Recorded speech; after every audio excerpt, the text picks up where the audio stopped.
your extremely rewarding by an official 2 minutes.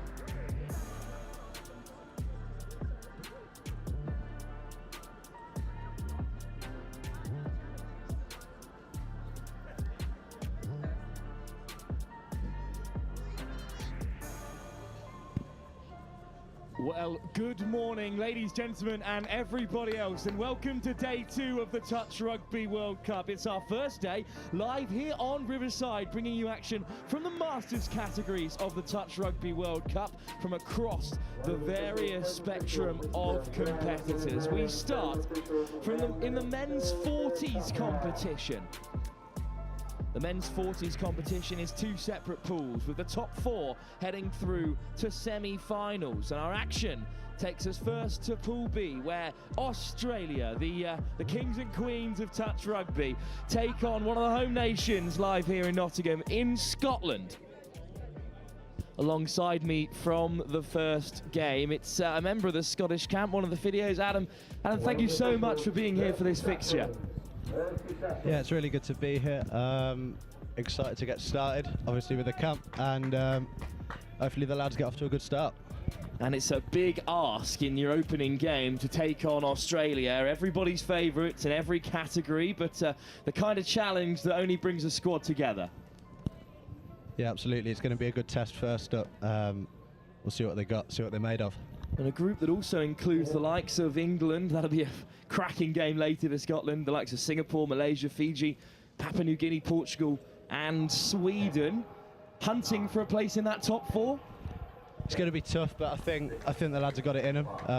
Obviously it's a long tournament, so let's go as far as we can and see what we can get out of it. And it will be Scotland to tap off. Our first game of the day here from Riverside. The secondary pitches for Nottingham, but pitch 1 here for the Masters competition, and it's Scotland getting off to the fastest start through Nick Forrester, and they're diving in from close range, but Forrester forced to retreat.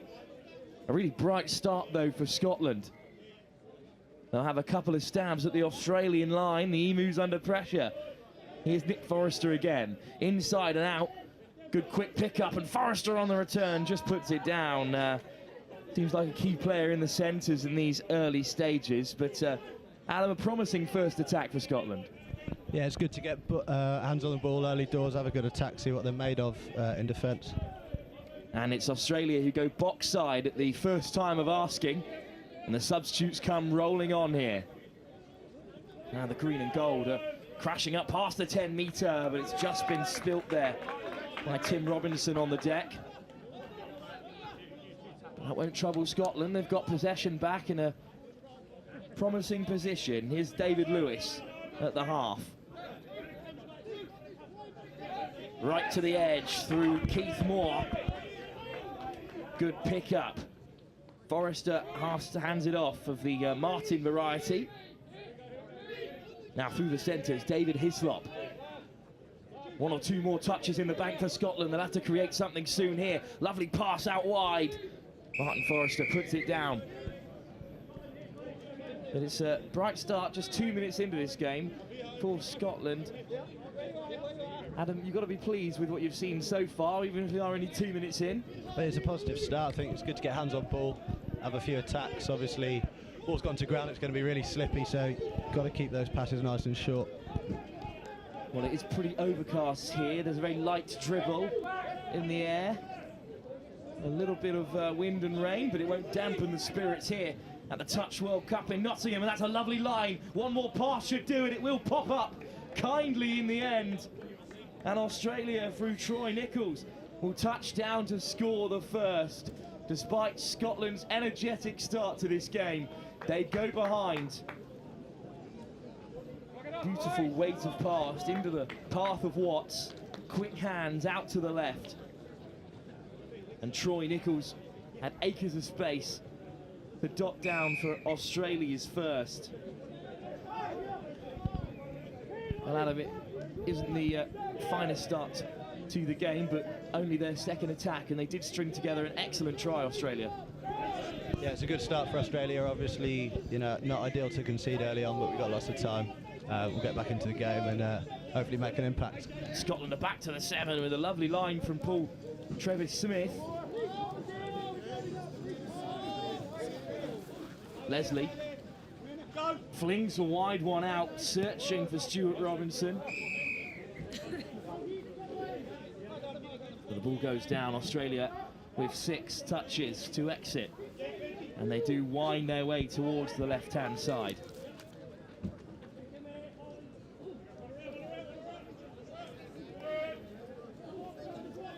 And it's an action-packed day here on Riverside with a whole host of fixtures from various Masters competitions, 35s all the way up to 50s.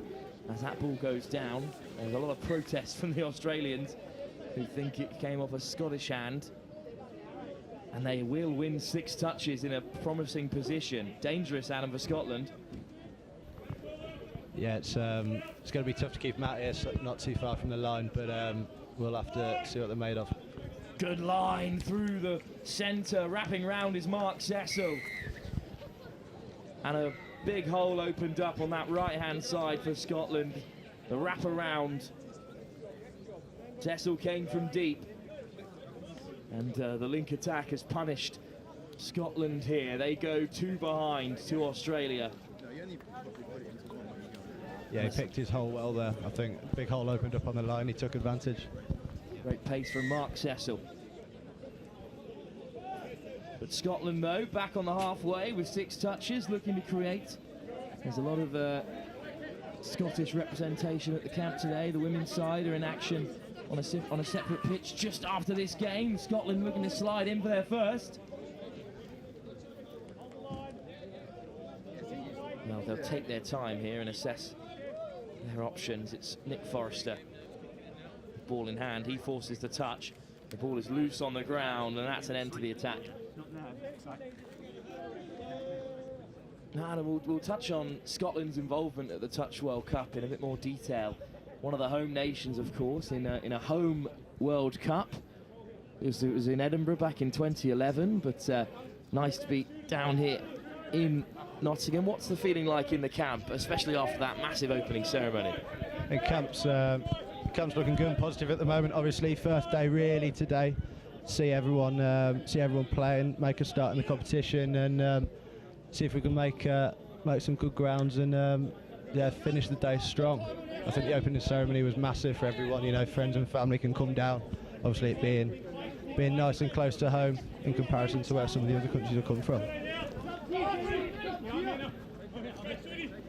Well, it was a threatening attack from Australia, put down by Remus Gentles, but they were towards their final set of touches, and Scotland down this left tram line are just looking to get some changes on. Little show and go from Hislop. But that's all 6 for Scotland. We trail by 2 in this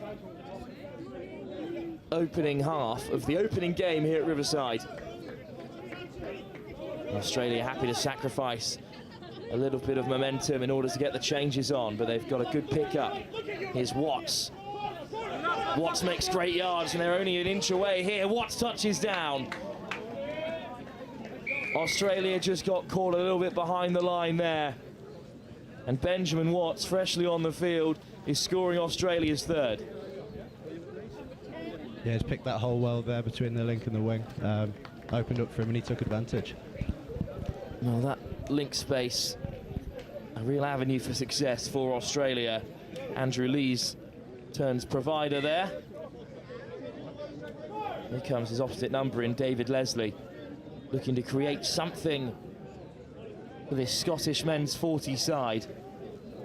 Good ball back on the inside to find Cooper, to find Matheson even.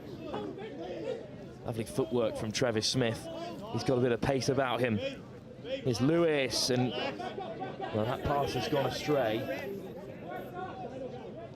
difference between the two sides, Adam, is just that Australia a little bit more clinical when they make it into the Scottish half. Yeah, they're taking a full advantage of position, and yeah, they're not wasting any time when they get down there. It's nice and quick, and scores are in. Another promising looking attack. The ball back on the inside for Jasper Buller. And they're racing away here. They're in the end zone, desperate for support. Buller comes short, but they go to the left instead and find Troy Nichols for his second score. Well, they scooped through the centre there. Great run from Ellis El Char. And it was great movement round the back of Craig O'Conachie. Australia go 4 up inside 8 minutes. And Scotland, who have not done a lot wrong in this first half, find themselves 4 tries behind, but that is the way with Australia. They are just so quick off the ground. Nick Forrester hands it off to Ormston. Lewis finds Forrester on the wraparound, ball back inside to Lewis. And, well, he wasn't really expecting it there. Scotland lose another 10, so 6 touches for Australia. Good running once again from Jasper Buller. Australia hit the box and look to make changes. More direct this time from Mark Cecil, another try scorer in this first half. Australia go racing away, another great pickup, just so clean on the floor, almost an interception. Craig O'Conachie gets up to knock it back. It will be Scotland possession, as the ball went backwards. Better defence this time, Adam, from Scotland. Yeah, they managed to smother that attack quite well, and it's a good opportunity to get back up the pitch now and get some subs on, get some fresh legs on. The men's 40s would be hopeful of finishing in the top 4, but they've got some big games ahead of them against the likes of England after this one. Yeah, England will be a massive game, obviously. In the derby, hard contested, but I think the lads should come through. Some nice quick hands there from Australia, but touch and pass, I believe, is the call. They've lost possession. And Australia, as we've seen, can strike from anywhere. They'll fancy themselves from halfway. Pass out from Sean Street. Street's there at the half. Richard Foote leaves the fray. Here's Tim Robinson. Australia just biding their time for turning on the afterburners. Jones on the return. Jones finds Watt, who's so quick to get it down. Benjamin Watt. Good defence from Scotland this time. They keep Australia out. Here's Aaron Jones. Switch in play, and it's opened Scotland up. Nathan Jones goes over. Really nice sweep there. Took advantage of the hole that opened up on the line, and yeah, took full advantage. Well, there's a lot of very decent fitness on show in this men's 40s competition. Make no mistake about that. But when you execute a switch play like that, turning left to right is a little bit more difficult in this competition than it would be in the men's open. So a well-executed switch, Jones to Jones, Aaron to Nathan. Australia in for a 5th. Once again, Scotland have made it to the 7, and then they just can't rinse out the rest of their touches, and that seems to be a running theme here with Scotland. They're finding themselves in good positions, but that final pass just isn't being completed at the moment. No, it seems a bit like they're panicking a little bit when they get to the 7. We'll see what Australia can do here. Australia themselves have found them. Emus in a promising position. Good pick-up from Cecil. Oh, lovely footwork, stepping off the right. Ellis El Char. Well, that's another score. And that's just a great little step inside. Beating Paul Travis Smith. He was a touch offside there. Australia 6 up. They're on for a try every 2 minutes at the moment. it's a tough start for Scotland, first game in the comp, but we'll see what they're made of as we come towards the end of this first half. We did always think that it would be a challenge for Scotland, due to the fact that Australia are who they are in the world of touch. An ambitious ball out to the right doesn't find its target. So Andrew Lees can roll it back. Good defence from Scotland as they make a few changes of their own. But a call from the touchline there has gifted Scotland possession back again. They'll be hoping to create something here. But the conditions this morning perhaps playing a part. Adam, not just the conditions, it's a little bit wet, but also the time. It's bright and early here, so it will take a while perhaps for some of these teams in the competition to wake up.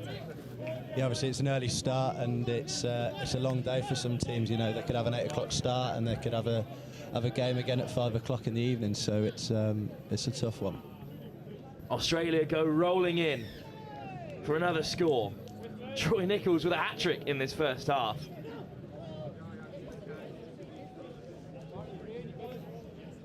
Well, it is bright and early for some, but perhaps the jet lag some of these players over from Australia might be feeling is working in their favour. They are up and ready to go.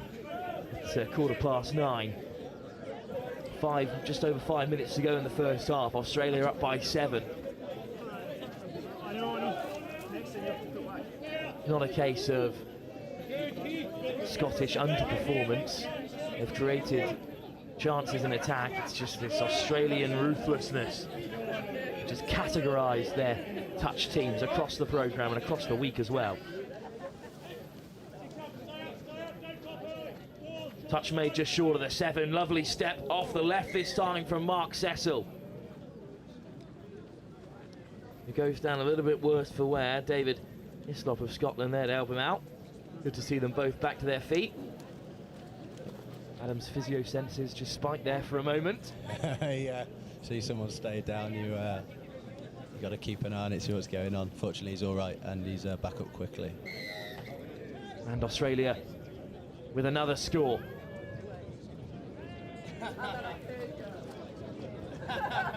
Mark Cecil with his second try of the game. That footwork in close range, so dangerous in this age category. Yeah, it's really tough, especially in these conditions as well, to stop and go. If someone suddenly change direction, it's tough to try and get back over there. That's what Australia are doing so well today. It's David Leslie who rolls it back. Here's Travis Smith. Leslie. Matheson. Well, wanted the return. Matheson does have it back. There's the big miss pass. It's well weighted, but it's just beyond Stuart Robinson. Another opportunity for Scotland, though, Alan. They are finding themselves in the right areas. Yeah, absolutely. I think they're doing well to get down into the Australian 7, and it's just that final pass. I think they've got to go to hand. Obviously, the slip conditions makes it a little bit harder to pass and catch the ball, but I'm sure we'll see him score for the house out. Good defence from Morkinnicky there, slapping it down for Australia, but that is 6 more touches in their favour. You see them camped up on that far side into the gazebo. Buller looking to take him on. Gets it back off Watts, but here is Watts. The Buller again, the centres. Middle, and then they look to hunt the link space, and it's a great line from Andrew Lees.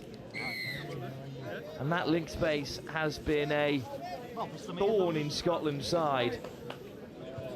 And just as it looked like Buller and Watts were going to attack through the middle, Benjamin Watts had his head up, moved it to the right. Great line from Andrew Lees. Yeah, really nice hole there. Hit the line well. Big score. And this Australian strip as well is almost as synonymous as the side who play in it. It is a really beautiful bit of kit.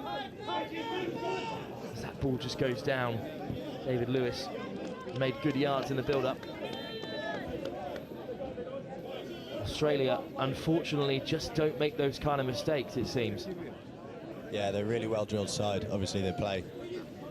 A lot of these lads will be playing touch for a long time, so it comes quite seamless to them.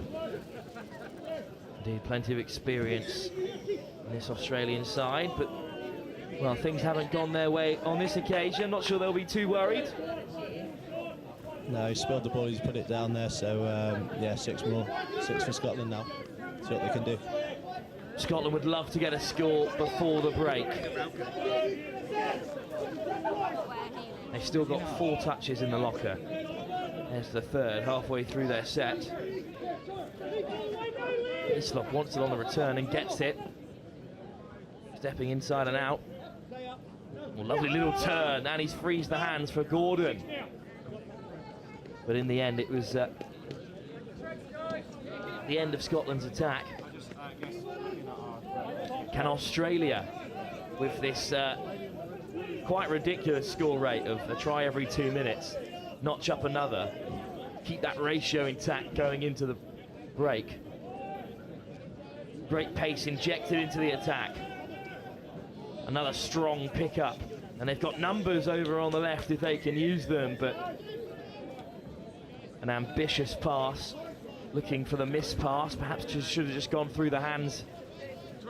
But, well, it's a note for the Australian coaching staff, who can't be too disappointed in their side's performance. The men's 40 side up by 9, with half-time looming. Touch made by Aaron Jones. It's Keith Moore. Matheson.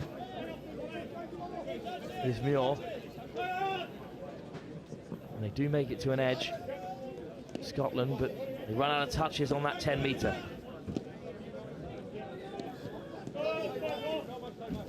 Well, Adam, it's tough to analyse this Scottish performance because they haven't made too many errors, but what needs to change in the second half? I think the big one is, you know, when you get down to the 7, you got to be clinical. You got to be finishing off those chances. Australia defending really well. You're getting up off the line nice and quick.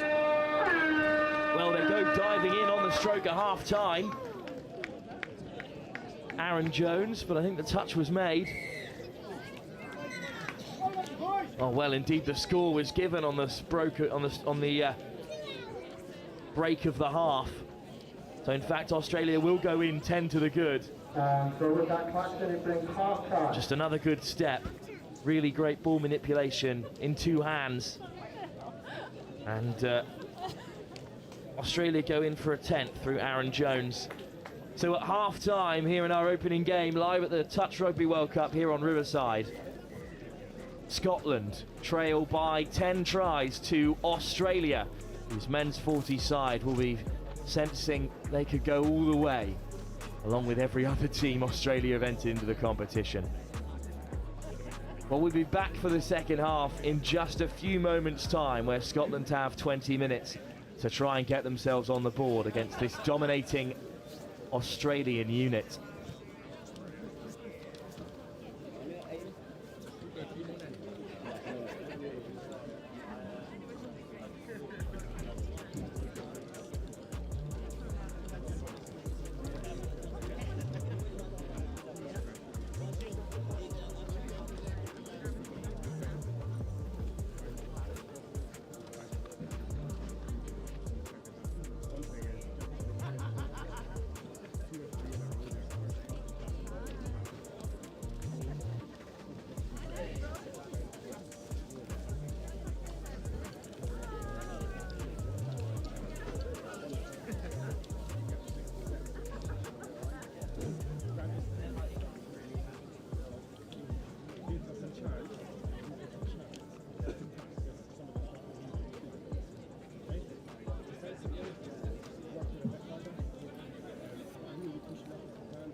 Oh, I love math.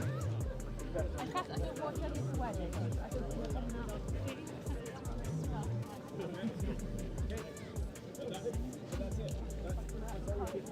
Players and officials, this is your 2-minute warning. Players and officials, 2 minutes.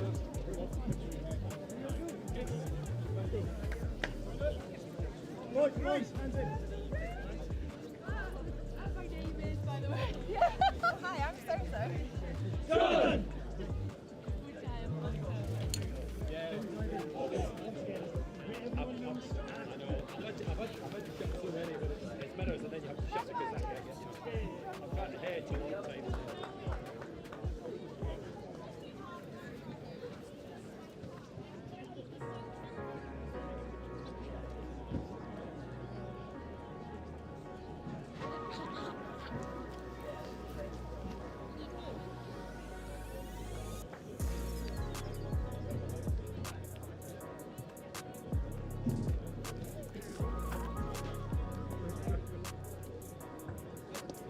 Players and officials, this is your 1-minute warning.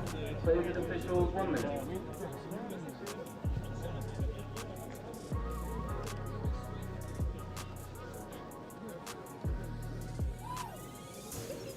Where's my buddy? There he is. Where's my buddy? Don't tell me he's going to be annoyed down the wrong end as well.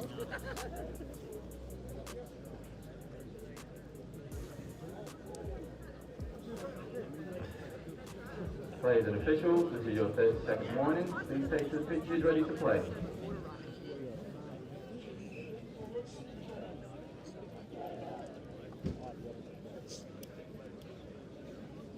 I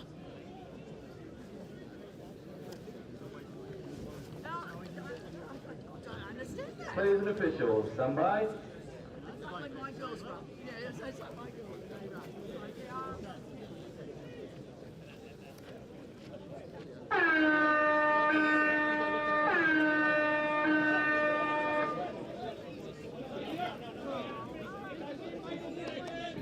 Second half then as the hooter goes. Australia up by 10. Adam, one of the physios from the Scottish camp, alongside me for this one, and we were just discussing how going into this game, as Australia starts so brightly with another little switch play that has them in for their 11th. We were just discussing that in many ways Scotland will be looking beyond this game and thinking, you know, all we need to do is beat the other teams outside of your Englands and your Scotlands, and you're through to a semi. Yeah, absolutely. I think you got to target the right games and kind of know where you're at and look at the teams you want to beat. And you know, if we can beat some of those, you know, smaller nations in regards to touch, then you know we should be looking at a semi-final. Can't count anyone out, of course, in the mixed 30s towards the end of the day. The Cook Islands took down Samoa in quite convincing fashion. Jersey as well, taking down Chile in the men's open. So had a couple of shocks so far in the tournament. Scotland would do well to craft a comeback here. But once again, they're at the 7. They just run out of touches. Yeah, they've done well to get it away from the Australian box as they look to sub, but Australia have just come back so quickly there. Great transition, but a rare error from Australia. We were saying at the break, Adam, that the difference between the sides is that once they get into the 7, Australia is scoring, whereas Scotland at the moment are being kept out by the Aussie defence, and that needs to change. Absolutely, I think it comes down to a huge amount of, you know, they know what they do in Australia. They've been there before, they've done it, and they're making it count. Now Scotland unable to use all 6. Australia back where they started, really. Gentles gets the pass away, takes it into touch, leaves the field. On come the substitutes. Taking a bit of pace out of the game. Aaron Jones assessing where to go. Lovely switch, and that's opened them up. Beautiful ball over the top. Stephen Murray with his first for Australia in this men's 40s competition. And that's just a couple of really nicely weighted passes. Pretty undefensible touch, Adam. Yeah, Australia making it look easy here. Scotland have got to keep at it, obviously. It's a long second half. A lot of points on the board for Australia, but let's see what the boys can do. It's a long week as well. Their tournament will not be defined by this game here. They are not the first side to be taken to the sword by Australia, and they shan't be the last. But a promising position here. Once again, Scotland make it to the 7. And Nick Forrester running the show. Good pickup. Forrester on the return. Well, passing it through the hands there. And, well, Adam, we are just amusing ourselves because that's the 20th woman to give you a wave on the way past from various camps, not just Scotland, mind you.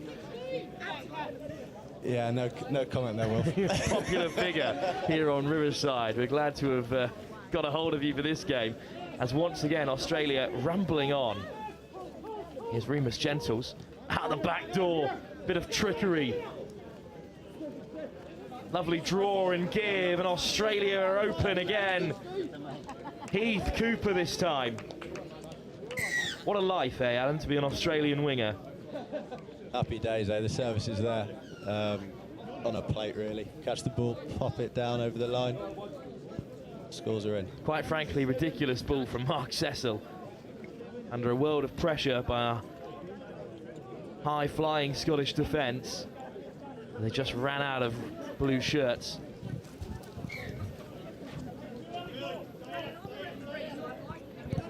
And here comes Scotland then.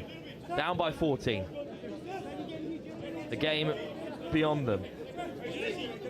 Who knows what unit of measurement it could come down to for that final place in the 4. Points difference could matter as it's the knee slide from David Hislop right on the 6th. Good improvisation from Scotland, but once again they've been denied right at the line.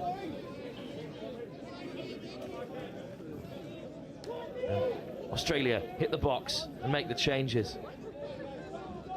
Australia transitioned so well with subbing off and subbing back on again, and use it as an advantage to get down to the 7. Well, what a scoop this is as well. Ellis Elchar was picked out in that end zone, but unfortunately knocked it on. No try for Australia this time. And so the scoreboard ticks over, as you just expect Australia to score every time, but this time held by Scotland. Scotland make it to the box themselves. It's Keith Moore, Robinson, Matheson. Nice ball inside to Leslie. Good pickup and a change of direction from Travis Smith, and Scotland are over. Alistair Matheson had a huge part to play in that score, and it's a popular one as well on this near touchline. Australia do concede for the first time. Fantastic score for Scotland there. Smiles all around as they come off the pitch and look set up a big set here on defence. Well, that is what it means, scoring against the best team in the world. It's no easy feat, I'll tell you that. Sean Street to tap off for Australia, their first tap off of the game from a try conceded at least. In goes Mark Cecil, and here's Andrew Lees. Watts, Cecil outside him, picks a good pass. Look at the acceleration. Mark Cecil away, but I believe the pass was just a touch forward there. Not only does Scotland go up the other end and score, Adam, they've also kept Australia out twice in a row now. Fantastic phase in the game for them at the moment. Obviously 1-0 up in the last couple of minutes, really good. Just breaking down that Australia 2 scores, 1 score every 2 minutes. And they've won another 6 as well. On comes Martin Forrester. Nick Forrester plays half, leaves the field.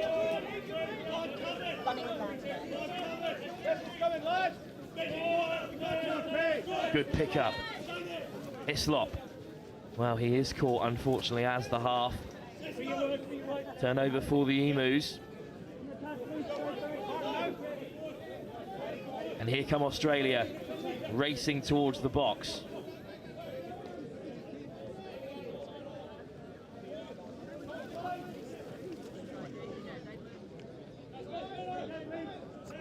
Well, they've transitioned up the field with such great pace. A diving interception. Great work from Chris Palmer to deny a certain try. It does give Australia 6 touches.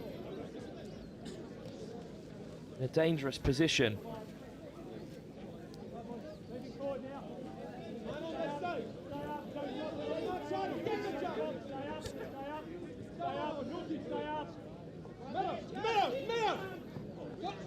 Good ball back on the inside. Australia do have another. Jasper Buller goes over again. And they are just so clinical.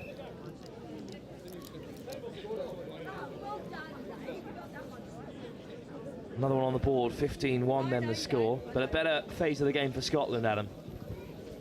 Yeah, really good phase for Scotland there, obviously conceding. Big hole opened up on the line. We'll see what they can do now. They've got 6 touches, make the most of it. Good drive up the middle here from Scotland. And they have found themselves just shy of the 7. Good pick-up. Ball back on the inside, but a bit of a miscommunication perhaps.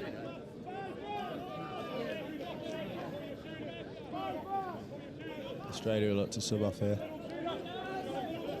They wind their way towards the left-hand side of their field. They've dummied the sub move. Oh, and a lovely break down the left-hand side. Great pace from Stephen Murray, and he slides in from range for his 2nd score of the game. And that is clever from Australia. So hard to defend that move. Obviously, everything had shaped up like they wanted to sub off, and then switched it back to their left-hand side across to Scotland's box and paced down the wing to score. Well, that is a really impressive run down the left from Murray Stevens, or Stephen Murray even. His 2nd try of the game. 10 minutes to go. Scores 16-1 in Australia's favour, but here comes Scotland. Nick Forrester's over, but he's caught at the line. Australia out quick to defend. Good pick-up. Here's Forrester. Ormston. He hits the deck, looking to evade. Mark Cecil on the 6th touch. And this time, surely Australia will ring in the changes.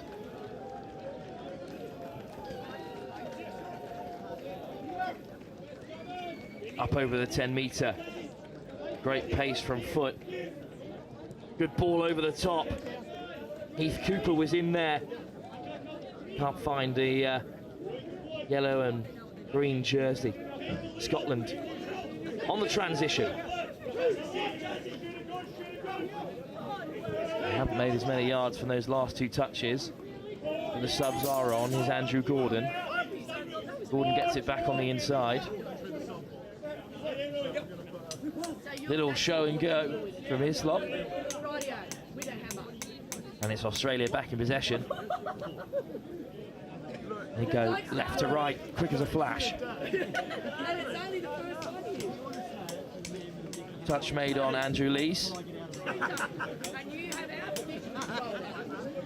Aaron Jones finds Nathan Jones.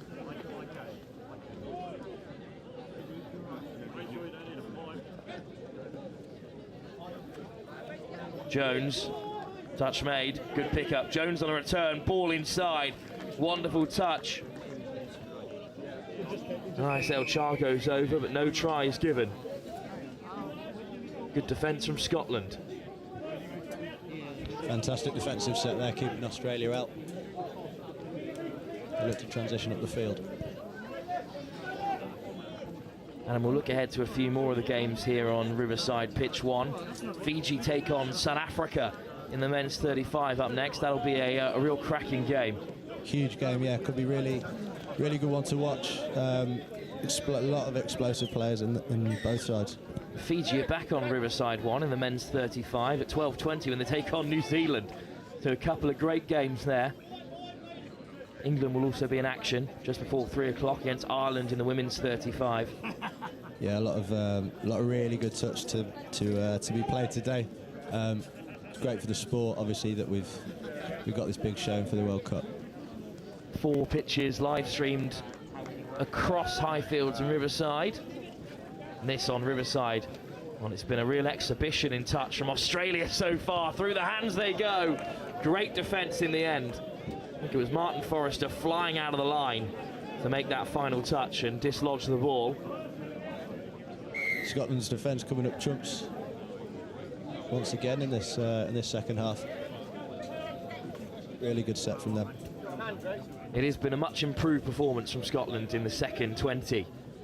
But that is a wonderful pass over the top, and Australia race away into the corner, and the commentator's curse has struck again here on pitch 1. Not for the first time this week. As soon as you compliment Australia's improved second half, Troy Nichols goes over his 4th of the game. But that was a really lovely ball, floated from the middle right out to the right wing, Adam. Yeah, those wingers have got a serious pair of hands on them. They don't drop much, and they make it count when it counts.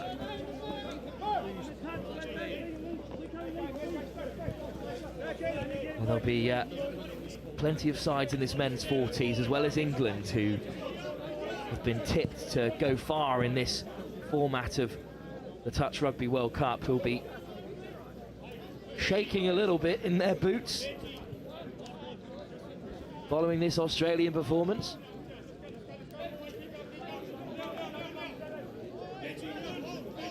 Good ball out to the left, great pace, a dive from a long way out.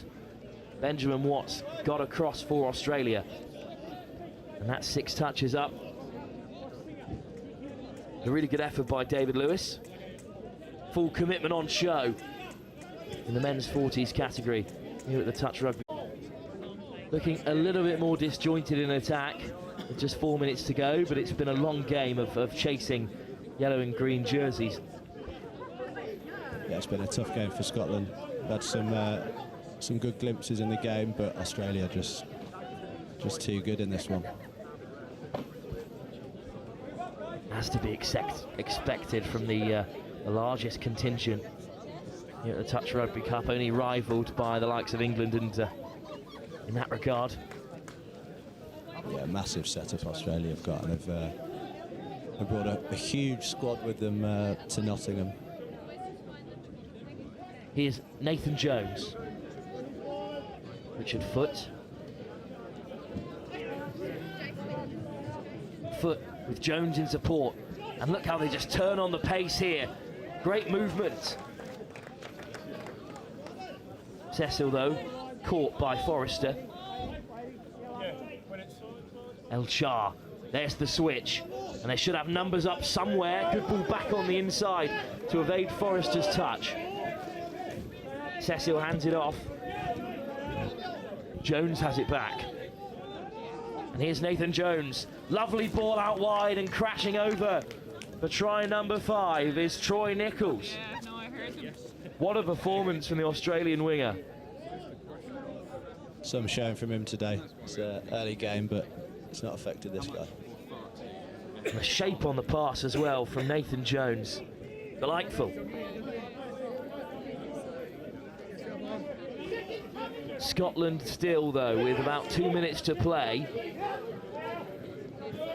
are transitioning because the try was not given, actually. Maybe a hint of a forward pass there.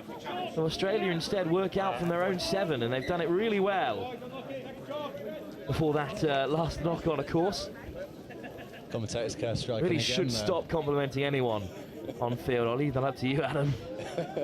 Well, I haven't had the same amount of luck either, though. Up to halfway, Australia cross that white line. Tim Robinson touched that time. Here's Buller. Lovely celebration into the camera following his try. Watts and Buller now in the middle for Australia.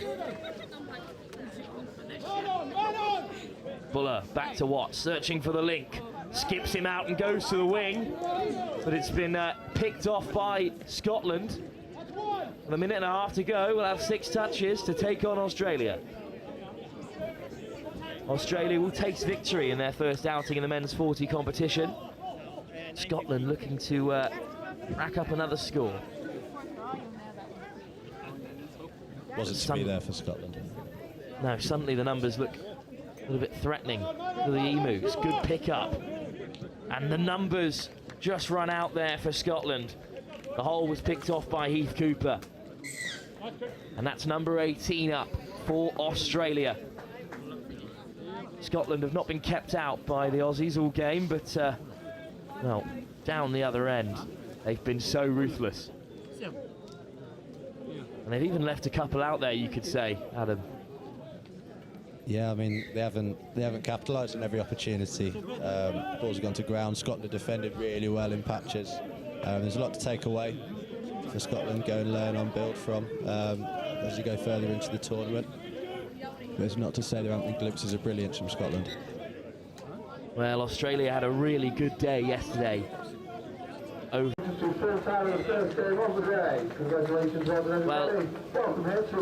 we expected nothing more from Australia. They were, in that first half, so clinical.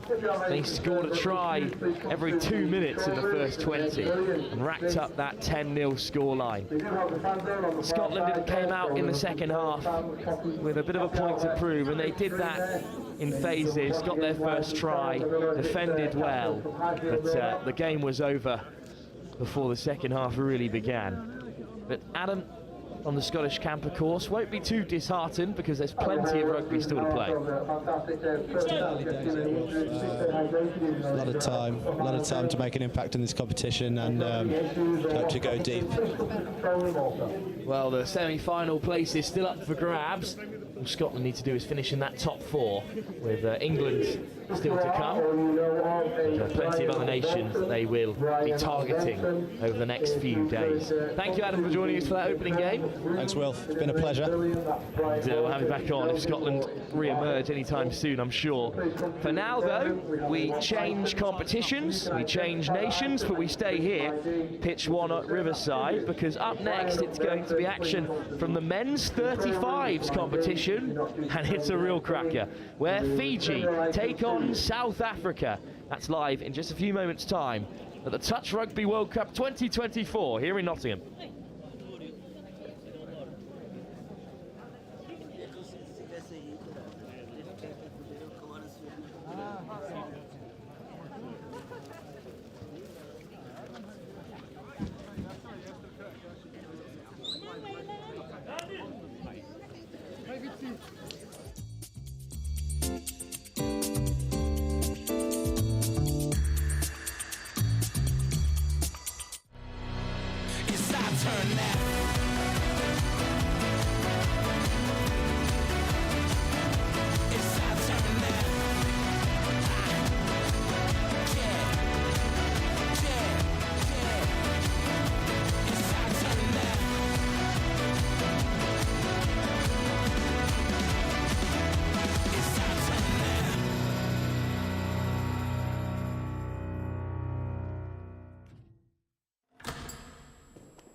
So what does it mean to you? The time? The sweat, the passion, The thrill? The determination, The support. the camaraderie.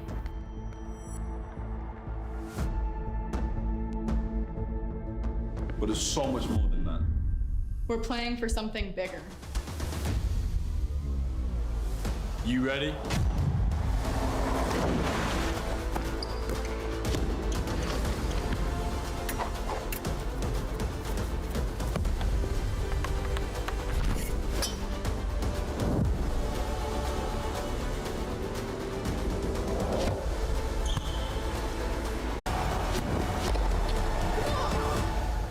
Question is, how are you going to leave your legacy. Nola, and I'm representing the HIDEX programme, which is one of the sponsors of the Touch Rugby World Cup. HIDEX is a collaboration of a number of universities based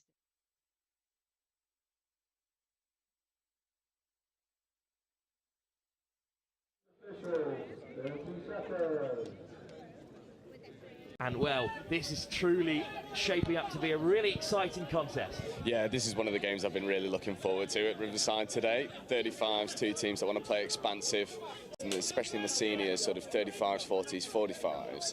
Have a really good structure that flows through each of those teams, so they all play in a very similar pattern. I'm not seeing them play yet, but it's one I'm really looking forward to. Women's 35s for England will be in action against Ireland later today, of course, as South Africa go rumbling on. It was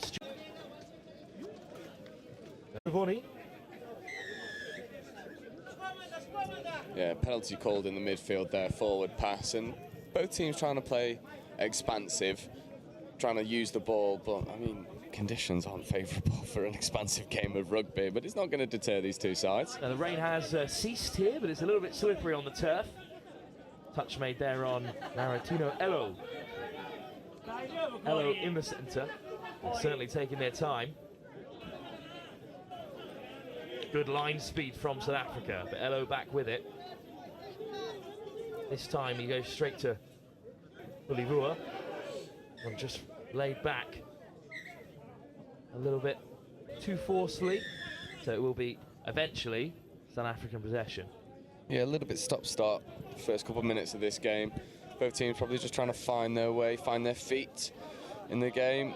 And Fiji just guilty of maybe taking a bit too much time in possession. It's just go forward, get to the line, and then use those slick hands. Still early in the morning here, 4 minutes into our second game here at Riverside. 10-10. South Africa on the offensive, lovely running through the lines. Offside was called.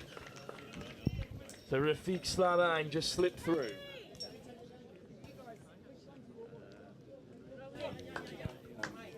Great running here through the centre. Great running here through the centre, and then the footwork from Slamang.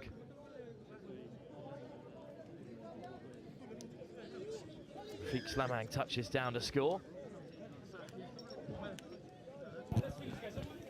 Joe back with us, just offering some handy directions to some people who are hoping to get to Highfields. And they're a long way out, unfortunately, here at Riverside. Had to break the sorry news that it's about an hour's walk away from them. But we're not sorry here, because we've got a cracking game of touch rugby live on pitch 1 at Riverside. Trevor Cleary. Oh, and that last pass from George Scott just goes to deck. South Africa can have it back. South Africa make it to the box. A little bit delayed in getting on the... A little bit more, because you're not quite on the 7 yet. Just get to the 7, then use your step, then use your hands. Joseph Delai went sliding in at the 7. They'll be back for another touch. Delai to roll it back. Delai, got Tulivonu to his left, goes right instead. Delai back in possession as they try and keep it alive, but touch and pass, I believe. Yeah, and it seems like the... Good running from Ismail Slamang. Slamang into the end zone. Who can he find? Another South African player. And the try is given despite the protest of Joseph Delai. Yeah, and this for me is what Fiji aren't doing. And when they get into the 7, and South Africa are doing it superbly, and then they're getting a real roll on. That last touch before they strike is bang on the 7, which means all of the Fijian defenders have to retreat the maximum amount. And then they're just using the power and the pace to go through and using their support line superbly to find the spare man. And at the moment, South Africa, really good value for the 2-score lead. James Gardner there on your screens, who dotted down on the wing for South Africa. Here come Fiji then. They seem to have had a lot more of the ball in this opening 7 minutes, Joe, but they've got nothing to show for it at the moment. Yeah, and it's just those 1%ers there. We see a really nice 32 setup play. They look to go around the outside, and then the pop pass goes down a blind alley pretty much.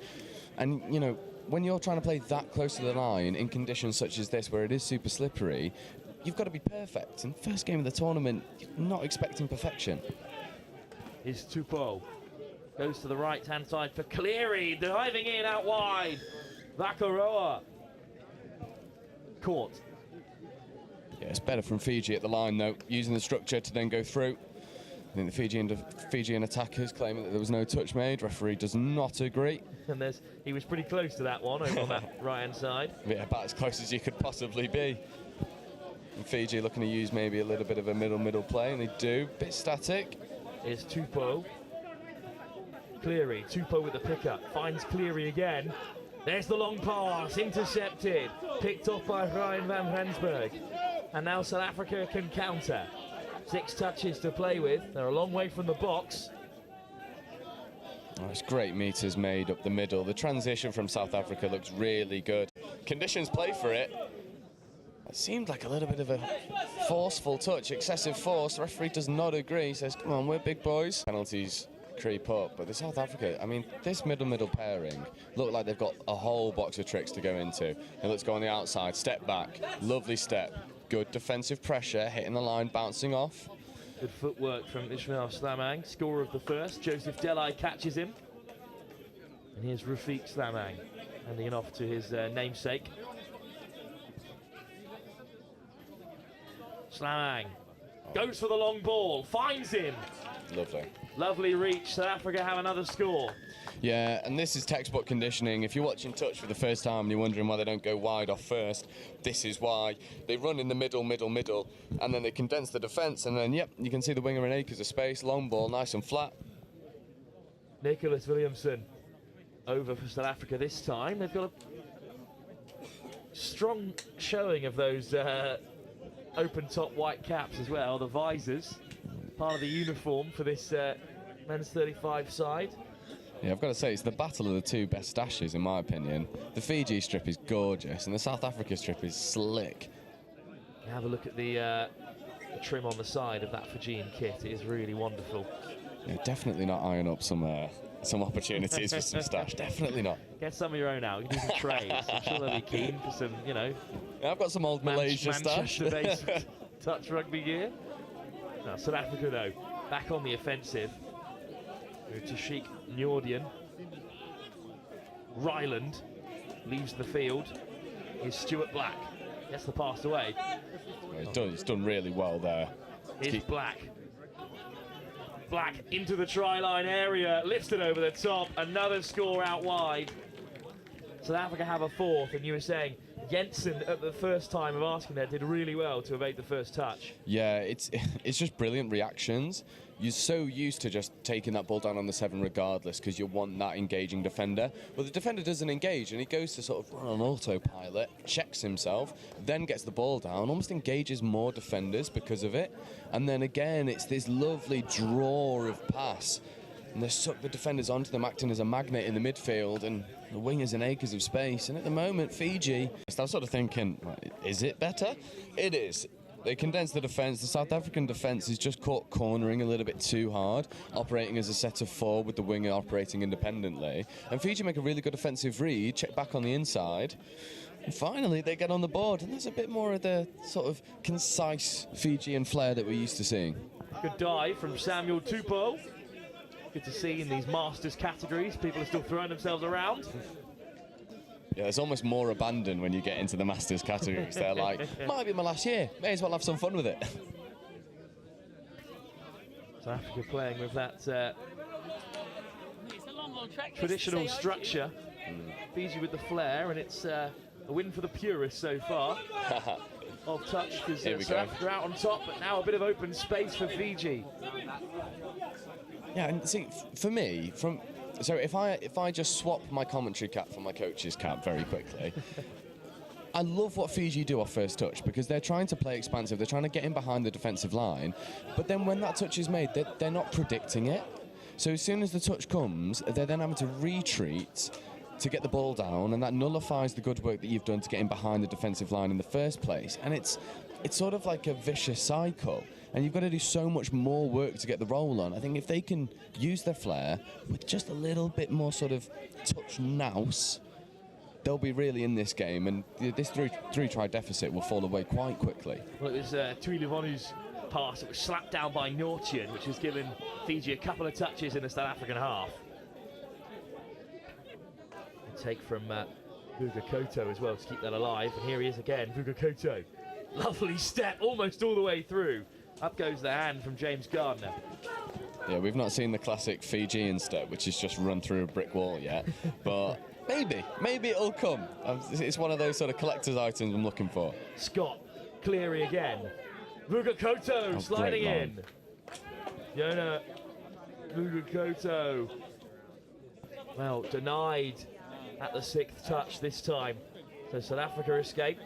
Yeah, it's a much better attacking set from Fiji, looking to chop some holes, and they were very close to doing so. Maybe just need to set that line a little bit further out to chop a bit more of a harsher angle back in against the grain, but they do force a turnover. Vuga Koto with a touch that forced that spillage. He's off the field for now. Yeah, and it was one of those touches where you could probably argue it was a little bit hard, but also at the same time, touches, it is a contact sport. It's not excessive, but it is contact. You've got to be strong in the touch. Here's Cleary. Jang gets on the outside. Oh, little show and go. Teasing his opposite man, but the touch is made. Go there, bit of footwork, bit of static. Ball does go long. Winger's got a lot to do. Very ambitious. Tukana plucked it out of the sky. It's a turnover, and South Africa will look to transition. They still lead by 4-1 as we close in on half-time, just 4 minutes to go. Yeah, and this is where South Africa, for me, have looked the most potent, although as I'm saying that, they force a turnover through a loss of control.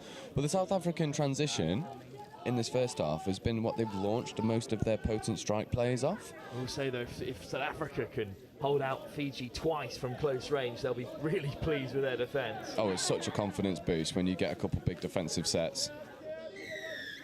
Well, the whistle goes. Another penalty. 6 more for Fiji. Some fruity language. Very vocal from the African bench on that far side. We're a passionate bunch of that touch. Scott. Tupou.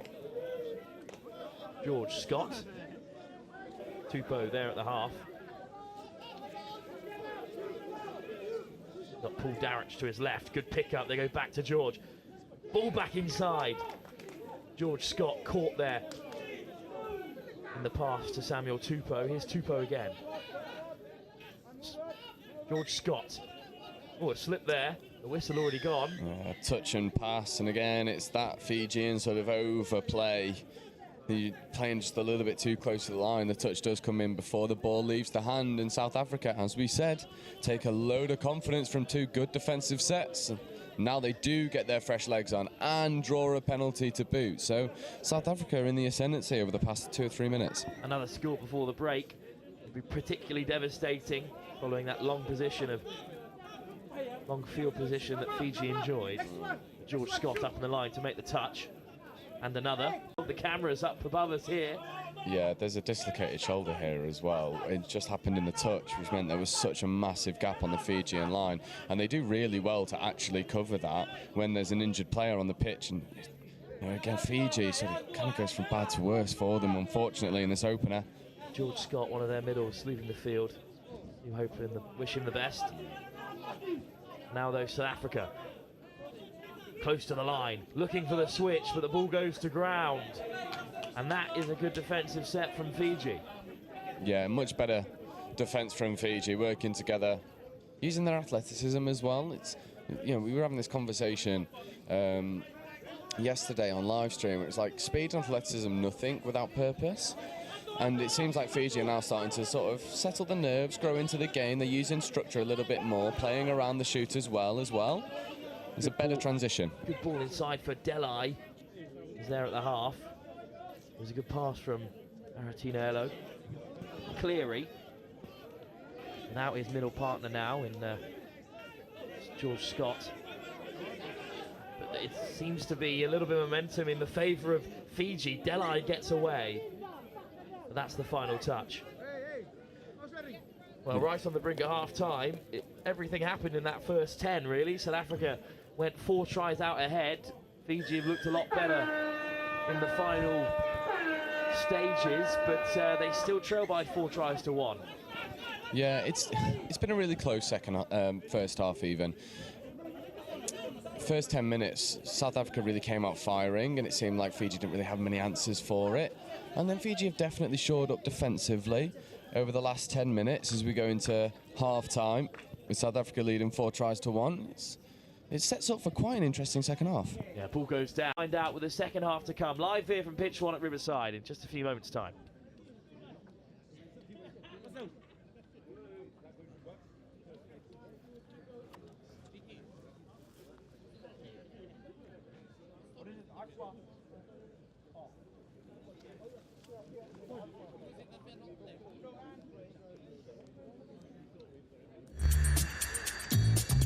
It's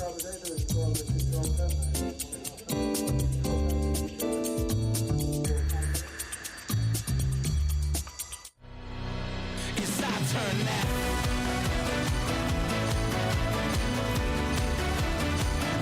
It's our turn now. Yeah.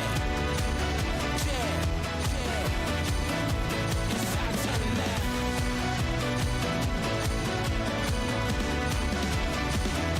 It's our turn now.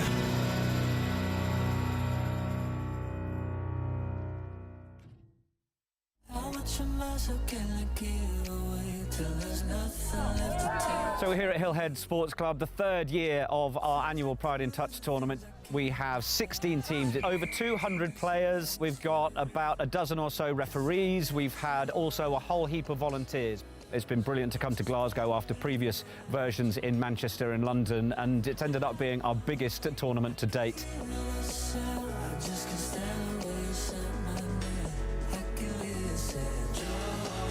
Get a lot of curious players that want to try out touch rugby for the first time, so they might be a bit nervous, but I think they come down, they hear the tunes that are playing, they see all the rainbows, all the smiling faces, and I think they realise that actually they can just have a good time.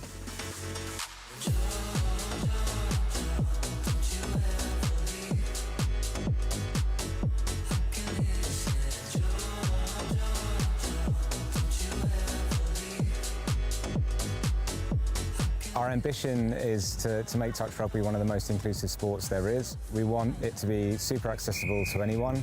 We don't want there to be many barriers or any barriers to picking up the game for the LGBT community. What's been amazing over just the 3 or so years that we've been running Pride in Touch has been the interest and the growth and the opportunity we've had to platform good practice from people across the world that are wanting to do more LGBTQ+ inclusive initiatives. Now more than ever, we certainly feel it's really important to make sure that we amplify the voices of inclusion, show people that team sport can be really good for their mental well-being and their physical well-being, and hopefully we've got plenty of those people who have felt like that through enjoying our tournament today.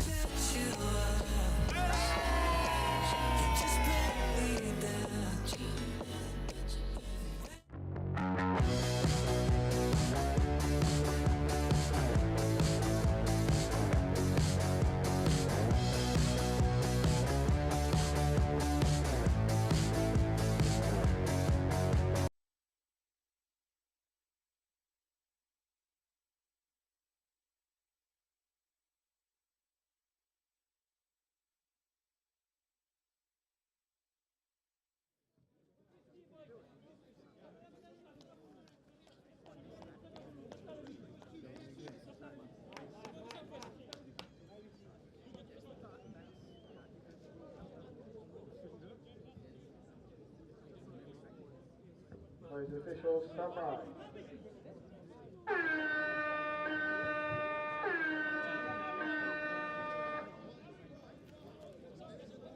Second half to come then. Joe right alongside me. What do Fiji need to do to get back in the game? A continuation of their performance towards the end of the first half, perhaps? Yeah, definitely. I think Fiji definitely have the skills to stress the South African defence. They've just not hit the line as much as they need to. They've not been as direct and straight running as we're perhaps used to from traditional Fijian sides. So it'd be interesting to see if the nerves have sort of gone and they've shaken off the rust, and they can bubble into the second half with a bit more purpose, give themselves a bit more opportunity to run at the line. And instead it's South Africa at the 6. Oh, lovely step, but he does go to deck, unfortunately, there. It was one of the Slamangs, Rafik this time. Here he is again, Rafik Slamang. Great ball. Oh, look at the pass through the hands. That was intentional from Ismail Slamang, but the winger just a bit too flat. Yeah, again, it's typical South African line attack. They sort of really engage defenders and then pass off maybe half a metre in front of the touch. And it means that the Fijian defence have such a big distance to travel back after the touch is made. But Fiji do roll into their transition with a little bit more purpose. And again, this is what I was saying in the first half.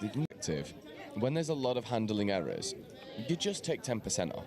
And then if there's still handling errors, you take another 10% off. And you find that balance. And once the completion rate grows, that's when you start to up the intensity again. But you need to use all of your touches. It's harder to defend than it is to attack. And at the moment, Fiji are doing more defending than attacking. Moses at the half has it on the return. And he'll take the touch. Moses back with it. Yasin Moses. Taking his sweet time. 4-1 up South Africa. They can afford to do that. That's a lovely line from Black. And Stuart Black, try given. Yeah, and this is South Africa through and through. They draw all of the defence out to the 7. And then as soon as the dump comes, that's a lovely hammer line back against the grain, diving low and strong at the Fijian line. And just as South Africa did in the first half, they do in the second and take an early lead. Fiji go 4 tries behind. They will have the tap up on halfway. Hello. Good evasion from Jang. Still going there. Good pickup as well. Tuilavonu.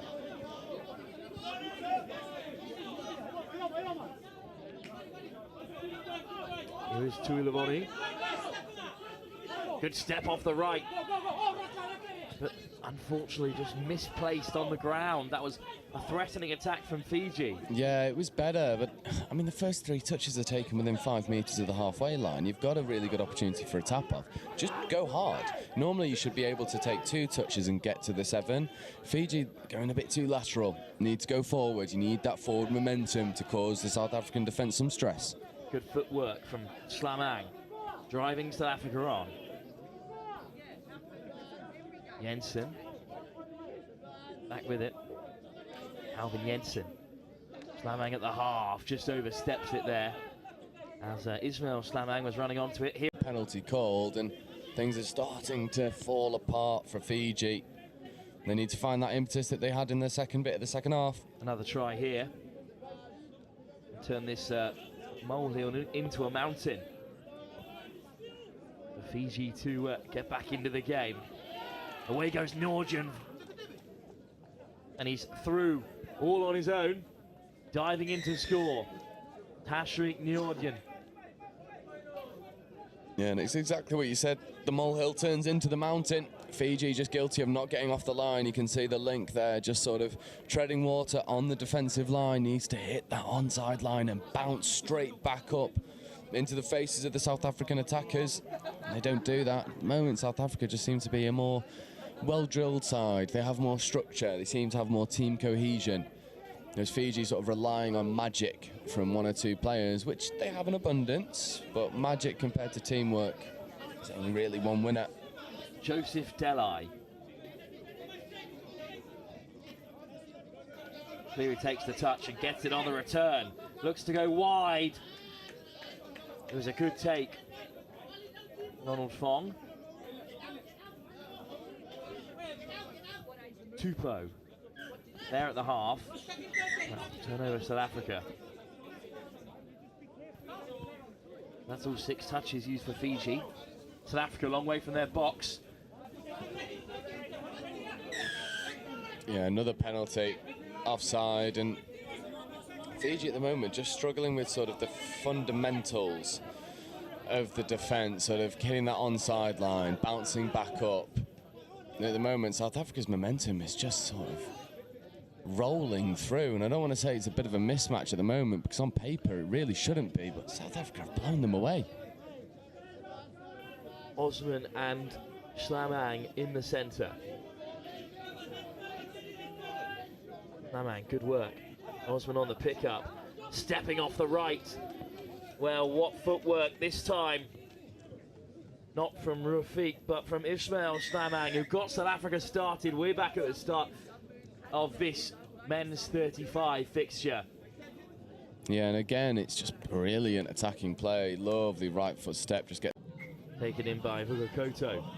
And that's a shame. That's the first time we've seen some proper strike plays from Fiji. They look to run the sweep around the back, and the dump is just a bit too loose, not taking care of possession. Rafiq Slamang caught in the touch this time, and on come the changes. Yasin Moses amongst them. Second half try scorer Tashreeq Nordjan puts on the inside and gets it back. Ryland at the half.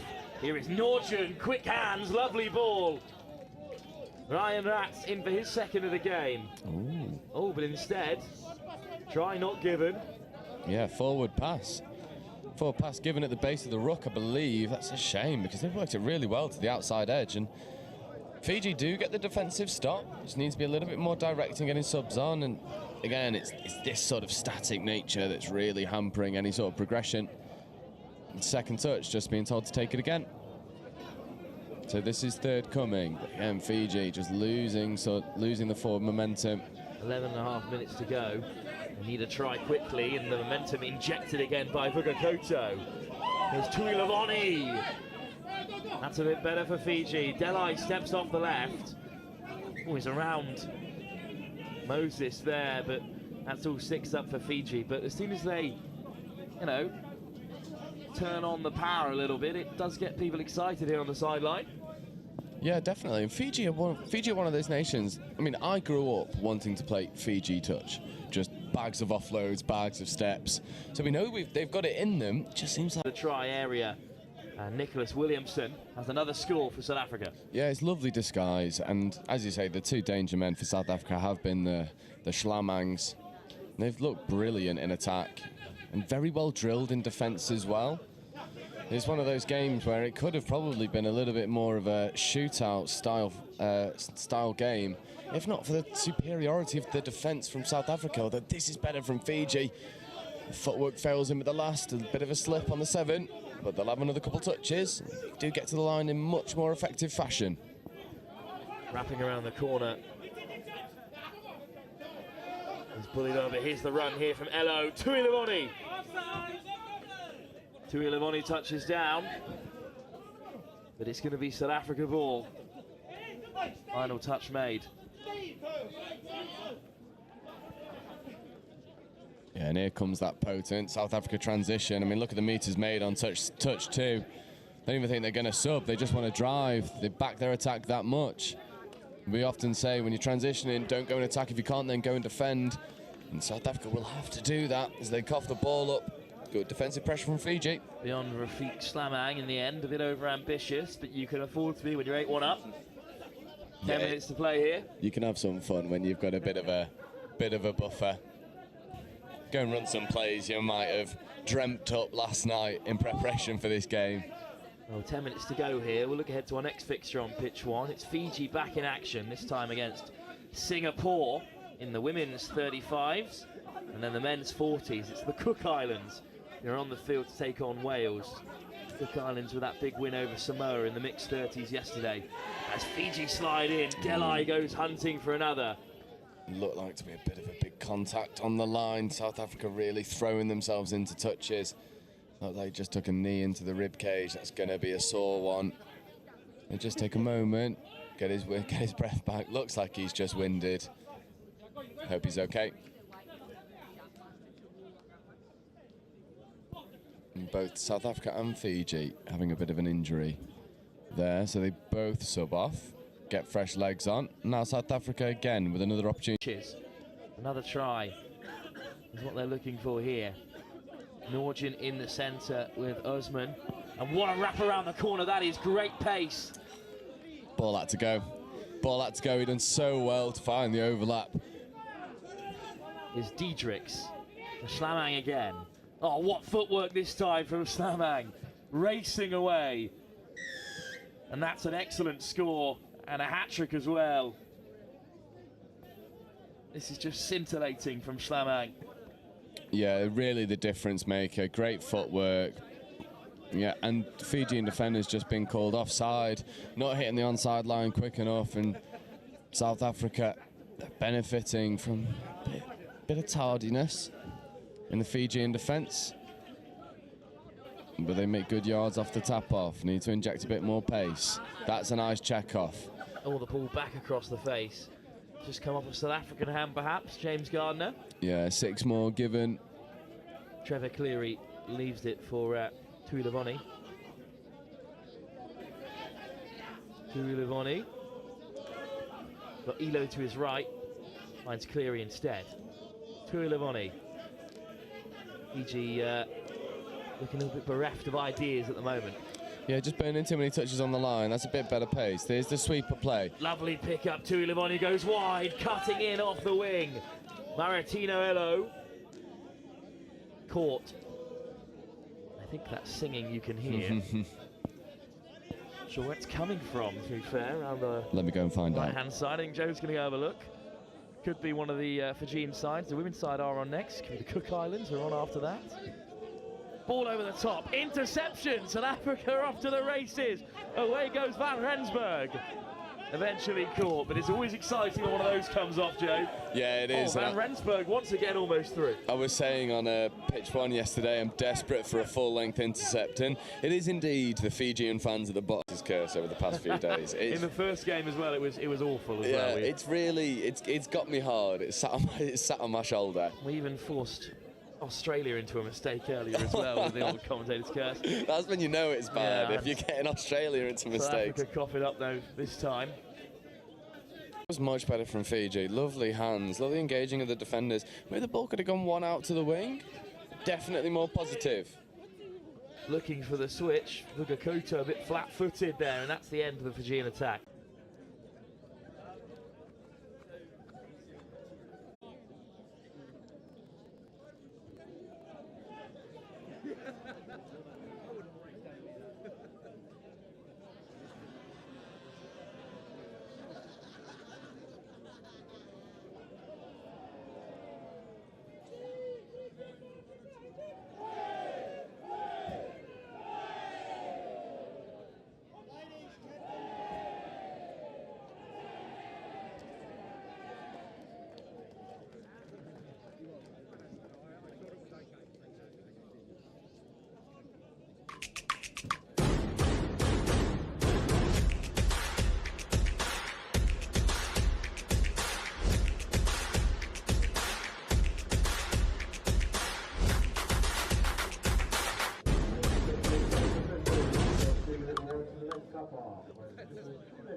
Please do use the fan zone on the far side there with the wide screen for your convenience.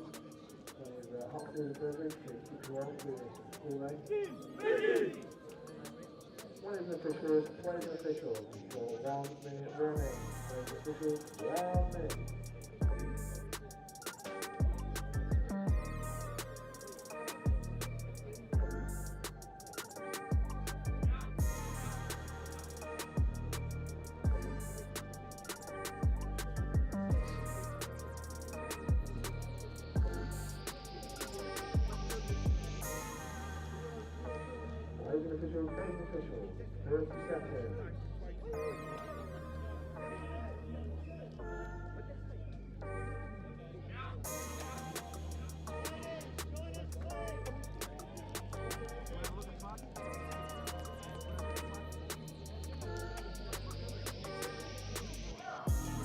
Instead, Singapore can break.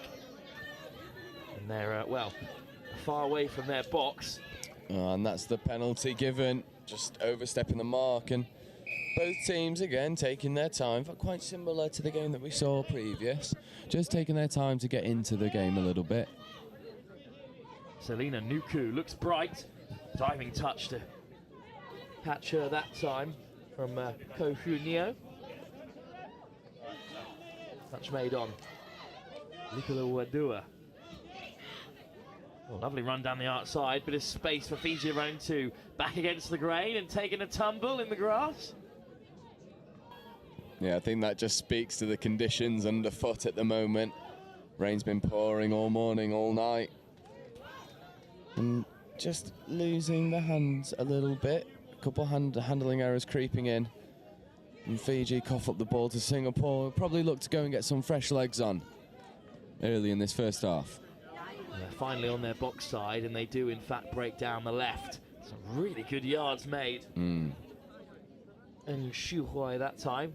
Yeah, really good carry up the box. Gives them a lot of depth, natural depth when you're running forward. And just as I was about to compliment the momentum that Singapore had generated for themselves, they cough the ball up. So Fiji probably look to also get some fresh legs on. Or they look to do the old school Fijian style of, well, we'll score and then sub. Well, here's Talika Soko again. Looking bright in these early stages. Touch made on Nuku, charging onto the touch. They've just overrun it a touch there. Nuku to the right. And they are searching for her, but the ball goes down. And Talika Soko. So a turnover. Singapore, though, at the moment, contained right in their own half. Yeah, and, you know, for my money, Singapore look to be the more well-structured team. And it seems to be just the handling errors that are creeping in. But Singapore now rolling into their transition really well, and that's a good scoop. She's going to get caught, though, and she does. That's a big contact in the midfield. It's not often you see a Fijian player on the receiving end of a big contact. Anna Buina Toraria dealt with that pretty well. But that will be half court, no matter how big the contact was and how much I'd like to give the Singaporean player a benefit of the doubt. That is half court. So Fiji once again with possession. We're just making sure that both players are okay. Ref giving us a cheeky wave. Buina Toraria back to her feet, leaving the field. So here's the tap from Karuru Ivalu.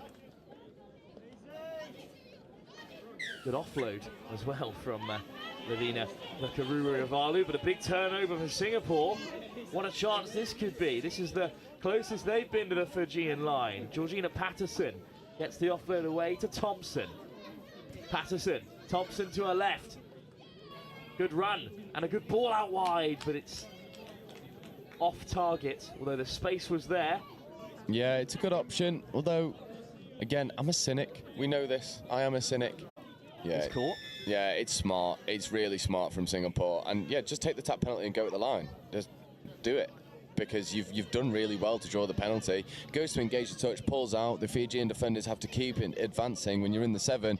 Oh, there's some proper line speed. That's what they need. But it's a good pick up from Thompson. Patterson sliding in, taking on a few Fijian defenders and scoring the first try of the game for Singapore. Georgina Patterson has been key for them so far. Yeah, pick up from Thompson. And Fiji were always retreating there. Yeah, a bit of a tumble on the line as well. It's unfortunate. Just creates a lot of space for Fiji. But Singapore taking full advantage of that, going underneath, using their structure, getting in behind the Fijian defensive line, and Fiji, very similar to the men's side, guilty of overplaying a little bit. Just like to see the basics done right. Get forward, secure the ball, and then use your hands, then use your flair. Another good offload. And Anna Buina-Toria. Here is Buina-Toria again, this time caught. Pick up from Vakuru Ivalu. And then Nakarawa onto the field at number 20. Ball goes down, and look how quickly Singapore break, and there's plenty of space over on the right, but that is unfortunate because there was a big opportunity for Singapore with the Fijian players in the retreat. They've coughed up possession, Joe. Yeah, and Up again, longer ball to the right-hand side. On the wraparound, Tuilivoni is away. Caught just short of the 7. There's the switch, but good line from Nuku. The pass was not on target. Yeah, it's a really nice idea on the line. A chant for Singapore. Well, right at the start there, it was Hart involved, making great yards in the transition. And then it was her pass that was intercepted, but this time it finds its target. Afisa Hamza touches down for Singapore's second. Singapore 2 up against Fiji in this women's 35s competition.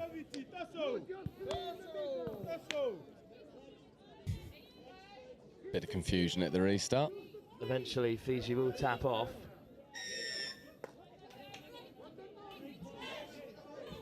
There's a touch made. Good footwork in the touch by Buenataria. Yeah, that's better. Much better direction from the touch. Big contact, full extension through the arms. We love a bit of contact in touch.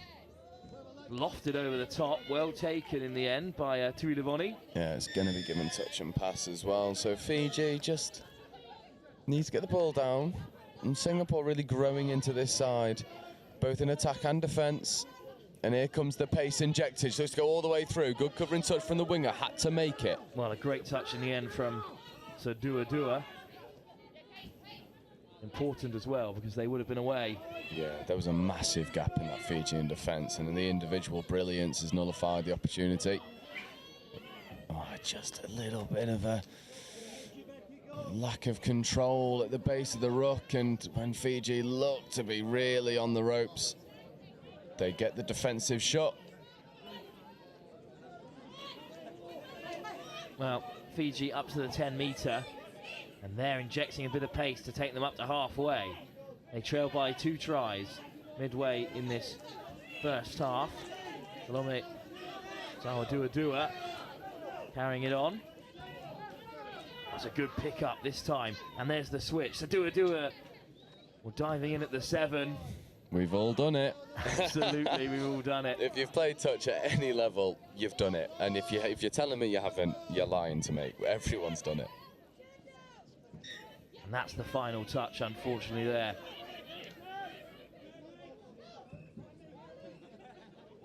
Look at this break on from Singapore. Great pace out on the left-hand side by Sanderson.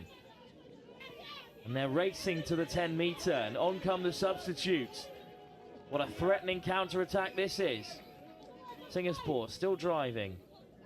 Close to the 7, so just assessing their options. There's the touch from Lasuma. 4 touches for Mod Caspi to play with at the centre. Good touch, Mod Caspi. Great pickup. Scooping into the try area. Good covering touch. Was it made in time, or was Muluan Chu over? Oh, touch was just made, touch and pass. And a good scramble defence from Fiji. And for Singapore's superiority in the line attack, for Fiji to only be 2 scores behind, it's not an insurmountable lead. Good defence as well, could have easily been 3. Lasuma. Picked up by Kururu Balu. That was close. So close to an interception. Instead, it will be 6 more touches for Fiji. That was really close. She flew out the line. Brilliant defensive read, and the hands just letting her down. And then we would have seen not quite a full length, but definitely would have been a half-length intercept try. She was hitting that line at full pace. No one was stopping her. Lifted over the top for Nakarawa, and they keep the attack flowing. There's the flare, and unfortunately the refs say, I like your flare, but it's not within the laws of the game. Forward pass given, and Singapore will essentially get a tap off. We'll see if they'll either transition, get fresh legs on, or just drive hard at the line and gamble at getting another score. 6 touches then for Singapore. Playing a little bit, you didn't need the extra pass. Just take the ball down, reset the onside line, and go again. You still had maybe 15 metres until you got to the try line. Touch made on Talika Soko, but Fiji have made good yards. Lesuma. Buinataria. Nakarara on the switch. Lovely out the back offload. But, well, all the touches have been made. Yeah, ball goes to ground, and this game's starting to fall apart a little bit in terms of the completion rate of both teams. The conditions don't help, but here's some really good pace as Fiji sub in defence, which is not recommended, because you leave gaps, and a mature team like Singapore will take advantage of it. And there's suddenly so much green space for them to work that's into. a contact. Flying in with a late touch, good scoop. They're still away, popped over the top by Mod Caspi, and they're down for another score. Well, it looked inevitable there when the Fijian defence left far too much space in behind. In the end, Hafiz Hamza, on the other wing this time, is in to score. And they just couldn't get across to cover in time. Lifted over the top, flat across the defence, and well, the try wasn't given. Yeah, that pass there needed to go earlier. That pass off the base of the ruck needed to just go straight away. She was in.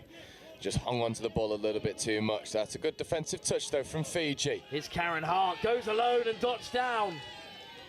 Gets it off the half, and this time, surely, Singapore will have scored their third. They do indeed. I'm not sure what that second blow of the whistle was from the ref, but we will gloss over that. Beautiful score from Fiji. From Singapore even, going 3 tries to the good. Really nice play, good speed off the base of the ruck, and for me it's the speed at which the ball gets off the floor that's making the difference. Ball is dumped so crisp, so the half can just get there and lift the ball up into the supporting players. And I mean, from the Fijian perspective, it means you've got to work really hard to get online, onside even. And Singapore are just taking advantage of that difference. Now Karen Hart, architect of the second try, scorer of the third. Yeah, she's having a field day out there, really well played. Little show and go, a jinxing run from Nuku. Fiji up to the 7, good pass to keep it alive, and that final offload was intercepted. You've not been touched. Oh, I don't think the referees have spotted an infringement initially. Go, space is there, stick the burners on. Singapore looking dangerous on the counter-attack. Yeah, and here we go, 3-on-1, can they make it count? But brilliant cover in defence. Great touch by Tui Livoni. Yeah, she's been excellent. Back with it, attacks the line herself. Lovely switch, 3-on-1. If they can use the hands, but it's just between the two players. Could have been Hamza or could have been Maxine Lamb. Instead, the ball went to ground. And another offside call. Yeah, there's 2 now, and Fiji struggling to find that onside line. And again, it's the speed at which Singapore get the ball off the floor. It just means that Fiji are always chasing the offside line, never quite hitting it. And the referees, I think, just making it very clear. We need to work harder to get onside, otherwise we have no choice. In perspective, but a recipe for success from the Singapore perspective. And Singapore now really starting to turn the screw. 4 tries to the good. Well, Karen Hart, second try of the game. Hat-trick hunting now. Sure she'll get her opportunity. Key player for Singapore. Yeah, and it's no easy feat getting a hat-trick at a World Cup, so she'll be chasing. Winnie Taria with a good carry. All back inside to her. Fiji take it beyond the 7. We're in a promising position here. Good carry from Salduadua, but that final touch on Lesuma will bring an end to the first half. Yeah, Singapore looked really good value in the first half. Super aggressive in attack, very well drilled in defence, and it's very similar from what we saw from the men's 35s from Fiji. Lots of ideas, but just need the structure to underpin it all. Well, our clock counted 17, but we are at the whims of the hooter here on Riverside. Pitch 1 live of the Touch World Cup. And in this Masters Day, we're bringing you all of the action from the aged competition. The women's 35. Fiji are 4 down to Singapore with 20 minutes still to play.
officials, this is your 2-minute warning. Players and officials, 2 minutes.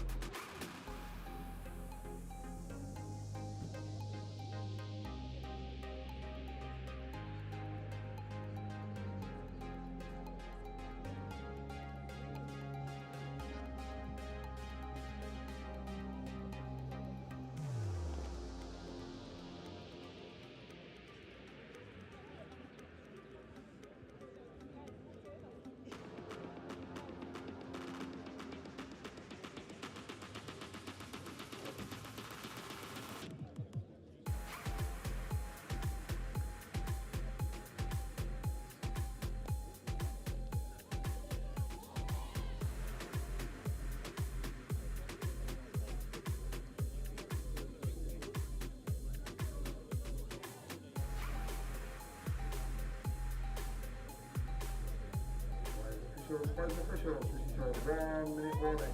Players and officials, 1 minute.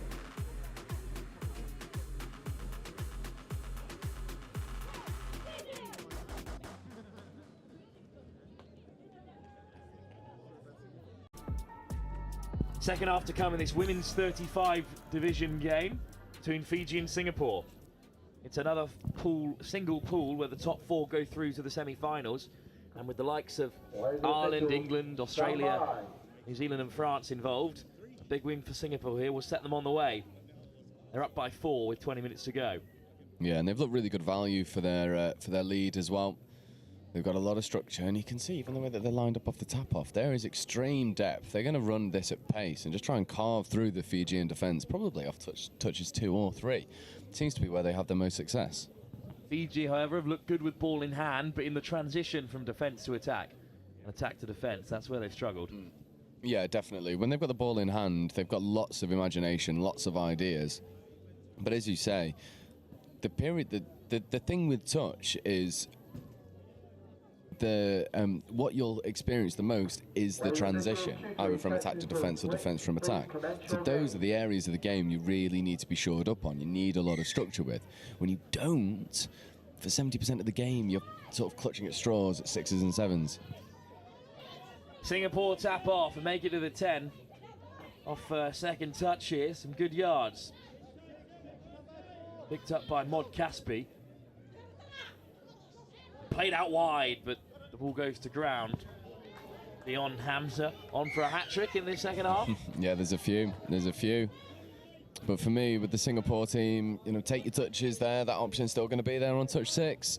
Use everything available to you. Fiji transition, good line speed, however, by Mod Caspi.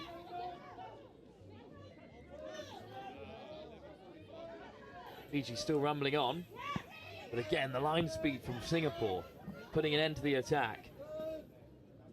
Yeah, really flying up at the line, defending with such purpose and intent. Also running a bit of a piston system. Oh, I thought she'd gone through then. Unfortunately not. Just about caught. Fiji struggling to escape. There's Meridani Tamani, who is caught, so that's the touches up with Singapore inside the half. Yeah, 6 touch and turnover. Singapore get a really good defensive shot and look straight to apply some width. Hamza goes wide, and then the direction is continued that time by Neo. Yeah, and everyone is called offside, and the ref's well within his rights to just wave play on. Though the sideline has a little bit to say. They might bring it back. They might deem that one of the wingers was onside. No, they won't. And 4 is 5. Wow, Coach Neo made it look really easy there. Good running from Hamza. And then Neo on the link play went straight through the same hole. Singapore go 5 up. Yeah, and Singapore again, it's the pace at which they run at the Fijian defence, which is causing them all sorts of pressure. They're just so direct in attack. And the ref makes them take the tap again. Yeah, you'll be frustrated once again. They haven't used all 6. Yeah, again, it's that, you're looking for options that will still be there on 6th touch. Like, you know, for me, one thing that you're always taught in England high performance camps is use all of the touches available for you, to you, because you get a net positive result. You make the defence work hard. It's much harder to defend than it is to attack.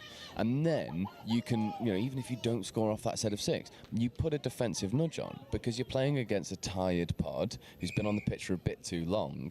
And at the moment, there's not enough of that from Fiji. There's not enough of that sort of like tactical nous to be like, okay, even if we're not going to score here, I'm going to make you work really hard and then try and force a turnover when you're tired trying to get off the pitch. They've coughed up possession again, so Singapore on the charge.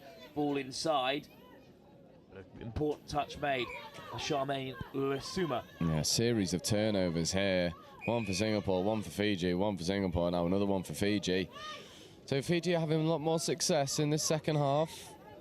Although they're taking the roll ball from 10 metres further back than when they can, so well, get a bit more forward. There we go. Up to the 10 they go. That's better, go forward. Fiji off to the races. Into touch goes Nuku. That's another good line of running. And could they be on for their first score here? Nuku steps off the left, weaving through defenders. Lovely little show and go. Selena Nuku is caught. Tuilivonu. Nuku through the hands, unfortunately there. Lesuma not expecting it. Yeah, just struggling to find some structure and depth and attack off Fiji. It's a direct contrast from what we've seen from Singapore. And if Singapore can look after this ball a little bit more, they'll have so many more opportunities to get scores on the board. It's just the unforced errors that I think are hampering them and ultimately keeping Fiji in the game. Well, they've made it to the box, Singapore. And finally some changes after back-to-back turnovers. Oh, that's a delayed on the pass, which has put them in behind. But they're once again unable to capitalise from a good position. And it's frustrating, and it must be frustrating from a Singapore perspective, because it's such good work to get into the Fijian third. They do really well to get there with touches saved, ready to have a bit of a line attack. And then it's the unforced skill errors that are letting Fiji off the hook. Little losses of control here and there.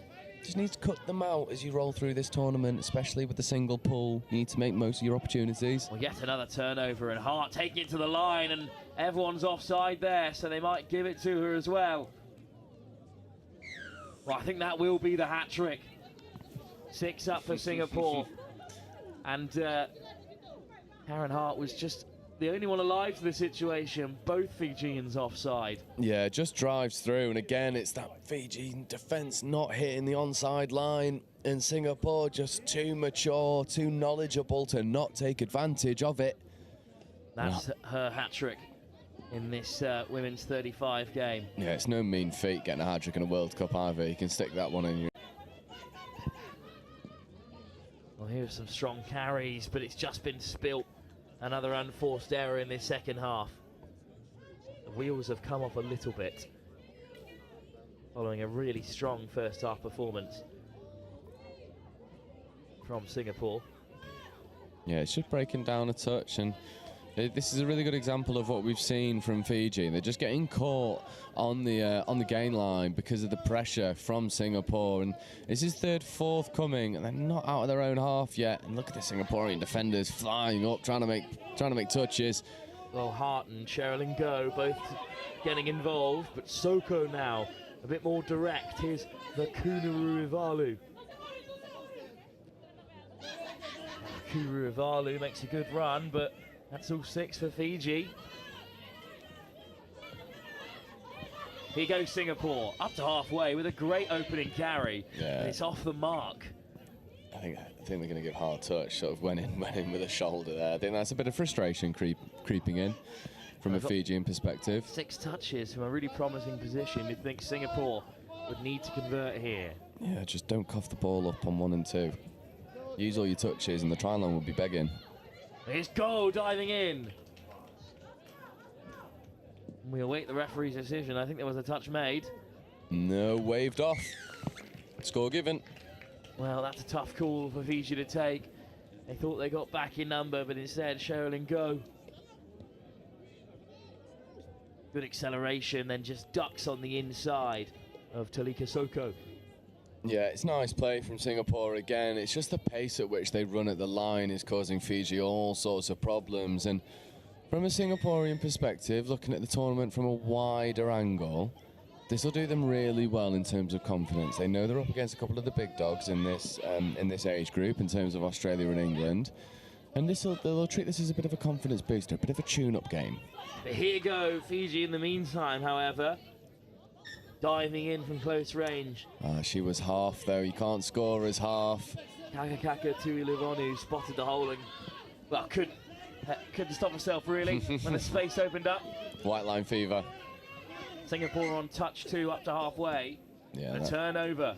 Off the mark. And that's good defensive pressure from Fiji, forcing the turnover. And that's one of those turnovers which isn't unforced. It's definitely due to the pressure from Fiji. And a really good defensive read. She's in possession again here. Another great pickup. Options to the right. Montcaspi looks to lift it over the top to Neo. There's a Fijian hand in there. And they'll have 6 more at the 7. Singapore looking for their 8th try. And they're yet to concede as well. A really good performance from them. There's numbers left and right, but sliding in this time. Marlena Montcaspi has another score. Yeah, it's lovely work again. Sort of rinse and repeat from what we've seen from Singapore. Just pace at the line. Lovely little open side quickie. And then it could have gone outside or inside. Chooses to go back on the inside. Lovely finish. Singapore looking really good.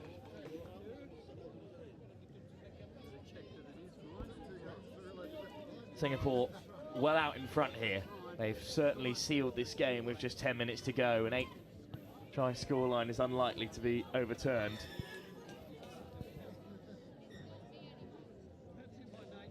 Oh, the referee's just having a little bit of a conversation. Well, let's look ahead for what we've got for you live on Riverside. Wales take on the Cook Islands in a men's 40 game after this one. And then Fiji, New Zealand in the men's 35 competition. That's going to be a great game where Fiji will be looking for a response following their defeat to South Africa. The United States take on Japan in the men's 50s and Switzerland take on Middle East in the men's 45 before at 10-3. England take on Ireland in the women's 35s.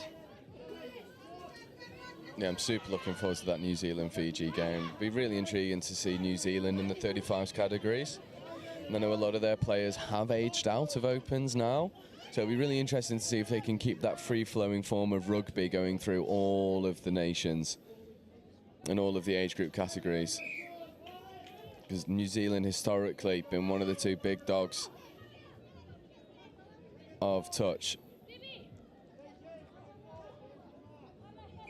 As Fiji just coughed the ball up. Singapore, coughed the ball up for a touch and pass, and Fiji have a good opportunity to go down the other end now. And we'll see if they can create something here. And just as soon as they turn the ball over, once again, coughed up to Singapore. Well, that is a feature of the game so far. Yeah, and they'll look to drive hard at the line now, as they have done all game. Singapore look really good value for their lead. And looks like they're setting up for a 32. They don't. They go for the middle quickie. Sweeper coming round. Long ball is on if it wants to go. It does. Diving in the corner. And 8 becomes 9 rather quickly. And Singapore running away with this game, especially in this second half, have looked really good value for it. Pretty textbook touch, the space opened up, lovely miss pass. Yet another score. Right in that corner for Hafisa Hamza, 4th try of the game. That's a nice pass. Yeah, lovely little right to left pass. Flat at the line, engaging the defenders, winger holds a width. Oh, well, I don't think it's been given in the end. A reversal of the original decision from the referee, so Singapore will have to settle for just an 8-point lead, I believe. Yeah, unfortunately so. They must have been given a forward pass in the end. Looked quite flat. Flat from our end, at least, but there's plenty of officials out there with better views than we have. And now Singapore have a good opportunity to eat up the yards, and they do ever so well. Up over the halfway, sticking to the right-hand side, going box. All my life, and I'm still amazed by this place. I love Nottingham. Sometimes I stare at Hockley's graffiti colourful walls, and sometimes I gaze at the deers running around Woollerton Hall. Supreme thrills, from chilling up at Green's Mill, or up at that castle on the hill. Nottingham, I love you, and I always will. Visit Nottingham today.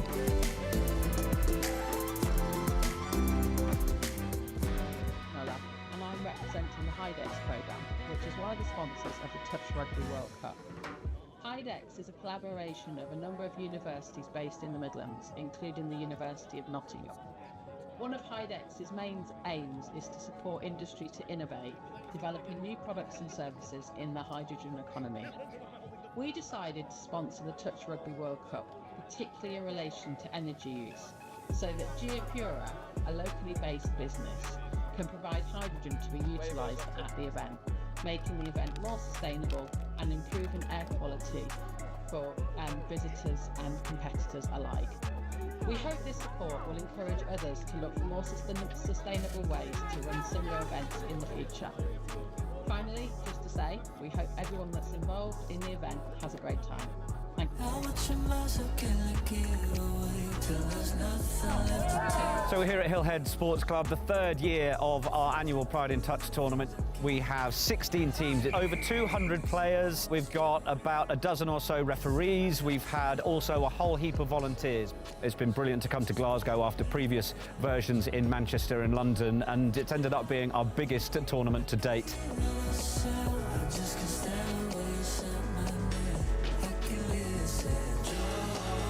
Get a lot of curious players that want to try out touch rugby for the first time, so they might be a bit nervous, but I think they come down, they hear the tunes that are playing, they see all the rainbows, all the smiling faces, and I think they realise that actually they can just have a good time.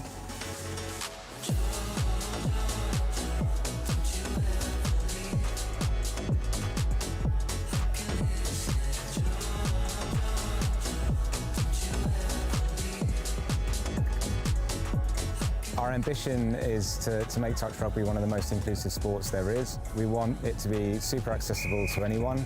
We don't want there to be many barriers or any barriers to picking up the game for the LGBT community.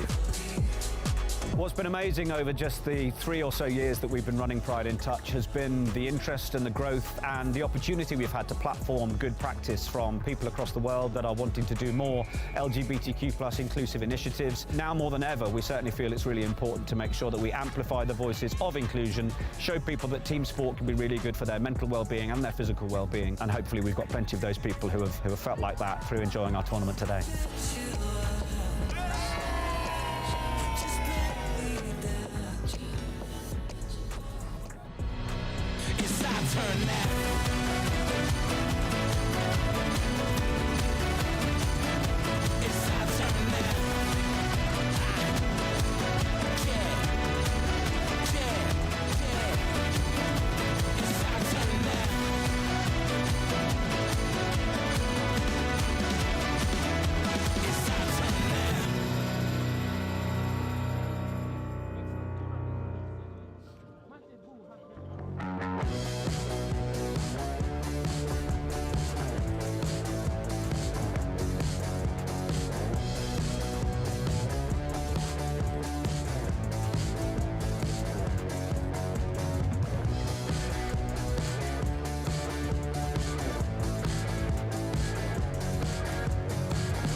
I'll put this on, or wait.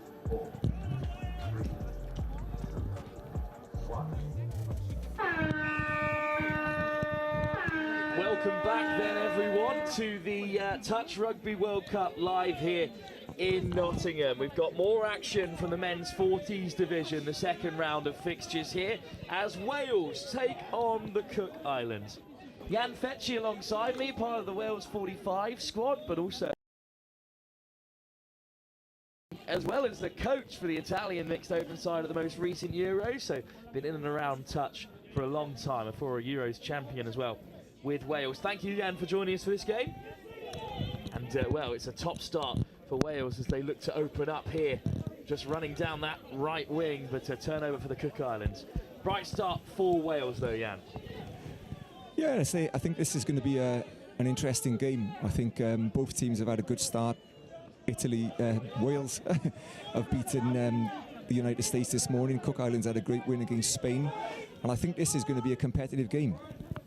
Cook Islands put 10 on Spain without conceding as well, but a pretty comfortable victory for Wales as well. 5-1 against the US in this two-pooled fixture format. The men's 40 competition has a round robin in the women's, but in the men's there's two pools, A and B, with the top 4 sides going through to quarter-finals. It's the Welsh side though looking to transition as they're up to halfway, taken into touch by Daffyd Woodward as some of the players leave the field, like the likes of Richard House. On come the substitutes, gliding through the defence, Gavin Jones, and they switch direction here.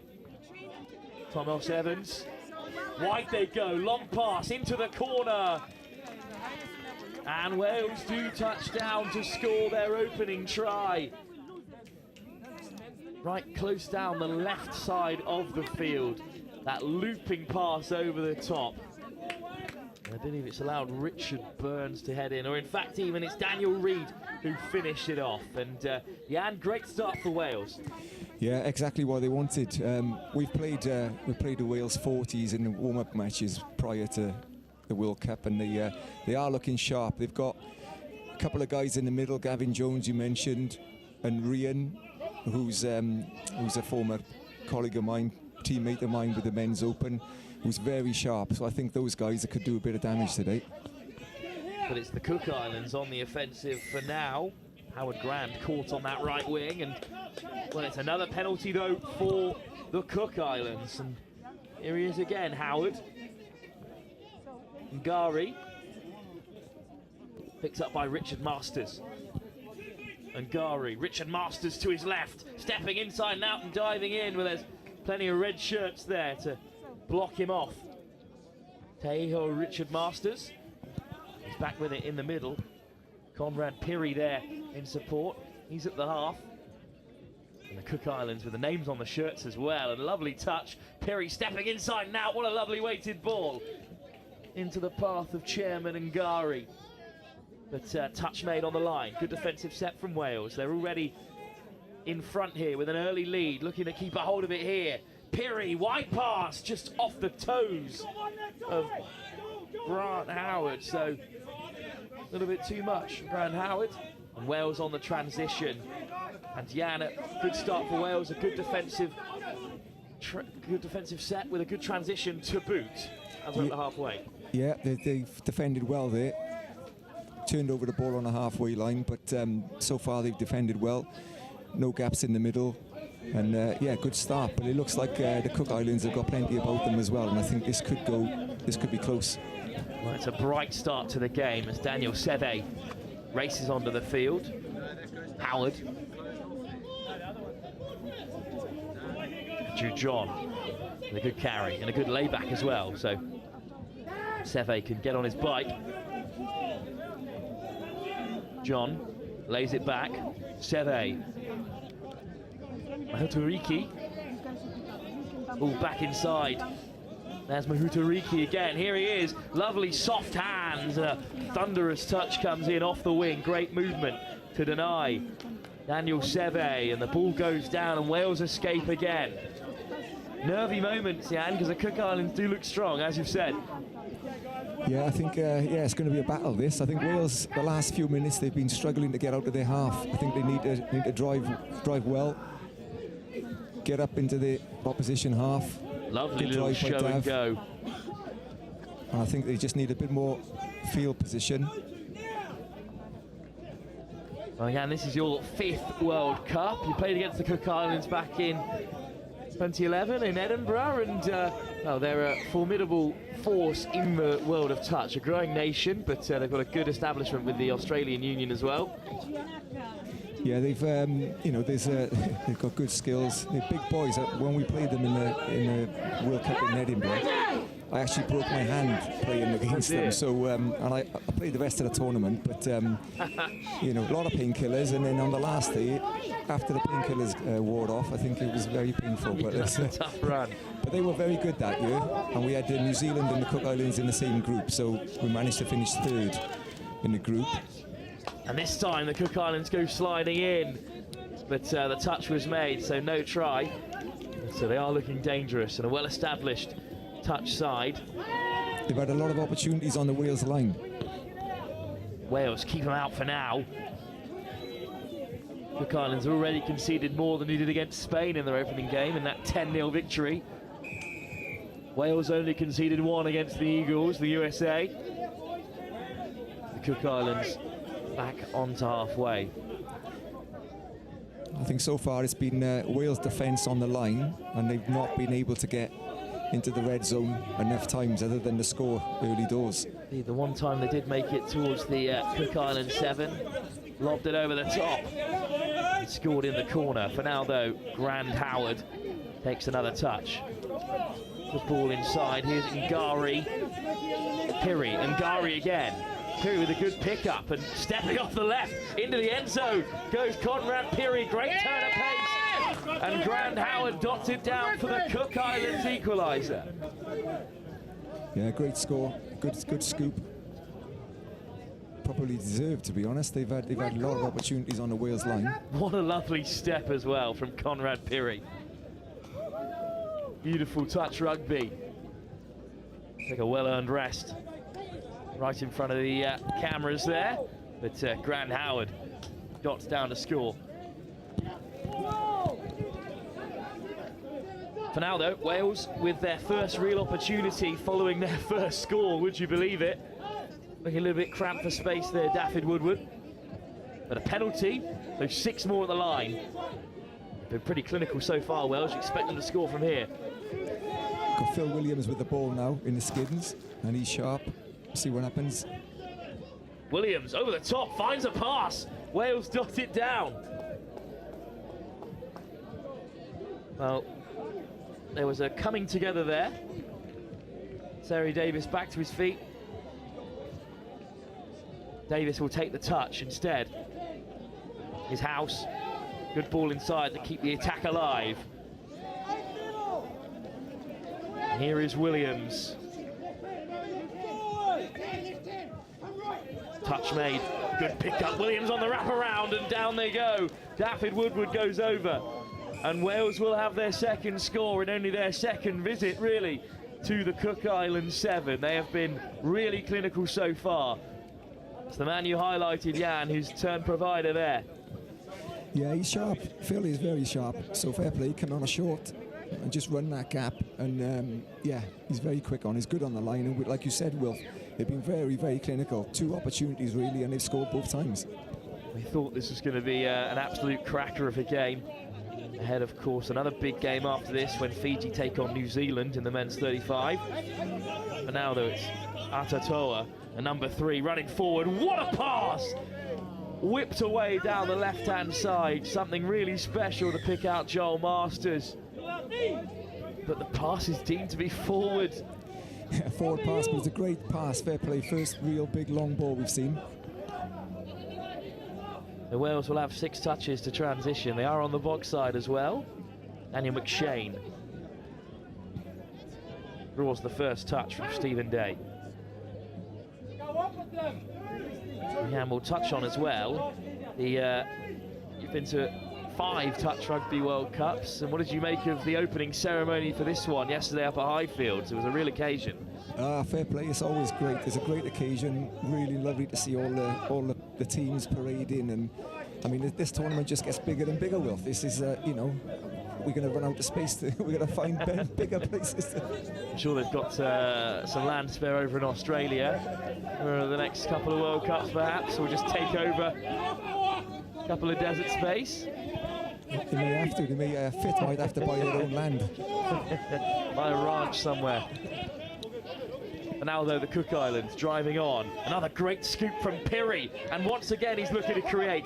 Pirri Conrad, short of options, drops it.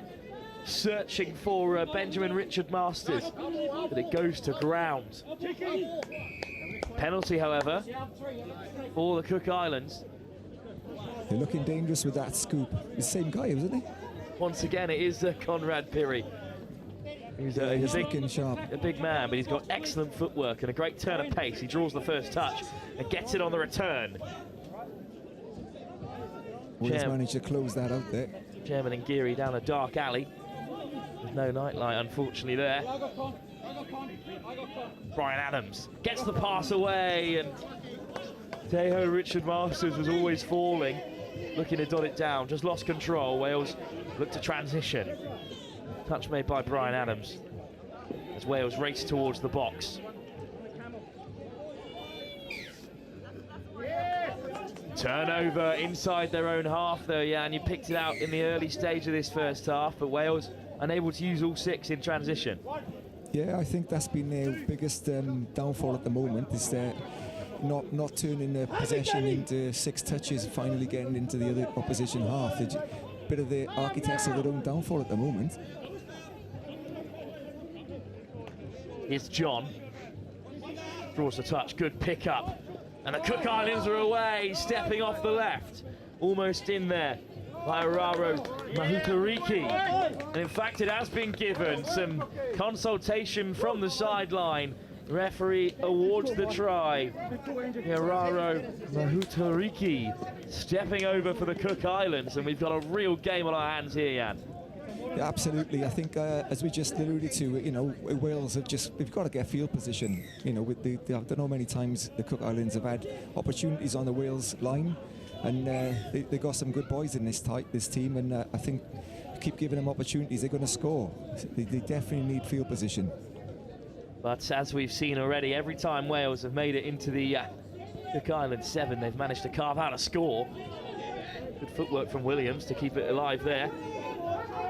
Williams just teasing the Cook Islands line, and he wants a hard touch there because the ball was loose, and I think he'll get it. Yeah, it's a good opportunity here. A repeat set, I think. 6 touches. Let's see if we can get away with a try here. Here is Williams. Hunted down. Jones. Williams goes alone. Sliding in, but the touch is made on the line. Cook Islands escape for now, but they've got 4 more touches in the locker, Wales.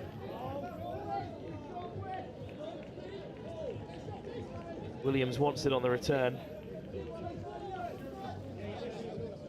He's got Byrne to his left, just crosses past with him. Here is Byrne. Williams looking for some inspiration, Wales. They've been pegged back twice by the Cook Islands in this first half. Touch is running dry for them. Jones, good pick-up. Williams comes running through, and, well, he's won another 6 touches after that interception from Grand Howard. Yeah, I think this is perfect now. We've got field position. Wales got field position. Another repeat set. Very difficult to defend repeat sets. It was Joel Masters, in fact, got the crucial interception, but here's Williams sliding in.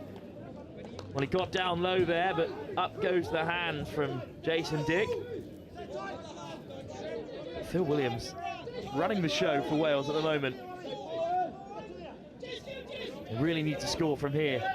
Their second set of 6 from close range. Touch was made. Williams. Jones. Williams again. Jones returns it to Phil Williams, who fizzes it across. Lovely ball. Down goes Richard Byrne. Wales are back in front. Yeah, absolutely. Exactly why they needed patience on the line. Good communication. Good control by Phil Williams there. And as you said earlier, Wilf, they've been clinical on the Cook Islands line. 100% conversion rate at the moment, and they've entered the 7 of the Cook Islands, much like Australia in their first game in the men's 40 competition against Scotland. They end up racking up 18 tries. I think Wales will do awfully well to achieve a similar set of results here. The Cook Islands looking to respond. Well, they're on the wraparound with options to pick out here. Seve makes a great run, and it's opened up the space, and they'll saunter in for a third in the blink of an eye. The Cook Islands are level again. Great work from Chairman Ngari in the build-up as well. Great skills, great pass. Oh, look at that as well. Brilliant. Brian Adams, beautiful ball in the end. That's an island pass, that, for sure. Great combination from the likes of Ngiri Adams and eventually Grand Howard, who's got a second try for the Cook Islands. Wales, though, pushing up past the 10. House, good offload to find Pugsley. Oh, and Williams has almost created a bit of space. Touched by Robbie Atatoa. He'll retreat to the 7. Can Wales keep up this remarkable record? Laid back to Woodward. Williams draws the touch. Woodward with the pickup. Williams goes long, and there's numbers up there though for the Cook Islands. Great defence. Daniel Reid is caught. Williams from a standing start is caught. Neil Pugsley, Williams. Touch made, and Williams will get it back. Great run, this time over the top, and surely this time Wales will score. Seri Davis goes over, but unfortunately, well, he's been caught instead. Leave a forward pass, perhaps. So the Cook Islands escape. For the first time, they've kept Wales out.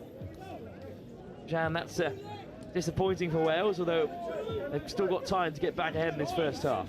Yeah, I think they've created more chances now, more field position. Good defence by the Cook Islands. They went left, long pass, went right with a long pass, and defended really well. Good driving by Cook Islands, yeah. Good running by first Atatoa and then Seve. But they couldn't use all 6. So Wales, with 3 minutes to go in the first half, have another stab at things here. Richard House, a winding run. Davis plays half. McShane. Davis hands it off, and on come the substitutes for Wales. Gavin Jones amongst them. Here he is, looking to create. Good pick up. Flash across, almost a wonderful score. Just put down on the wing. This is looking like an incredibly even match at the moment, Jan. Yeah, exactly as we said before the game. I think this game was set up to be very competitive, and it's bearing out.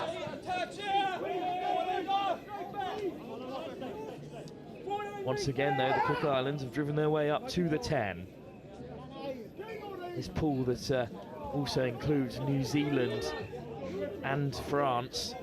United States already defeated by Wales, so they could be looking to crack into that top 2, perhaps.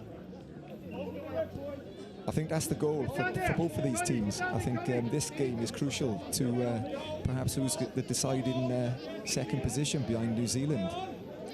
Well, our eyes on a couple of semi-finalists, perhaps, later on in the week, but for now it's Chairman Ngari who put it on the inside. He's still there, Ngari running the show. Good pick-up from Conrad Pirri. He's looked dangerous with his teasing footwork. Just undercooked that pass, or overcooked it, depending on who he's trying to pick out. Yeah, Pirri looks like he's a playmaker in the middle, and he does look, every time he got the ball, he looks like he's something's going to happen. Good carries then from Wales up the right-hand side. They went box side, but they've kept the same pod on for now. And that's an excellent take out wide by Daniel Reid. Avoids the touch as well. Wales still rumbling on. Williams on the switch. Lovely weighted pass, but good read by Grand Howard. And here's Daniel Reid over the top, racing away for Wales. He dots it down to score. Well, it's been given as another forward pass, I believe. We'll have a look at the replay regardless. This is a great pass over the top. I think it's been given. Well, the hooter goes and the try stands. The Cook Islands were certain that it was going to be called back for another set of 6. Instead, right on the brink at half-time, Wales go ahead. Daniel Reid, the scorer. And Jan, what an excellent first half of touch we've had in this men's 40s competition. Brilliant, Will. Fair play, great half. Both teams really going for this. Good opportunity to score at the end. Perfect timing right on the hooter. And Wales, they didn't burn the touch going left. They kept the ball alive, went back the other way. And, yeah, come back the same way again with a lovely pass in the corner. Well, 2 of the top sides in this men's 40s Pool A, the Cook Islands and Wales, still have 20 minutes to face off with one another. A tit-for-tat first half, which saw Wales take an early lead, and they hold a 1-try advantage going into the break. Live here on Riverside at the Touch Rugby World Cup. We'll be back for the second half very shortly here in Nottingham.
Players and officials, this is your 2-minute warning. Players and officials, 2 minutes till the second half.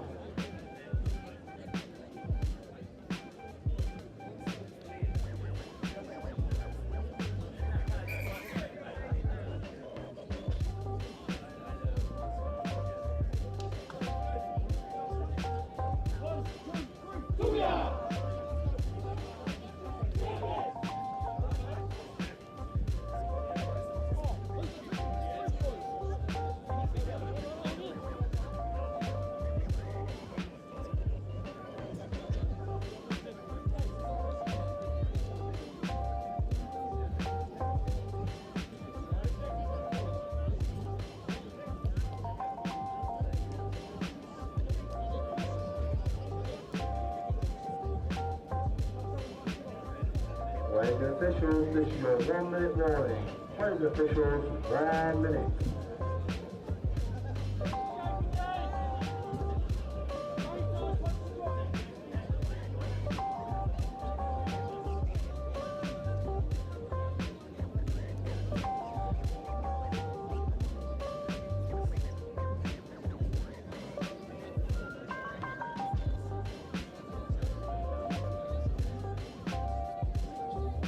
Players and officials, 30 seconds. 30 seconds.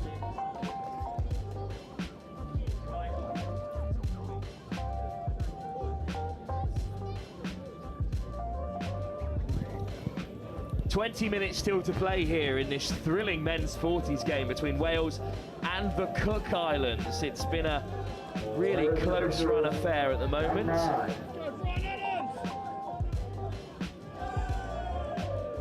Jan Fetchy alongside me, Wales 45 player, former Welsh Open player, former coach of the likes of the Italian mixed open side as well.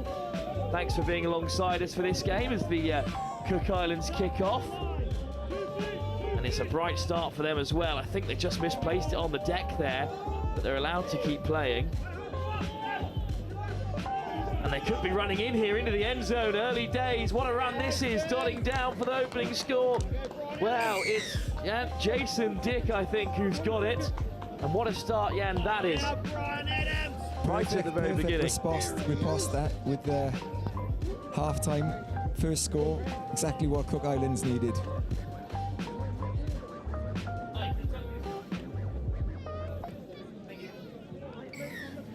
Interesting set of music there, Wilf. Yeah, the classic next-gen tunes in between the halves as they accompany the Cook Islands equalising score. But well, Williams could be in right away for Wales' response. It is indeed. What a start to the second half. Wales go back in front by 5-4, and it's Phil Williams, who picked out before, a former men's open player as well, who's dotted down with loads of space around him. Yeah, it's going to be one score. The next score is important. I think it's going to be 1-for-1. Yeah, it looks like it's going to go all the way to the wire. Bit of tit for tat here in what has certainly been our closest game so far. We've already seen Fiji's women see off Singapore. We've seen Australia beat Scotland in the men's 40 comfortably in South Africa. Also took down Fiji in the men's 35. They'll be in action next against New Zealand. But now, though, the Cook Islands looking to respond as quickly as they did at the beginning of this first half. Teho Richard Masters on the wraparound is Day. Switching inside to Seve. Caught this time. Alan Curnow onto the field. Ball, but the whistle goes. It's a turnover. Wales have it back. That's a big turnover as well, Jan. The Cook Islands really needed to keep this rate of scoring up. Yeah. It's not gone tit for tat, and maybe this is an opportunity for Wales to get back up there. Noticed that one of Wales's main strike runners, Ryan van Swalwick, is not playing in today's game. I'm guessing it's because he's coaching the men's open, Wales men's open team. So perhaps he's with them at the moment. So he's a big miss for Wales. But they're still doing very well without him. It's an excellent take as well. Fist across to Thomas Evans. There's the pass from Woodward. Seri Davis just crowded out down the left-hand side. Cook Islands will have it back. Ryan van Schalvik, the Welsh 40s player over at Highfields today, looking after the men's open side, who, following really strong European Championships, will be hoping to challenge over at Highfields. It's a strong carry from the Cook Islands, and they've drawn a penalty as well. As they head towards the box, they're lined up to make the changes.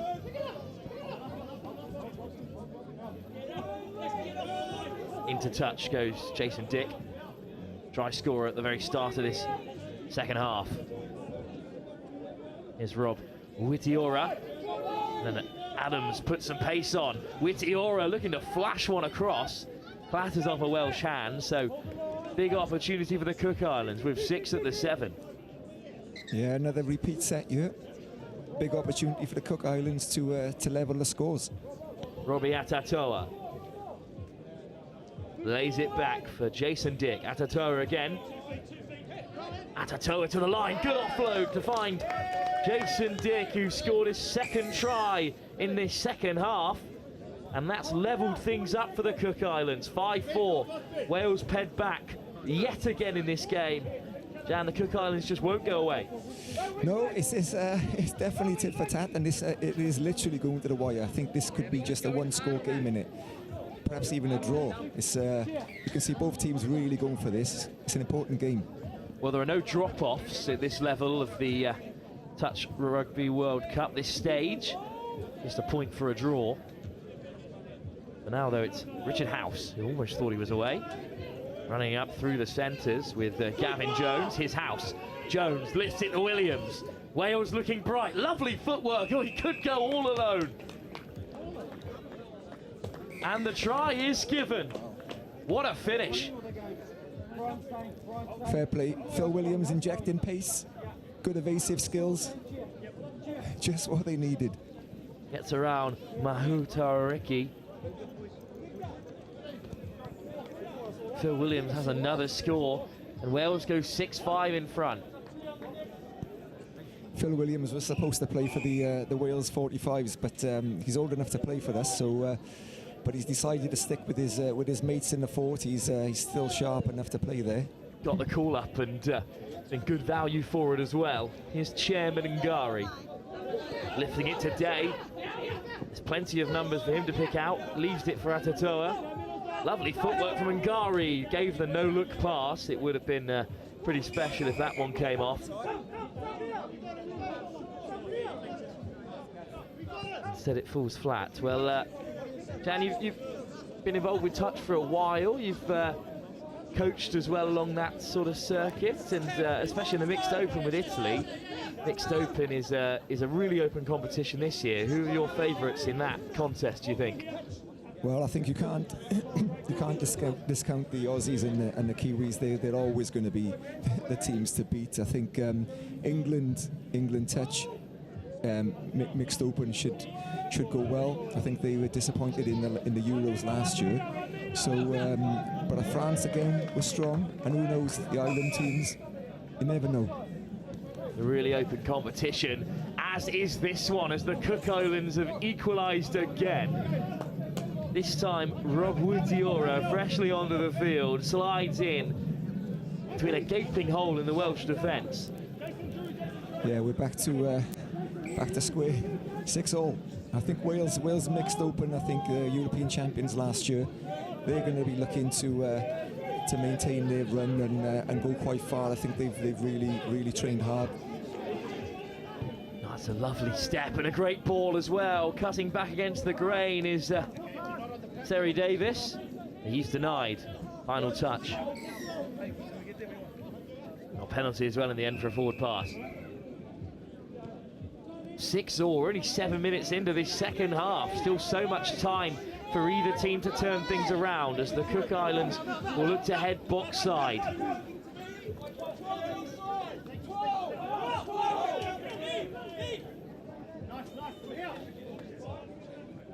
Ngari. Lutariki lifts it to Conrad Pirri out the back door, long range, and oh, wow. You can't knock him for trying. That would have been something really special. Yeah, amazing pass, fair play. Well, for now, Daniel McShane riding the first touch, called back.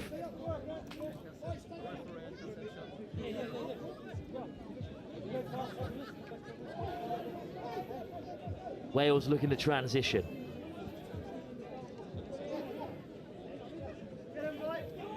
Good meters made through the midfield by House.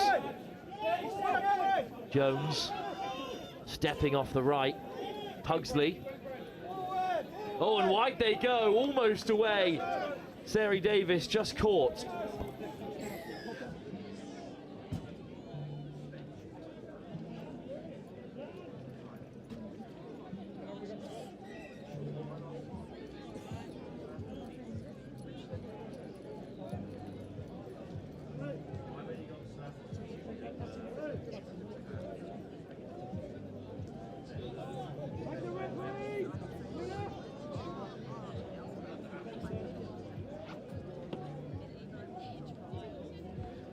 Well, for now then, a little bit of break in play because Seri Davis receives some attention, but the Cook Islands are back to it, transitioning from inside their own half. Kept out Wales a few times now, and the game still hangs in the balance. Both these sides will be hoping to head through to the latter stages of the men's 40s competition. A win here will do them both the world of good, having already recorded 2 victories so far this morning. Atatoa, in fact, this time scything through, looking for a second try, as Rob Witiora with Atatoa to his left. They've run out of touches, so Wales in the transition again. Oh, what a ball that is, back on the inside. Does really well to keep a hold of it. But a big turnover, Jan, for the Cook Islands. Yeah, forward pass, I think. I think this giving them another opportunity on the line, trying to drive out of our half, the Wales half, but this is a big opportunity for Cook Islands to take the lead. Jason Dick lays it back, he's on a hat-trick. Ryan Adams keeps a hold of it. Conrad Pirri back in the centre, dangerous footwork from Pirri. Ryan Adams, lifted by Pirri, gets it on the return. There's the long ball. Great take, popped on the inside to keep it alive. What a score that is. Wonderful finish. You thought the chance might be up there when the ball landed into the path of Richard Masters. But Benjamin Richard Masters got it away. I think it's Andrew John who's the beneficiary there. What a score. The Cook Islands go in front for, can you believe it, the very first time. Oh wow, the first time. I think they've been pegging back Wales all game so far.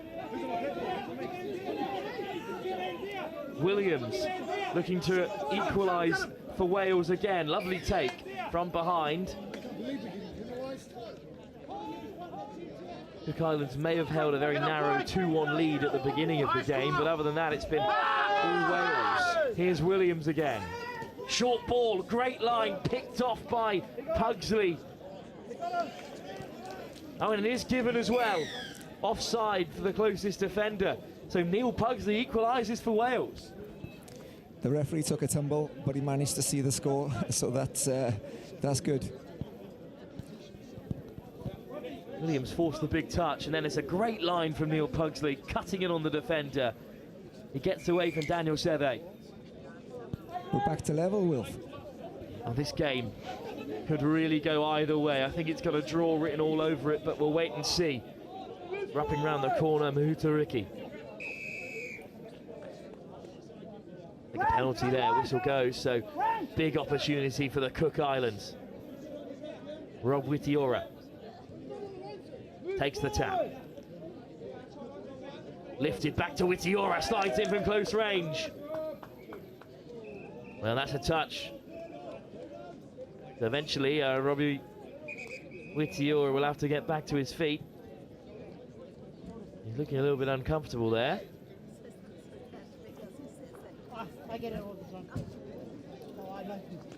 Looking at it from here, Well, play will pause for the moment while Rob Witiora receives some attention. Just caught on the way down there, perhaps. Perhaps he looks like he maybe landed on the ball, winded maybe, I'm not sure. Well, Jean, we've got a little bit of a men's 45 later on. 2 o'clock here on pitch 1 as Switzerland take on the Middle East. How do Wales fancy their chances in that competition? Well, we've trained hard. You know, we've got a very competitive pool. Today we play Spain at 2 o'clock. Then we've got Australia at 4. So quick turnaround for the second game. But I think it's going to be competitive. We're going to, you know, it's a bit of an unknown against a couple of the teams. Looks like Papua New Guinea have pulled out of our group. So one less game. I think it'll be quite competitive. They have indeed. So there'll be no final game of the day for us here, either on pitch 1, because Papua New Guinea were down to play on pitch 1.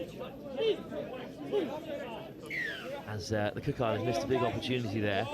We did look at Fiji and Jersey earlier in the 45s category, and I think Fiji started with 6 or 7 boys, and then one by one a few more arrived, so I'm not sure if they got different flights, or I'm not sure what happened, but I think they ended up with 11. So the boys who started, the first 6 that started, were very thankful, I think, that they had some subs in the box. A lot of turnaround there. Our final game on Riverside 1. Looks like it will be South Africa, Fiji in the men's 50 at 20-4.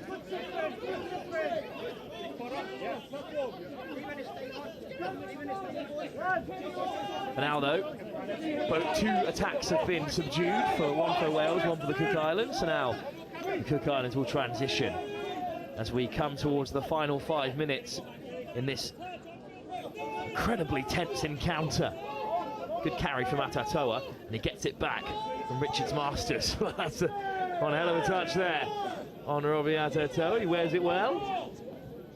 Hey-ho, Richard Masters looking to get on the outside of Williams. But that's the final touch.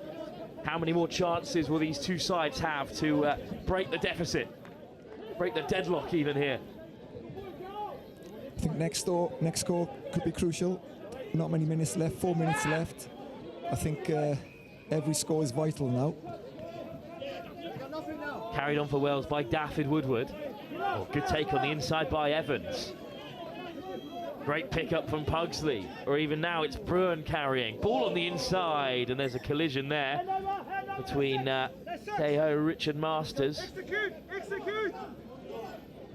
and his Welsh counterpart. It will be a turnover in the end. Well, I think that's a penalty. I think it's 6 touches. I think hard touch perhaps is the call. What an opportunity this is for Wales, Jan. Yeah, huge, huge. If they can get a score here, we never know. I think this next score is vital. Woodward, touch found. Evans back to Woodward. Goes alone. There's Richard Masters there to make the touch. Good defence.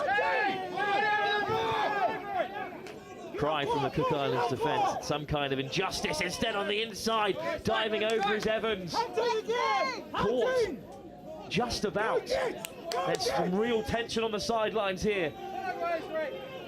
Evans once again sliding in. This time it's dislodged, and that's the turnover. Witiora makes the final touch, I believe. Big defence by the Cook Islands there. Needed that. Witiora does not indeed, because he's off the sideline here. But it was a huge final touch regardless. The Cook Islands now looking at transition. They've made it to the box.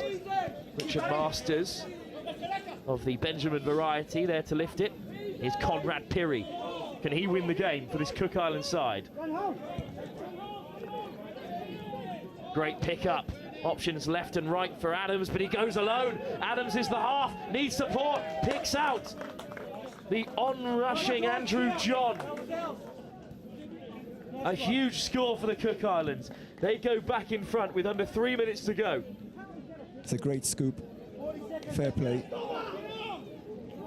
Great score and a great time to score as well. What are we, 2 minutes left, 2.5 minutes left? Andrew John has scored both the tries that have gotten the Cook Islands out in front. That's his second of the game. And Wales short on time. Desperate of a response here.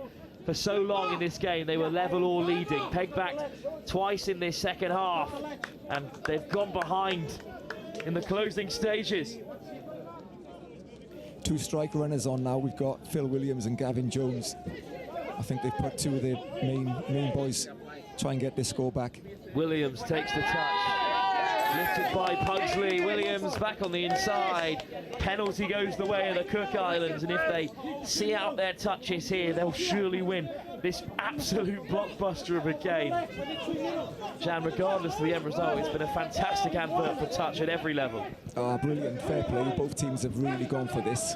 Good skill level, great competitiveness. Nothing in this game, 1 score. And here's Sede eating up the touches for the Cook Islands. Hey-ho, Richard Masters. Great pick-up from Day.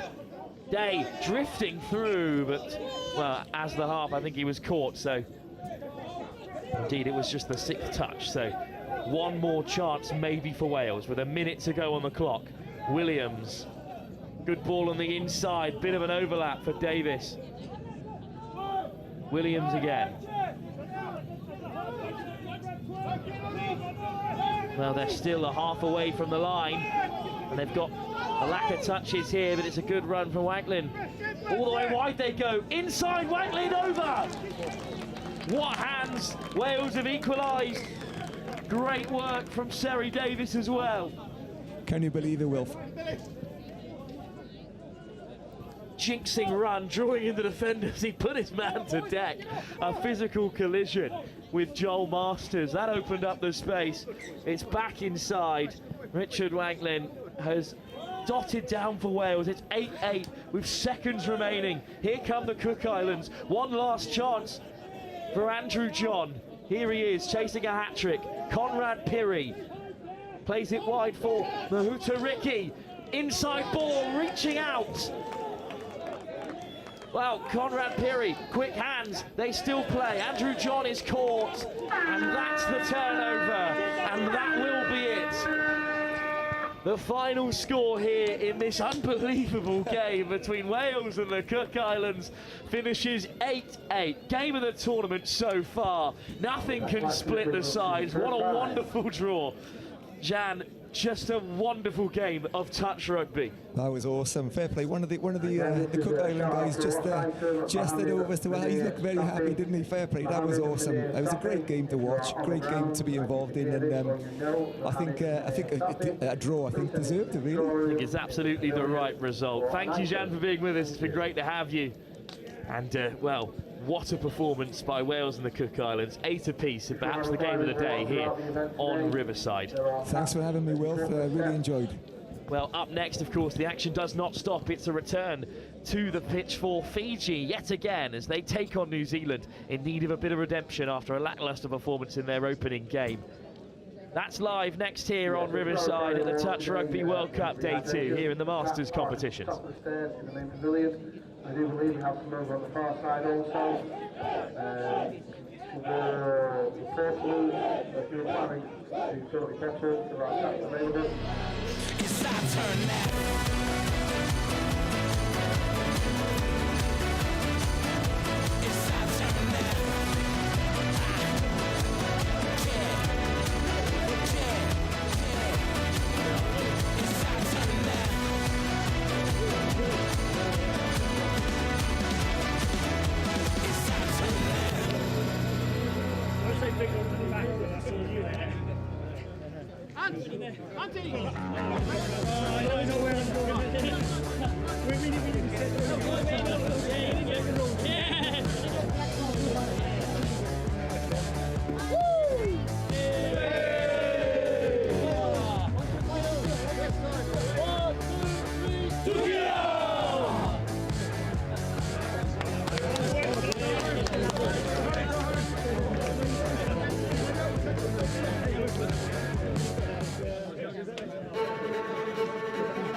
Wow, our first hacker of the Touch Rugby World Cup here in Nottingham on Riverside. The Touch Blacks all lined up as the Fijians now in their huddle as well.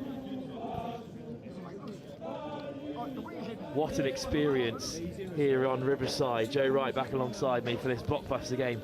And the men's 35 where Fiji will soon take on New Zealand. Yeah, this is special.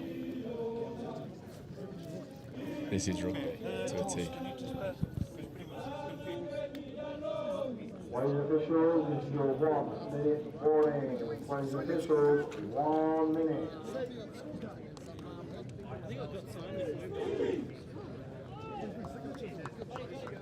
Unless on the other side, on the first left, they should tell you.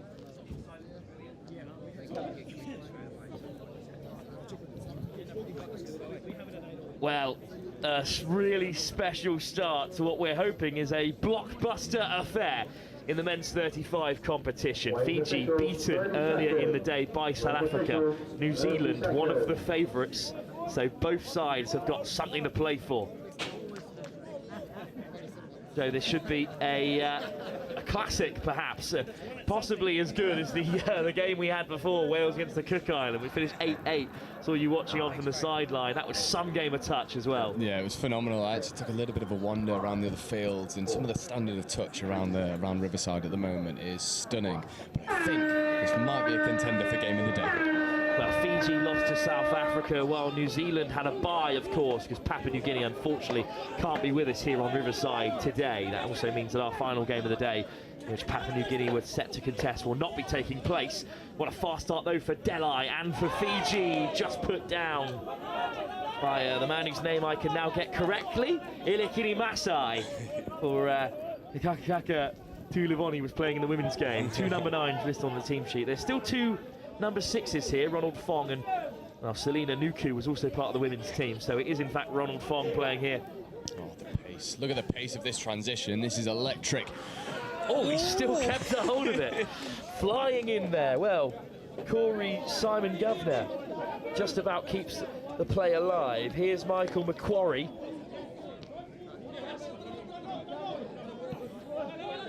Macquarie with the pickup. Oh, spoken too soon there. Michael Macquarie puts it down. Well, New Zealand then have yet to play. They've been given the win.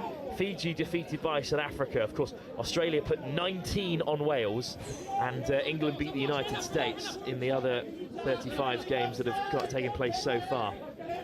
So the 35, it's just the 1 round robin, which means at the moment it's Australia on top and England. New Zealand, you'd think, would make up the rest of that top 3, but Fiji still in with a shout. South Africa, of course, also involved. United States may have lost to England, but, well, this pool is still wide open with 4 teams heading through to the semis.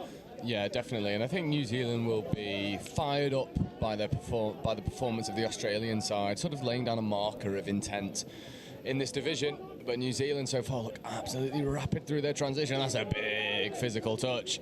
Not sure who angered Australia this morning. They put 18 on Scotland in the opening game, of course. The British summer. In the 40s, yeah, absolutely. New Zealand, though, looked like the first to score here. What a little show and go. Wonderful from Callum O'Sullivan. New Zealand are in for the opening score, and that's a delightful bit of skill. Yeah, it's stunning. And again, this is the benefit you get from running a really potent transition. You end up getting a roll on the defence, and then this is just your core skills done to the extreme, right? So lines running on the outside, which means that the Fijian defenders have to fix towards the touchline. They have to have their hips square, and then little show and go, a little bit of footwork, and O'Sullivan goes through. And it looks like New Zealand are coming out with intent. Delhi, Masai and Delhi in the centre, that's a physical touch, but Ilikini Masai will take a bit of pace out of the game. Leon Zhang, good line speed for New Zealand, another touch force, but Zhang scoops, gets the flick away. It's still alive here through Masai. Delhi, great pickup, Masai to his right, numbers over, but he'll slide in alone. Oh, 6 touch, what a touch covering. Across came Nathan Walland. And instead now, New Zealand on the opposite side of their box will look to transition. Here's Robbie Harlow. Yeah, this is much more, I mean, even just in the first couple of minutes, this looks like a completely different Fijian side. They're looking really direct, really aggressive. It's almost like it took a competitor from across the pond to G them up a little bit. Well, they did get off to a bright start against the South African side, but they unfortunately were unable to turn those into points. And South Africa opened up a 4-0 lead. New Zealand, if they can be clinical, could hope to do the same here. Straight through into the touch there with some real intent. Simon Governor is caught. It's good footwork after the touch as well. Looks like they've condensed this Fijian middle pairing. Probably look for a sweeper. They do. And they fly to the left. Lovely footwork, though. They might go alone. Kyron Marsh darling in for a second. Great finish.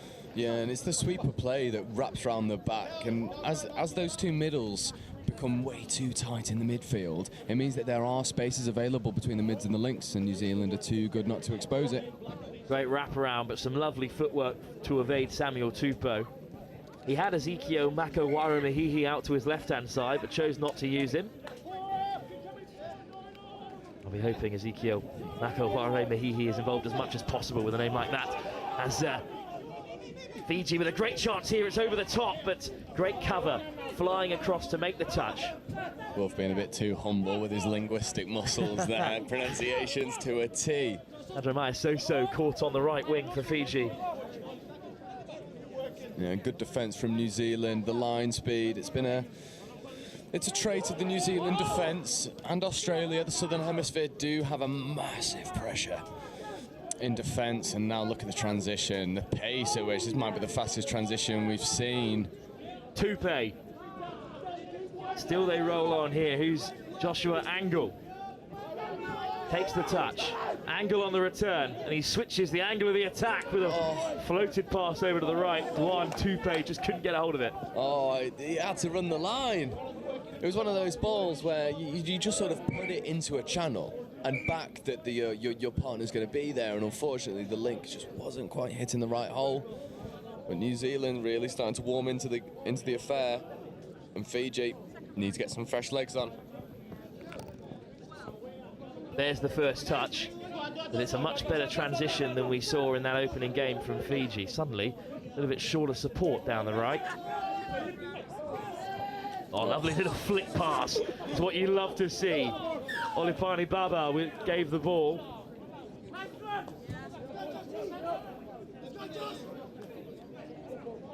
Well, Fiji now with time to set up correctly. Baba, another no-look pass over the top. Great take from Jonah Vugakoto.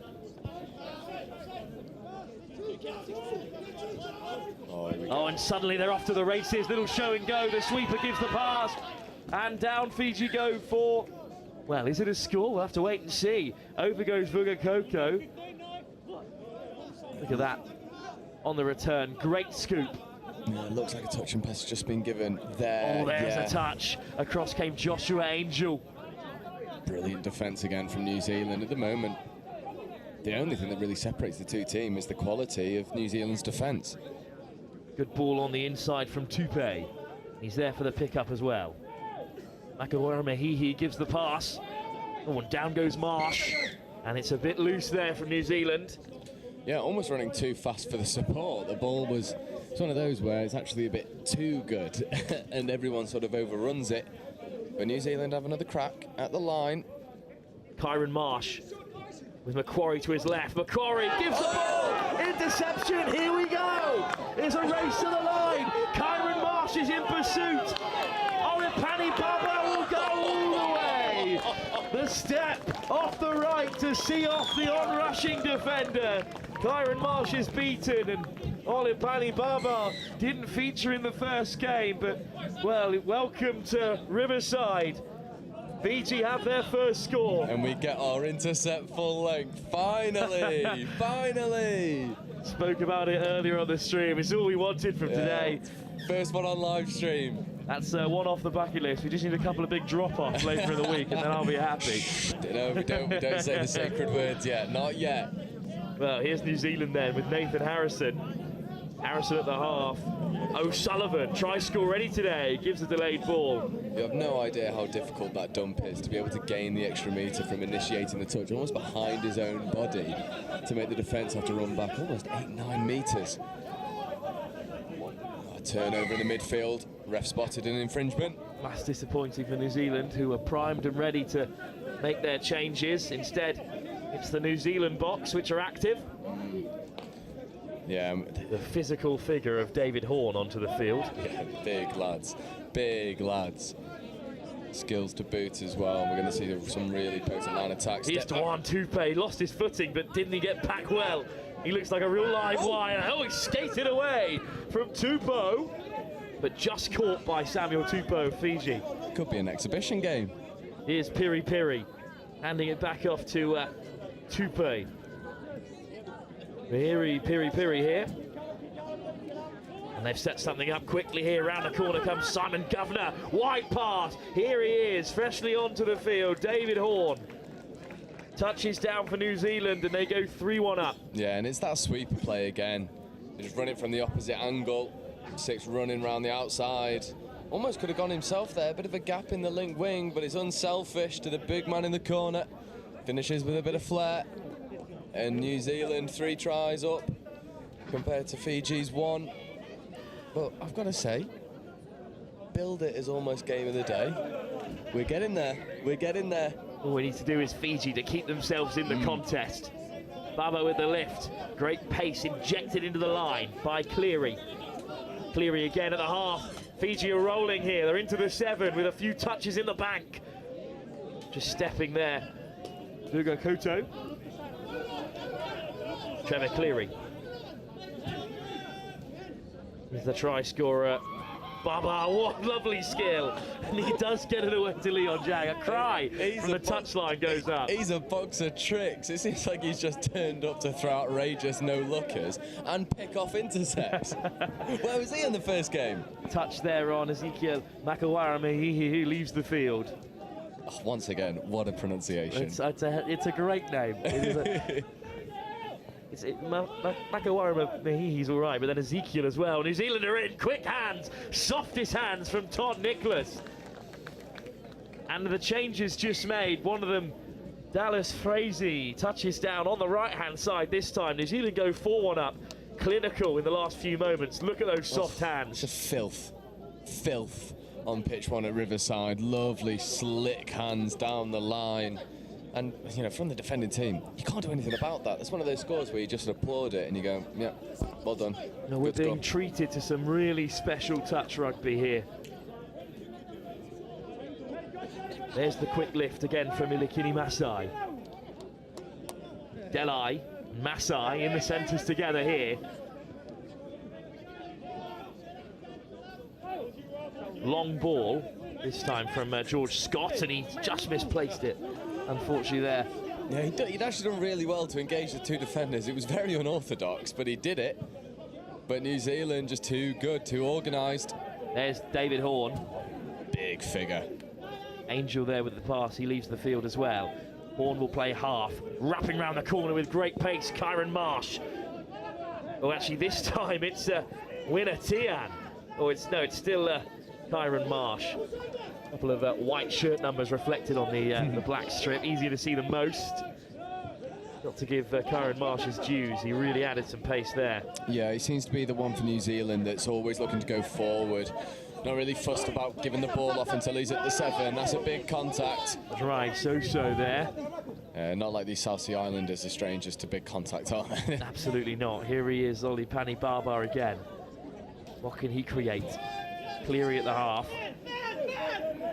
Got Tupou to his right. There's the switch around. 3 on 2. There's the long ball as well. It's a race to the corner that will be won by Dallas Frazee. So touch made. Turnover New Zealand. Gosh, we're only 12.5 minutes into this first half. Yeah, it's breathless.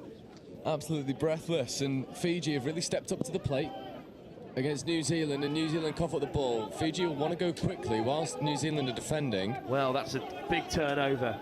Baba taking on all comers. Here's Cleary. Olipani Baba just relaxing for the moment, waiting to strike. Baba, little show and go, doesn't catch them out this time. New Zealand holding firm. The Touch Blacks lead by 4-1. Good line from Baba. Here's Trevor Cleary, switches on the inside. Just lacking a bit of inspiration at the moment, and that's the 6 touches. Yeah, it was frustrating there for Baba. It was a really good strike dump, and the half is just not as close as they needed it to be. Done really well to engage both New Zealand middles. And again, it's that sort of slickness of communication, ball off the floor, that's lacking for Fiji. Another good transition, just a misplaced pass. Joshua Angel slips through his hands. The ball is greasy, the rain is subdued. Still very overcast here in Nottingham. Yeah, and I can tell you, as going to the food van, there's people slipping over with food in their hands. That shows you when you, and that's at a walking pace, let alone trying to sprint at a world-class defence. Devastating stuff. Here's Delai for now, almost all the way through. It's another one where the dump is perfect. The half ain't there. Joseph Delai teasing the defence. Fiji are really feeling themselves here. Well, he's done awfully well to keep that alive. Another speculative pass. Bouliveau puts it down.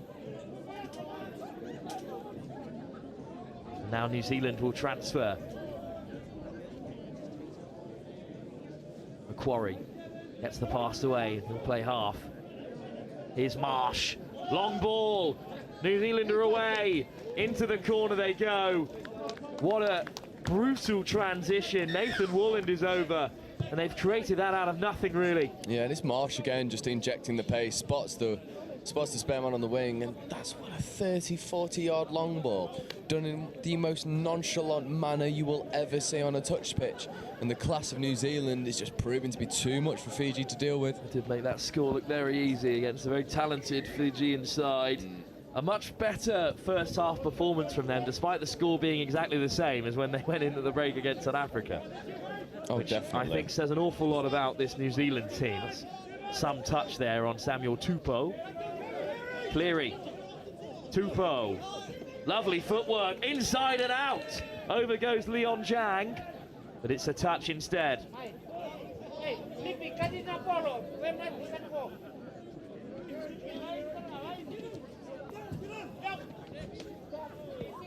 Vuga Koto, the 6th touch for Fiji.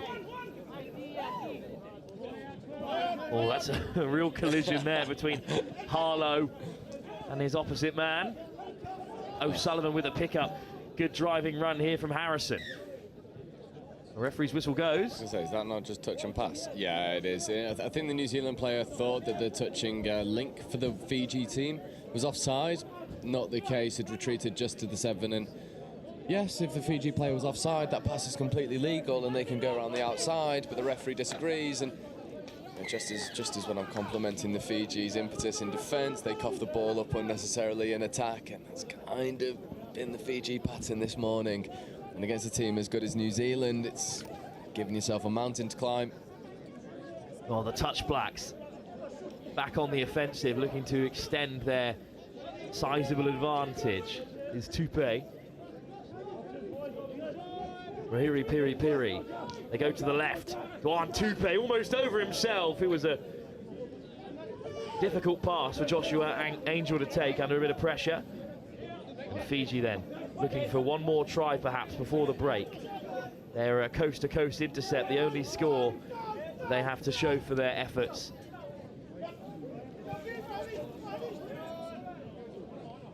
Maratino Elo back onto the field.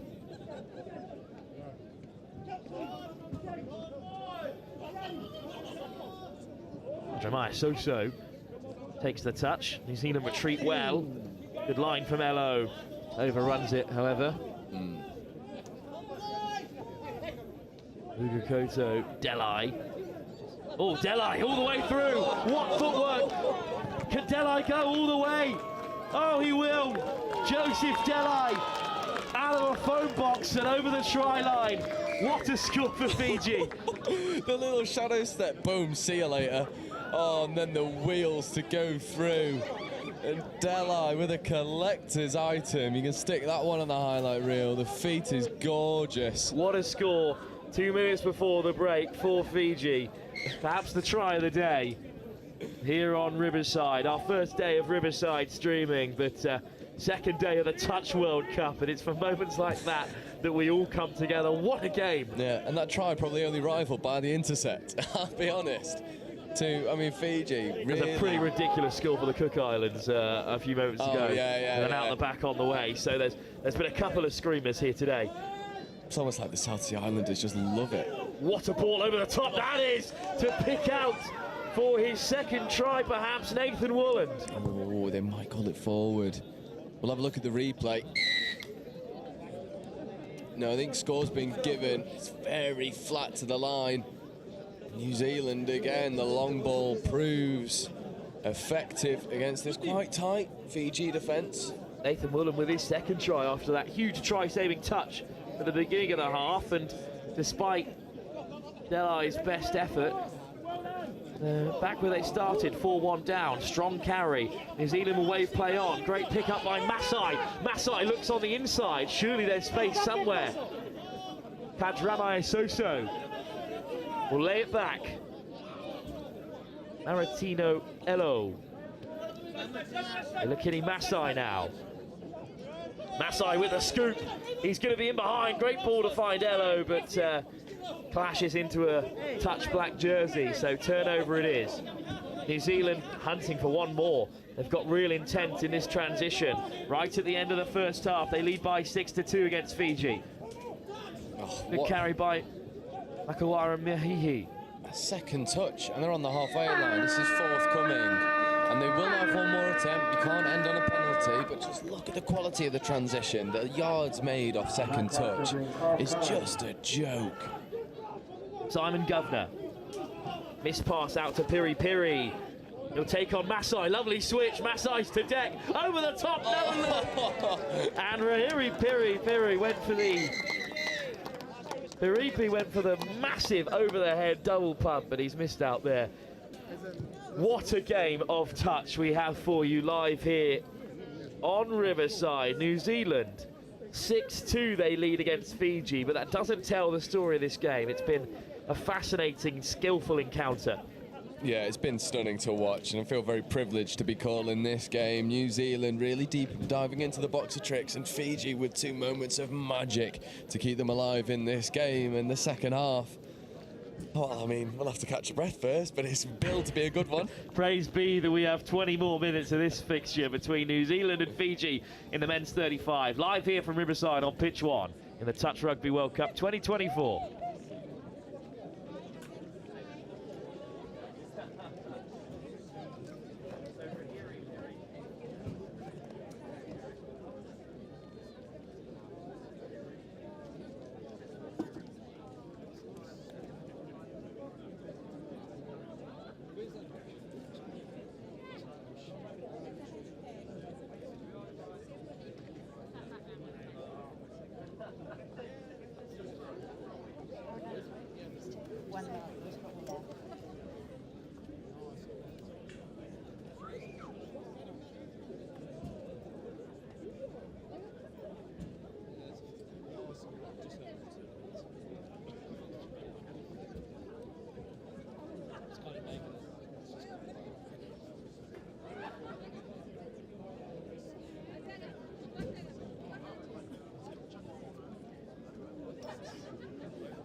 So just make you aware that the merchandise tent is now open, located near the information and medical tent. So if you want to buy merchandise for this event, it's visit the tent is now open.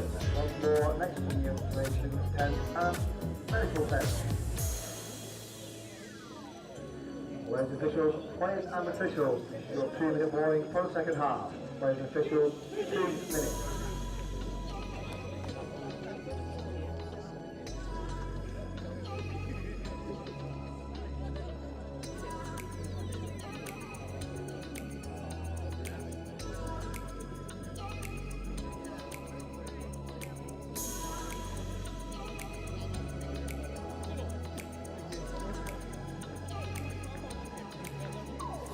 Once again, if you are wanting to buy any merchandise for the event today, the merchandise tent is open next to the information tent and the medical tent.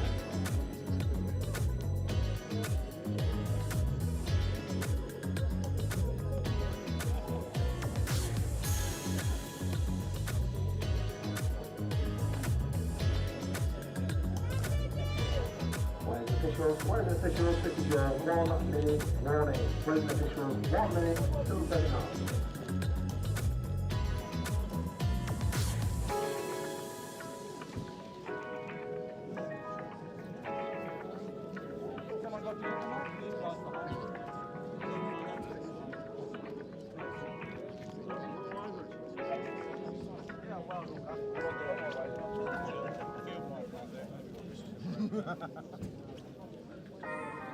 Waving official, 30 seconds.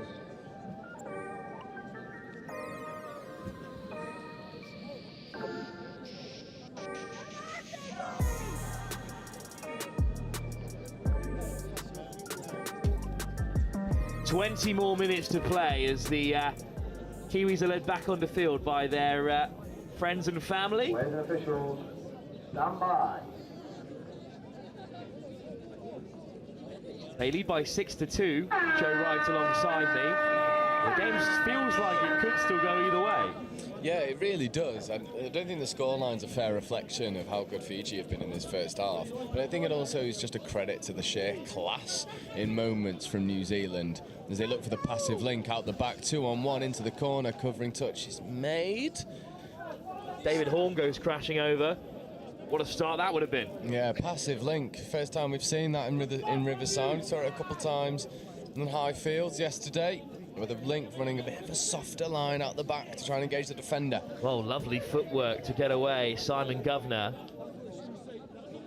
Macquarie with the quick pickup. He's ghosting in behind. Flashing it over the top. What a ball. David Horn has another try. Oh, and snake hips to engage Barber on the line.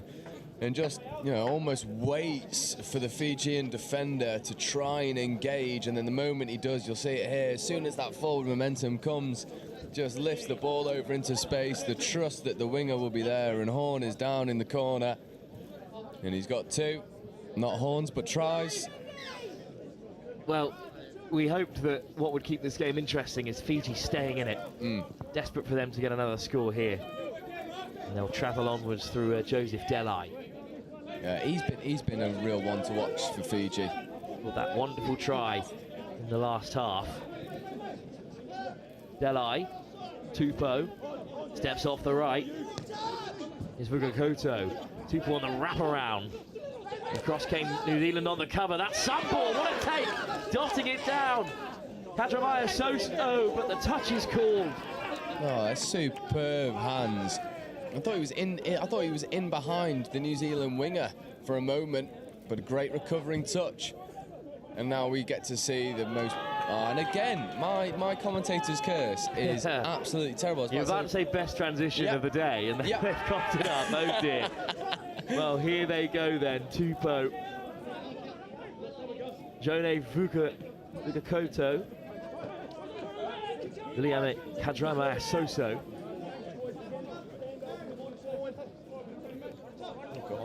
Kini Masao is there on the left, and he does get it back, and he slides in. Well, the cheers go up from Fiji, and the score is given. Ilikini Masai, great footwork, linking up with Kadramaya Soso. Good ball, just to get outside of Nathan Walland. He's on a hat-trick, by the way, the New Zealand winger. Tell you what, it's not often you see a wing link quickie splitting back out to the wing. Not in traditional touch anyway, but Fiji play far from traditional touch. You would have seen Kaka Tuilavoni's name on your screen there. She's part of the women's side. They've listed them both on our team sheet for us since. But it was, in fact, Likini Masai who scored for Fiji. But what a response. Well, can you believe it? They've gone right up the other end, and Michael Macquarie has scored. Yeah, it's a lovely phase play. Really nice. So they take the really quick dump at the line as soon as the touch comes in, flash the ball across, and then the footwork to engage the winger. There is also a New Zealand winger on the outside, so the Fijian has to hold his width. And unfortunately, just leaves too big of a gap for the link to cover. The New Zealand reply immediately as Fiji go and get one down the other end. And Fiji now going into their tap-off move. I can't believe we're only 4 minutes into this second half. Here's Vugakoto. Delai. Olipani Baba. What can he create? Some more magic, perhaps. Lovely footwork! Can you believe it? Well, he's answered the question. What can he create? A bit of magic. Oh, my word. Oh, look at this. Bang, see you later. Leaves him on the floor. What footwork from the Fijian middle. Barber goes over. Now we're in for a shootout. We said, can Fiji hang into this game or get Barber on the ball? And he'll get you in it. Although New Zealand running hard at the line. Passive link, dives around the corner, but brilliant covering touch. Fiji hanging in there. New Zealand looking for yet another quick response. Here's Harrison. They go all the way wide. Lifted by O'Sullivan. Long ball to Harrison, looking to catch them out. They've got one over. What a pass that is. Corey Simon Governor under a world of pressure. Just flicks it out the back, the no look. And they've picked out the winger for another New Zealand score. 9-4. Hat-trick as well, by the way, for Nathan Walland. And it seems like in the second half, both teams have just done away with any thought of defence and have just decided to go hard and attack and outscore each other. Beautiful hands into the corner. Simon Governor saw the winger was out there, gave him a glance and then flicked it over the top. But here comes Masai, and here's Barber in response. Got another step. Masai, Barber flashes it across. Oh, there's a Kiwi hand in there, the touch blacks. Defending well, but it will be 6 touches for Fiji. 9-4, they have cut the deficit. They still trail by 5.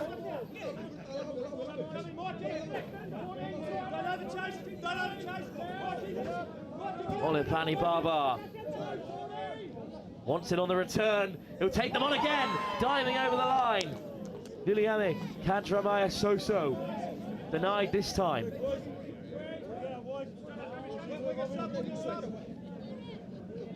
God, there's a real tension in the air here, and who knows what Fiji have got up their sleeves.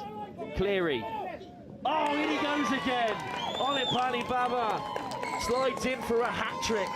One of the best hat-tricks we've seen here at the Touch Rugby World Cup. An intercept, a beautiful step, and then some textbook little show and go. Gave him the eyes.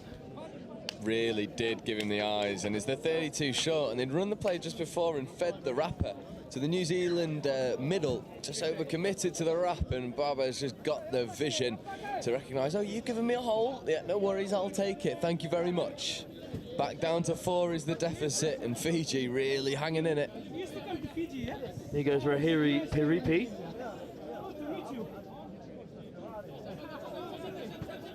Piripi takes the touch. Here's Simon Governor again, jinxing his way through. Caught in the end by Samuel Tupou. New Zealand looking dangerous again. Angel. Piripi. Good take from Angel above his head. Draws a touch. Away goes Simon Governor. Piripi sliding in on the knees. Double figures up for New Zealand. Yeah, it's a lovely little pop pass into the lane. It's one of those where he just almost looks long and then just the double pump and the gentle pass into space. And Piripi goes over. And New Zealand now 10-5, and it really is tit for tat at the moment. 1 up, 1 down, 1 up, 1 down. Certainly been an even second half. Away go the flying Fijians again. Touch made on that Lakini Masai. Masai into touch again. Good pickup. Here's Olipani Baba.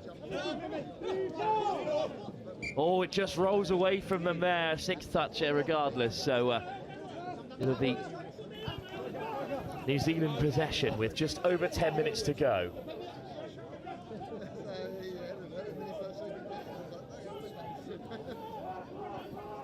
Well, they get to the box, they're into the transition. That's some touch there. We love a bit of contact. The referee's just waving play on. Here's Corey Simon Governor again.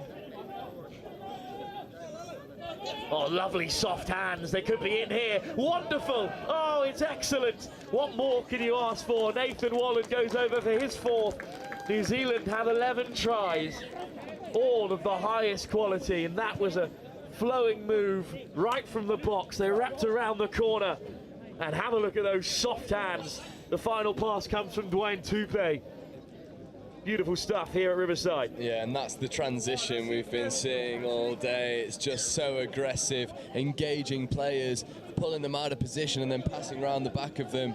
And Wallen is once again the happy recipient, and it must be the best job in touch being a New Zealand winger, because he's just on the Said it receiving earlier end. today to one of the Scottish videos, Adam, who's on the co-com. Being an Aussie winger might be the easiest job in touch, but Nathan Wallen's racked up 4 tries already today. Yeah, off the back, a beautiful play as well. Is Leon Jang over to play half. Good to see George Scott back onto the field. Jang, left, right, puts it back inside. Viliame Kadrame Soso. Here's Scott. Scott wants on the return, lovely footwork. He looked to flick one out the back door. Robbie Harlow makes the touch, and that's a turnover New Zealand.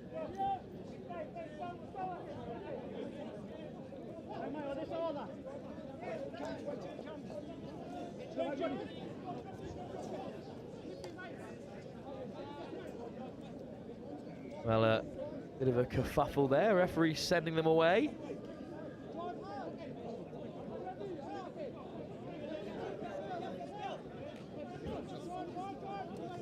Oh, little show and go on the inside from that time Callum O'Sullivan.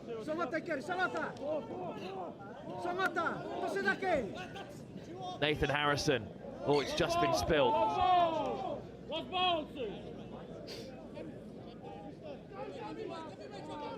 Okay,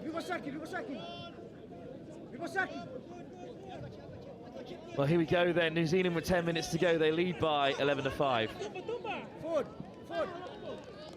Oh, and there goes the touch as well into the corner. And the try has been given so nonchalantly. They have yet another score. This time it's a 5th. Well, Nathan Wallen, what a second half he's had. And it's another no-look pass as well from Corey Simon-Governor. An exceptional. Well, Joe's gone back off to Highfield, but Mel's down to join me. Thanks for being with us. That's my pleasure. Men's 35s, this is my target division for a future husband. So I've strategically come down here from Highfields because I've heard all the mature men's are playing here, but they're definitely not playing like 35-year-old men this game. Absolutely not. Some epic scores. This has been one of the best games so far of the day, seconded only by our 8-8 men's 40 game between Wales and the Cook Islands. Now, how's it been up at Highfields today? The weather's held out at least? Yeah, apart from some rain this morning, the fields are holding up really well. The grass is starting to dry out, and there have been some great games. It's great to see some of the divisions kicking off today, like the Women's Open. Saw a great mixed open between Philippines and Australia. Oh, another little flip pass to the winger. They love those little soft hands out to the wing, and what a take that is as well. Ball inside. Oh, can you believe it? A double take from the deck. It's just a bit silly, really, for New Zealand at this point. They've seen what Fiji have managed to conjure up, and they're coming back all guns blazing. But this has been some game. New Zealand tipped to top this men's 35s pool, and they're looking really impressive. But it was transition that Fiji will look to head to the box.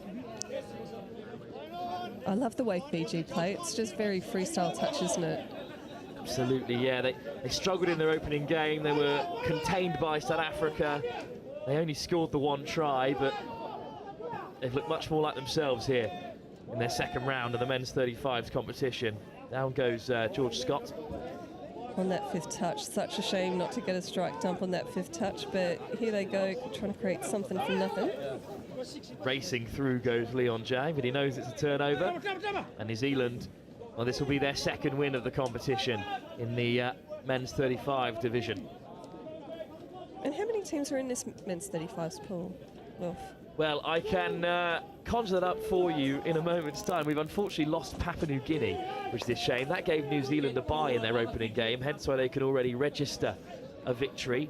But in this men's 35 round robin, South Africa, Wales, the United States, England and Australia are also involved as Death Taxes and Wooland with another score down the right wing for New Zealand. Australia, of course, the favourites as well. They put 19 points on Wales this morning.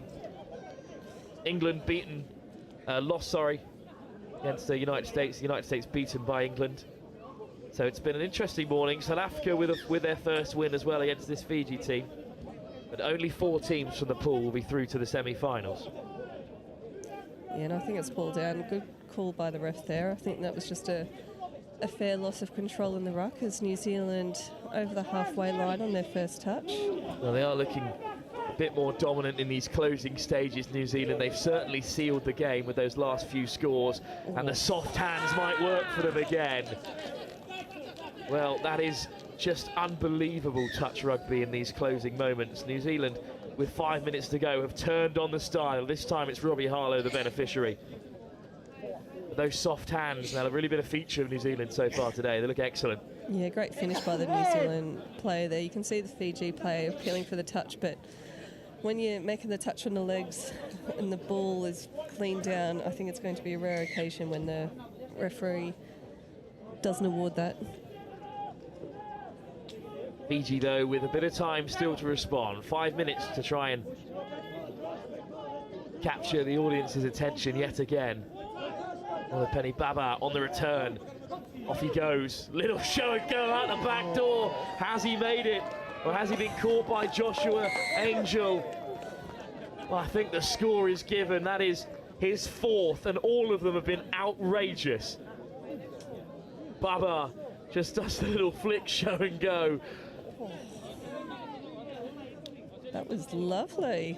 His first was a coast-to-coast interception. His second was a step from 2 yards out when he put his opposition man on the deck. He's had a seriously good game. Didn't feature in the first against South Africa. Could have been a different story if he did. In the meantime, Nathan Harrison at half for New Zealand. Great to see Callum out there, the number 8. Callum Sullivan, I want to say, yeah, so he spent a lot of time out in the UK playing touch as New Zealand go through great hole hitting, but Callum spent quite a few years out here with the Tumeki club in the UK, so it's great to see him back on our shores. Contributed a lot to the growing touch scene back 7, 8, 9 years ago. Here he is now, repping the Touch Blacks again and setting up that try for Corey Simon Governor. He's had a really good game for New Zealand. I mean, 15-6 doesn't necessarily tell the story of the game, but as it's worn on, Fiji have tired, and, well, New Zealand have just been so clinical. Masai. Jang into touch. Oh, he's away, Jang. He's managed to skip away from one. What a take that is by Boulevard. Keep the game alive. Delai. Masai. Touch made on Leon Jang.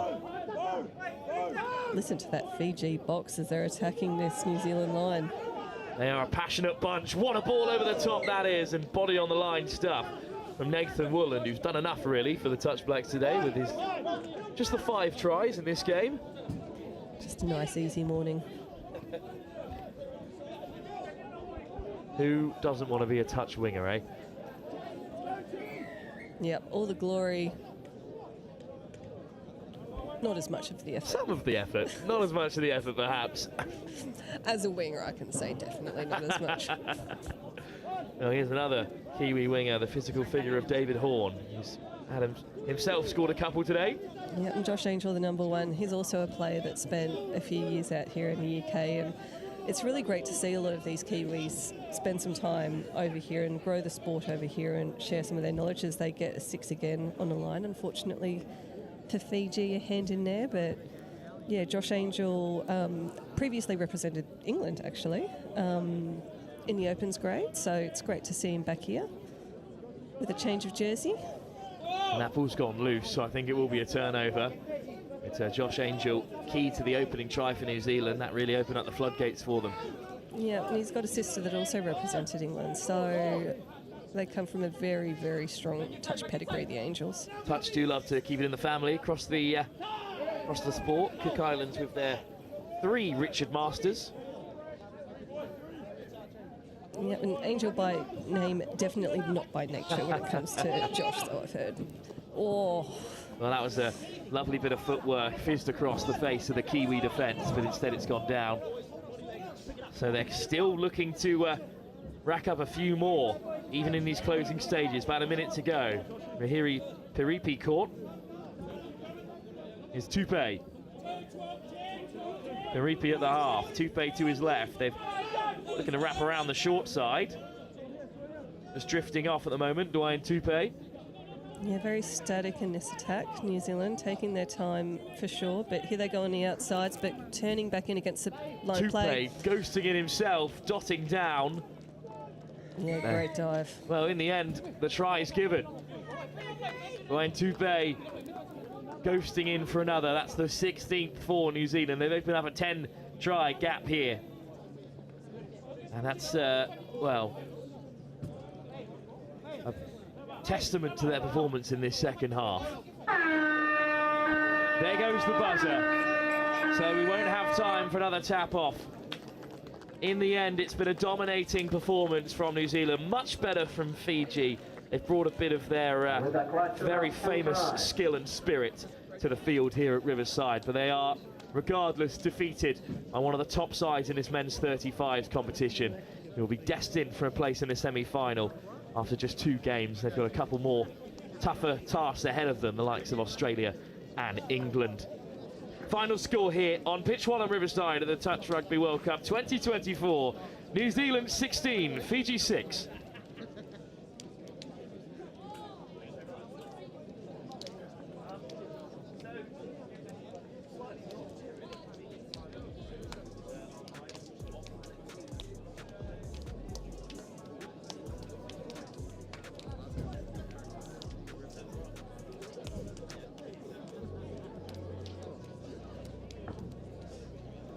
So as we head towards the 13-10 tap-off, just a reminder that the merch tent is now open, over towards the medical tent and the information tent. So if you want to buy any merch for the event this year, please make your way over there. Again, please do take on plenty of hydration throughout the day. It is quite mild, but you guys are working very hard, so please take on plenty of hydration so we don't get dehydrated later on in the event. There are food outlets available over towards the fan zone near the large screen, far side of the tent on the side of the pavilion. So if you are hungry or thirsty or want just a little bit of warm-up, then clear over there.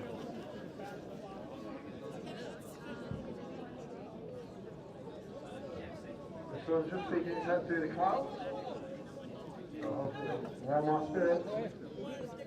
So we just have a little over 3 minutes till the next tap-off. So please make sure that you're appropriate field of play for the next game if you haven't already.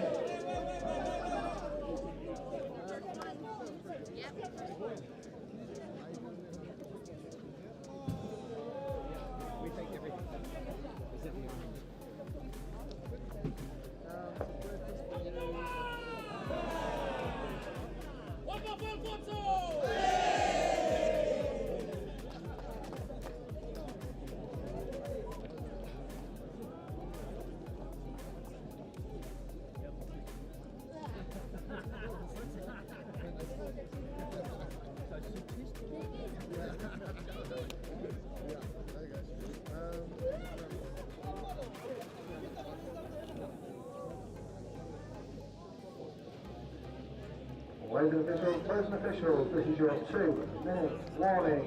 Ladies and officials, 2 minutes.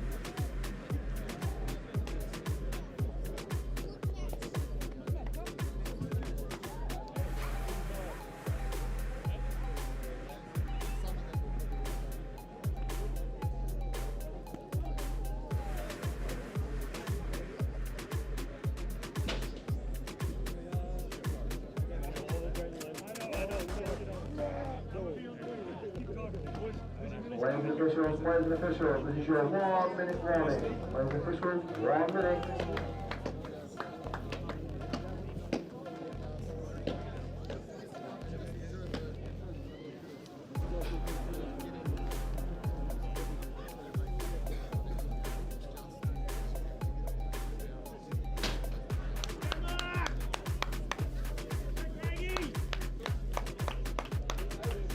the officials, 30 seconds.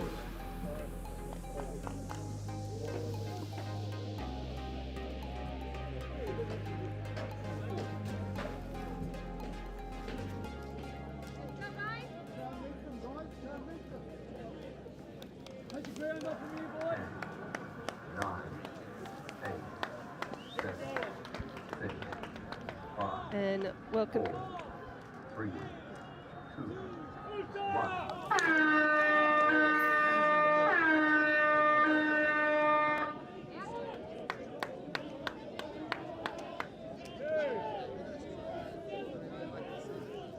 Welcome back to Riverside Park.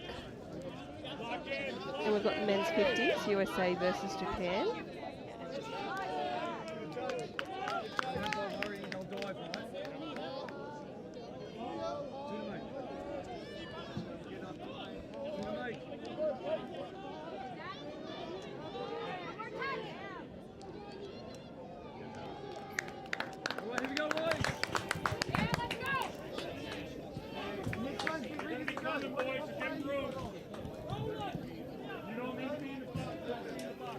So we're at Riverside Park. I've been let loose on the men's 50s. We've got the United States versus Japan.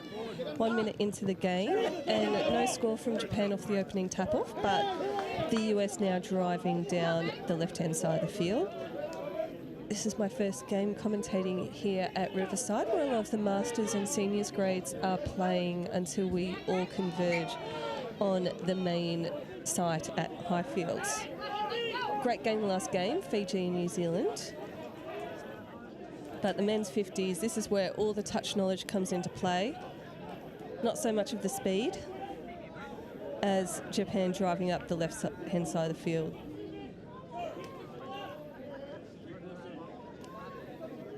Lovely hands by Japan, spreading the ball here. I question whether that's a hard touch there, but I think the ref is just going to play the ball there as the 6 touches come in, and the US playing off their 7-metre line. And some interesting names when I look down this US score sheet. Craig Martin, the number 1.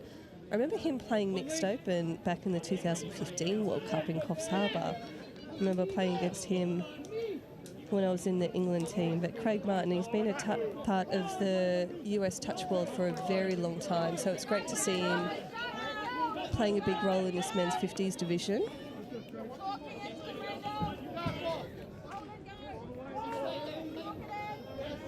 Japan now just centering the ball through Akifuma Mine.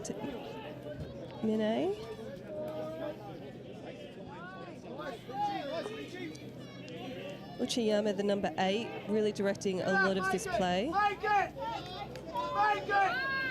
Nagayuma with the ball now.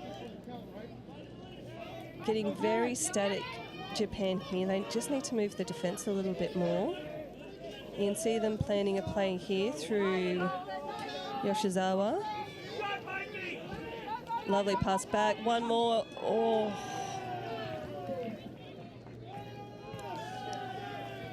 Lovely, lovely score. I thought the defender got that touch in, but no.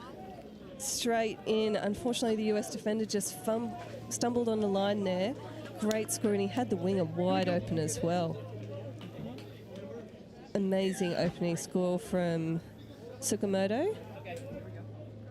And the US definitely wanting a right of reply straight away. We can see Craig Martin with the ball, driving into the centre of the field, a little step back. But the referees are just going to call it up here for a forward pass. The referees have been on for a lot of these forward passes, especially off the ruck today. Forward passes and hips not square, the referees have been drilling the teams on those. And Japan very flat in these drives. They just need to get a little bit of depth to get some momentum driving towards their sub box, which they definitely got on that drive there. Question about an over the mark, which the referees have paid.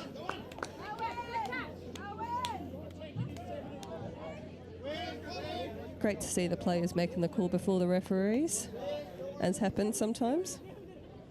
Referees know exactly what they're doing as the US taking their first touch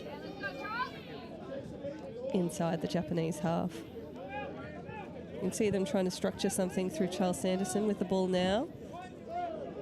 Little shimmy from Charles Sanderson. Oh. Great dive by Greg Wilkinson there.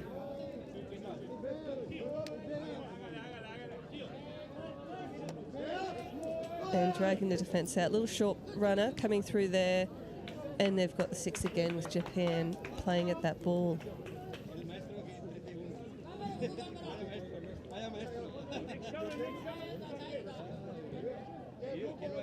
We've had a couple of attempts through the middle of the field by the US, so don't be surprised if they ping a long ball at some time through here.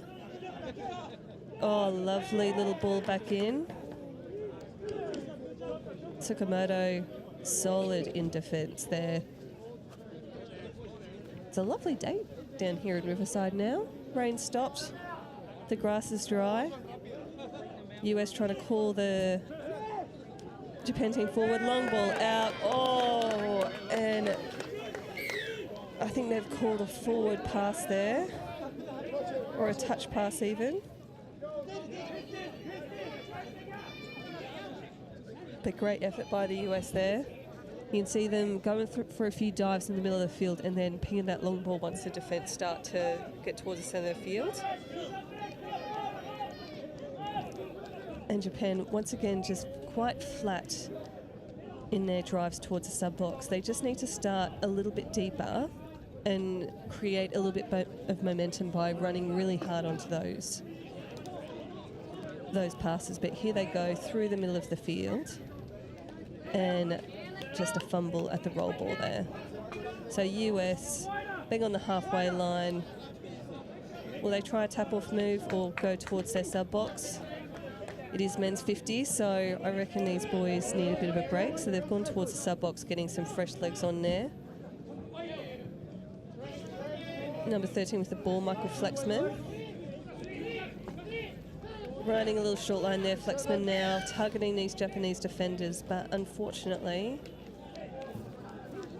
looks like a forward pass in there. As Japan driving up towards their box, they've just not really gotten the momentum. Japan coming towards their sub-box. Nice little step inside, and here they go.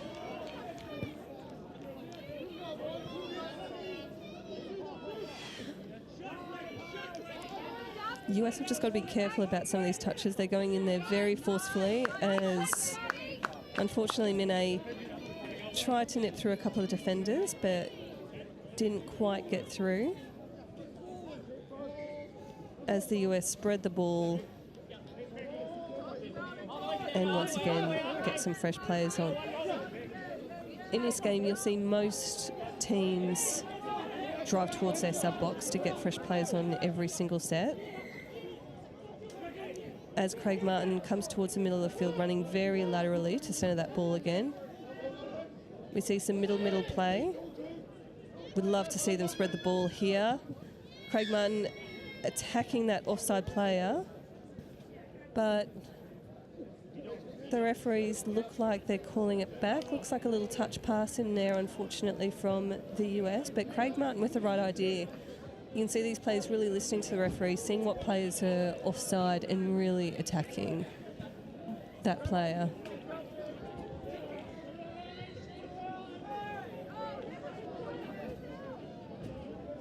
And here go Japan, driving towards their box. Good dump by Mine. He's been in a little bit of everything this game. Kawada. Lovely pace coming into the middle of the field. Unfortunately, just not initiating the touch there. Tanaka. Tell you what, Tsuji has some pace on him. And they've just run out of space on that far wing. But the US got a lot of work to do. They're going to have to bring the ball all the way back. A tactic used by a lot of teams to kill the ball on the opposite side of the field to try and force a team to use up a lot of touches getting it to their sub box, but you can see the US 2 touches and they're driving hard towards their box now. And once again, centering the ball through Sanderson. Great yards by the number 3, Charles Sanderson. He's definitely providing some go forward, which is what they need here. They need to get that 7 metres into play. Charles Sanderson picking up from half, little jink off the left-hand boot, but nothing doing.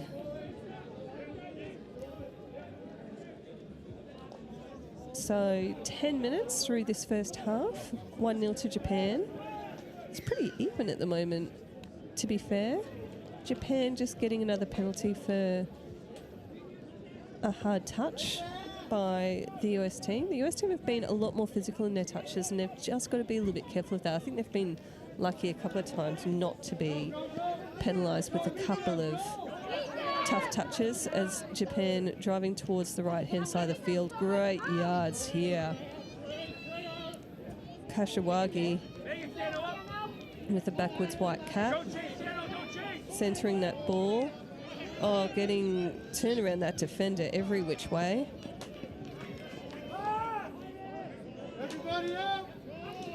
Yeah, these US players in the middle, they've just got to make sure that they profile backwards, that they don't get turned around by their attackers. A little bit of confusion here between the two teams. I think there was a touch in there. The referees are having a chat and rightfully bringing the ball back. Having a little natter, sorting it out, and the touch was in for 6 touches. So here go the US. Spreading the ball. You know what, they should really look for the offload there. Japan only have 1 defender up. The US attackers just need to look for that offload to just keep on making yards. At the moment, it's taking them 3 or 4 touches to get out of their half, and they need to look for those extra passes, especially when Japan are only sending up 1 defender. And that's 6 touches now.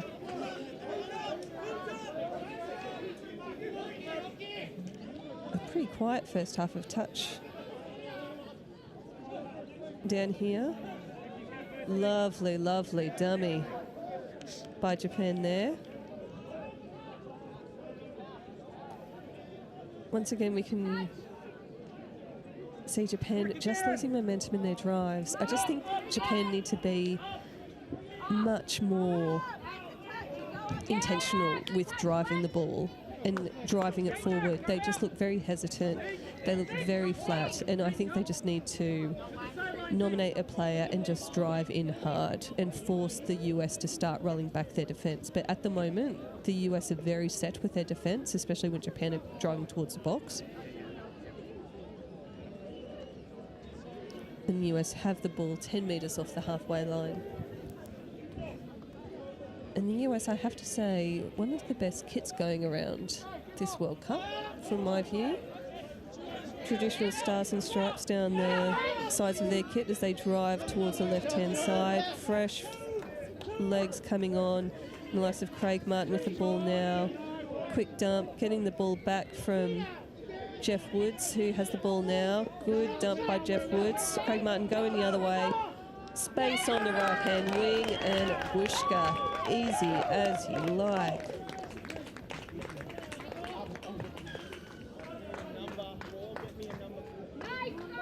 I like that from Craig Martin, just bouncing off his left foot, ball straight out to number 18, Alexander Grice.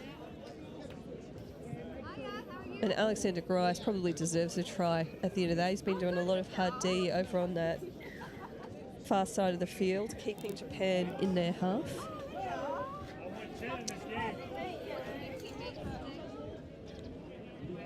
And it's all locked up, 1-1, 14 minutes down.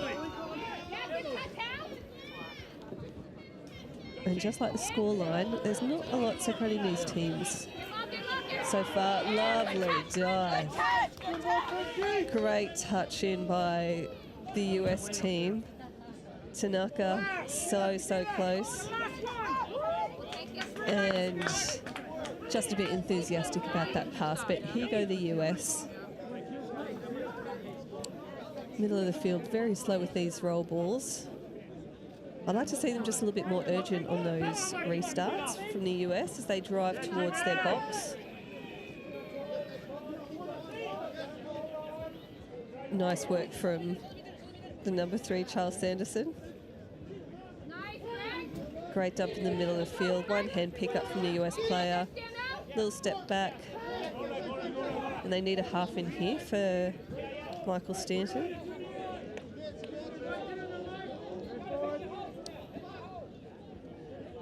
And pick up here by the number 7 and straight through. But referee's going to call this back. I'm going to say forward pass. See, well, it looked all right initially. It looked like it was a bit over their head, but the referees are on the spot. And Japan, you can see these Japan sport runners, they do just look a little bit flat and they're not really running with a huge amount of speed into the ruck. I just think they need to all take 4 or 5 steps back and create some depth for those runners. And we've got a pick up at half by Kashigawa, but caught by an onside defender.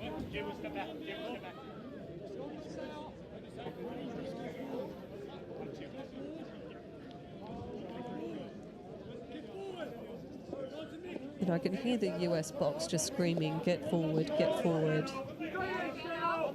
Just drive forward, get the meters, and get these fresh legs on. And this has been the attack pod for me with Craig Martin and Charles Sanderson. They work very, very well together. You can see them both at halves. Sanderson appealing for an offside player, but the ref having none of it. 5th touch. Unfortunately, they've used up their strike dump. Normally, there's always a cut on 5th, as the boys have just demonstrated. But as they've also shown, it usually doesn't lead to much.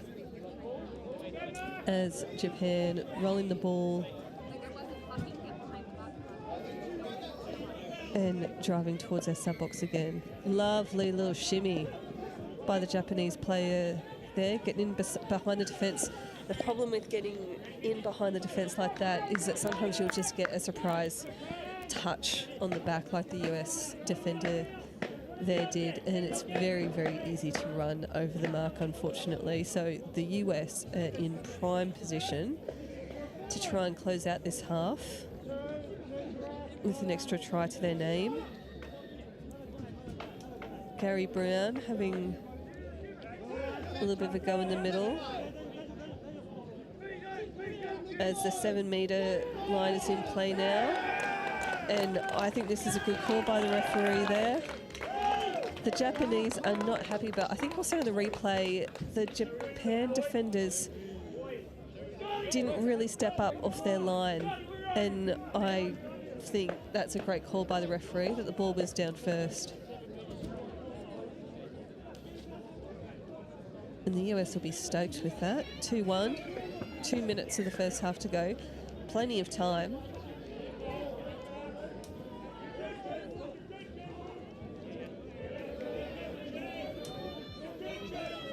And here go Japan. Nice drive. Mariyama with the ball now, feeding his link, bring it into the middle of the field.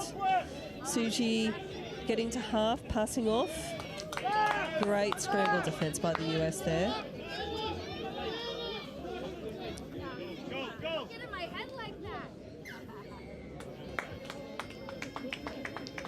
I mean, a good set of attack from Japan. They use the full 6 touches.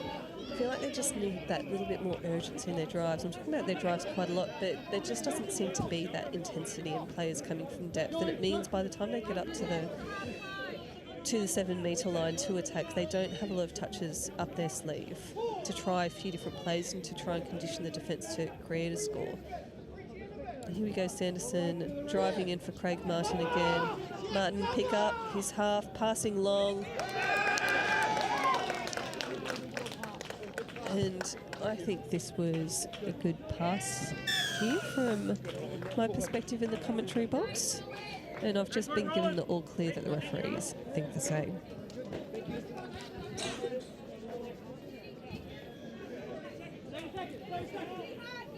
And US now stretching their lead to 2 tries.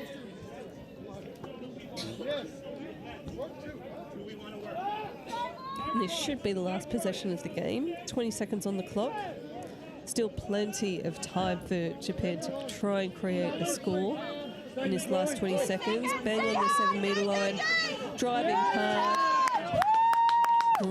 Great touch by the US defender. Diving touch. And this will be last play. And just absorbing the touch there. So closing out the half. US 3, Japan 2. A close game so far. If I was in that coaching box, I'd be a lot more cold than what I am in the sheltered commentary position that we have here. But Japan, I think, just need to work on their driving. They just don't seem to have that urgency and that speed with their drives, especially when they are going towards their own box. I'd like to just see them create some depth and really drive onto that ball quickly. And the US, I think, had a really consistent half, so they'll be stoked with that scoreline. United States 3, Japan 2. Looking forward to a second half. Great to see a close game here on Field 1, here down at Riverside in Nottingham. Parking area, so please make your way down the side of the pavilion to the left and down the road.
Players officials, players officials, this is your 1 minute warning. Players officials, 1 minute. And 1 minute to go before tap-off in the second half of this very tightly contested men's 50s division between the United States and Japan. The US leading 3-2 and tapping off for the second half. Doing this little bit of commentary solo. So if you're listening, thanks for joining me. I was talking to another one of the blokes here in the commentary booth, and sometimes when you're doing commentary solo, he said it can seem a bit dry, and it's always good to do it with someone else, and I do tend to agree. But hopefully there's someone out there having a listen and having a watch of this very competitive men's 50s game. And hopefully we've got some friends and families of the players watching from North America and Asia. And hopefully you'll be very happy with how your team is playing. And it's definitely anyone's game at the moment as Craig Martin dumps the ball, a dump very deep into the Japan 7 metres, and I think that is a score. What an absolute cracker. I'll tell you what, unfortunate for the Japanese defender here. The ground after a night of rain is not the best. And just a little shakes again, but Japan 6 touches up their sleeve and they'll want to do something here. As it comes back into Tsuji in the middle, passing off to Yoshizawa. Oh. And Tsuji straight through. This was a classy bit of work by Tsuji. You can see him running a short line here, little dummy, and straight in for the dive. Touch not in. He's taken a knee, as he should. He's doing a lot of work out there for the Japanese team. Excellent score there. And they've got it back to within 1, the Japanese team. Tsuji has been everywhere for Japan this game. He's been very, very solid. As the US are called for a forward pass. And here Japan are coming off their line, straight down the middle of the field. And once again, we can just see the US largely just sending one defender up, especially on that first touch. And if I was with this Japan team, I'd just say ask them to look for that offload, because it's an easy 5 or 6 metres if they can exploit that single defender being sent up. Tsuji again with the ball, attacking the outside. Ball away, play on by the referee, ball away for the wing, and another classy, classy, classy try by Japan. Lovely work. Oh, nice under pressure play. 2-on-1s. People in touch are going to train for those 2-on-1s day in, day out, and Japan have just shown exactly how it's done. And that last pass to the winger, they took their time but didn't put themselves under too much pressure, and a great try there to Shimawaka. And it's all tied up very, very quickly. 4-all. Dump on the 7 metres. And the referee's called the Japan defenders off. They're not happy.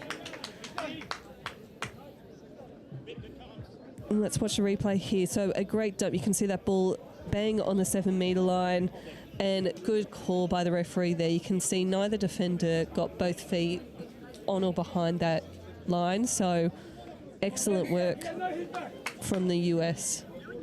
And they've retained that lead, 5-4. It just feels like the intensity level has just increased in this second half in this men's 50s pool game. Oh, lovely work here. Tsukamoto just trying to step into the inside, but just running into traffic. Tsukamoto with the ball again. Dump on the 7 metre line. Very static here now from Japan. And not a lot of options there for Ogiyama. And now in his defence, I'd like to see them just start to use a bit of a shooting defence and try and make the US take as many touches as possible in their own half, because at the moment it's only taking the US 1 or 2 touches to get out of their half, and they're spending a lot of time very close to the Japan try line. Little offload there by the US, but great scramble defence by Japan.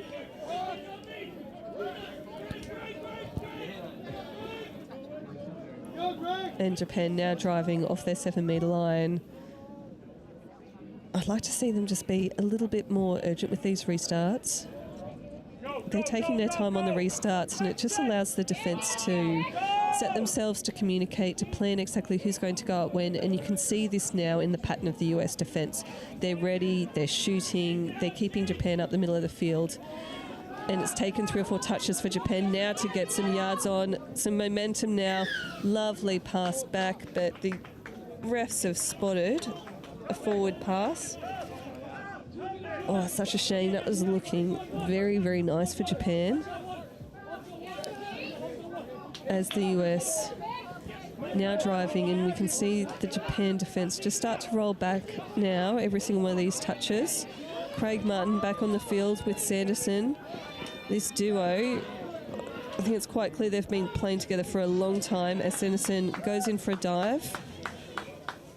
And I think the referee must have called the Japan defence offside again. We'll watch it on the replay. Watch where those players are, and I think the referee must have judged them to not have made the onside line, as Sanderson, with a well-deserved try. He's done a lot of work out there and a lot of work in support play, so it's great to see him get a score on the board. Now Japan are going to want to make something happen now.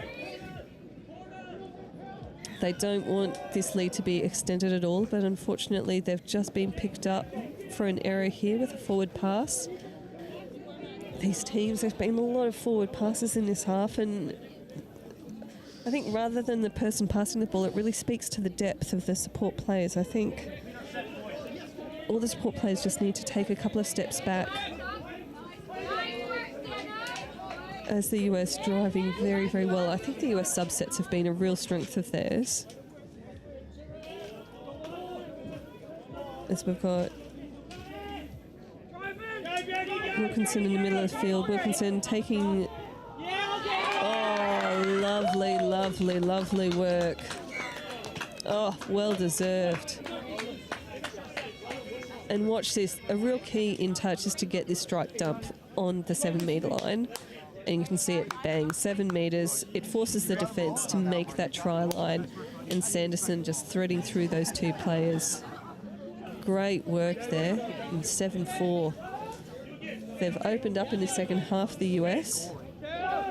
Gregory Wilkinson taking a few well-deserved deep breaths there, as Japan trying to create something here. It's going to go for some phase play, but have just slowed up things now. They're playing a very narrow channel here, Japan. Oh, that looks good for me, yes. Nice call by the referee. They were playing very, very narrow there, but you can see a dive coming in here from Ogiyama. Very, very slow, very static. Here goes Ogiyama. Dive just outside the 7, and lovely done. Sanderson just a bit too slow with that covering dive. Lovely work by Ogiyama. 7-5. 11 minutes on the clock. Now these pool games are really, really key for the overall tournament. A lot of these pools will end up resulting in sometimes quarterfinals, but semis and finals, and you want to try and get the most favourable semi-final draw. I don't think any of these teams are going to be wanting Australia, so with Australia and New Zealand really the strong teams in a lot of divisions, the race is on to try and get a solid position, as the referee calls a penalty against Japan. and they're going to give the US 6 chances at their line.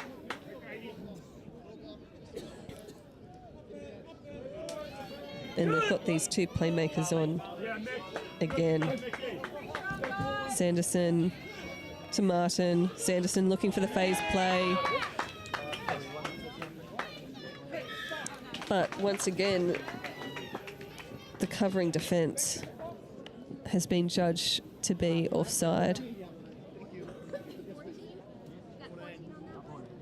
Oh, I think he just missed the touch, actually, unfortunately.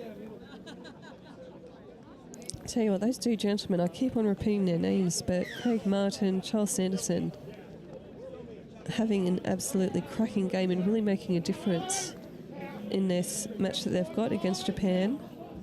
But there's plenty of time on the clock, 10 minutes. Oh.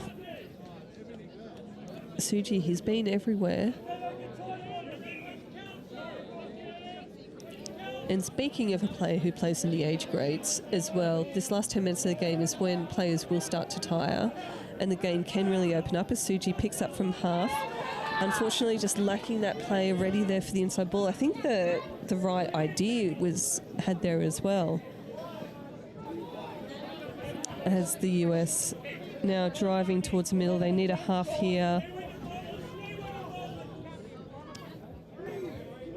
And not going directly towards their box, which I think is quite effective sometimes for players to mix up their sub-plays. They've just continued through the middle of the field, trying to get the penalty for an offside player, which the referee has rewarded. I think it was quite clear that the referee was calling one of the players off, and the US has just tried to exploit that, which they've done successfully.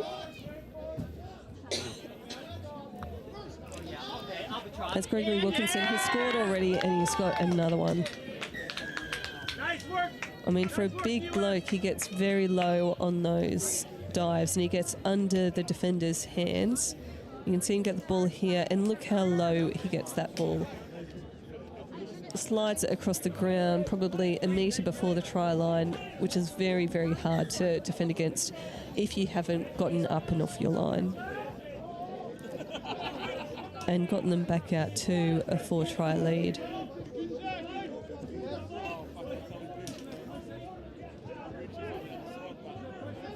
And unfortunately that wet field is impacting play again.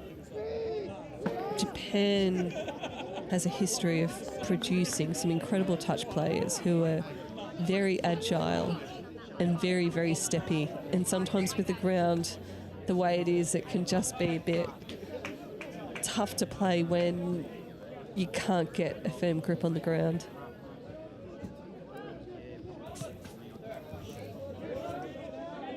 As the US now driving towards their sub-box now.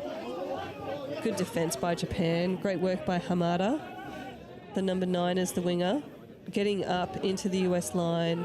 Good work by the mids there, including Ishikura, the number 2. And scramble defence coming over. Yeah. Ooh. And unfortunately, he's just missed the touch there. That's unlucky, because until this, the defence was amazing. But just missing that touch and letting Mark French go in there for a score that he looks pretty stoked to get.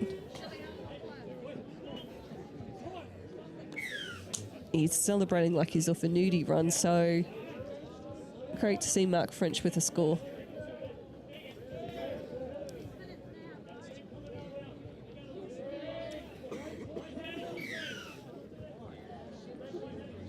And a much-needed penalty for Japan here. They're going to get 6 shots at the US line. 6 minutes left in play, and Japan need to create something, and they just have their lovely, lovely dive. And once again, off the back of a very, very static play. I think that was Kashiwagi. And I think that US defender is being judged to be offside, which is acknowledged. Yeah, Kashiwagi, lovely, lovely dive. And I think that was a play on call. Great heads up play by Mine. Akafumi Mine. It's so frustrating. This is such a coach killer. On the back of great heads up play, winning that ball back, and just an error, gifting it straight back to the US. And it happens so often in touch when you'll do so much hard work to win the ball and then you gift it with an error like that, as we see Sanderson go in. And I think we've got a forced sub there. I think having a bit of a chat to the refs, and the refs do want to maintain a lot of respect. So Sanderson off for a quick breather as Japan driving towards their sub box, but unfortunately a loss of control. They're just coming into the touch, not initiating, and losing control of that ball, unfortunately.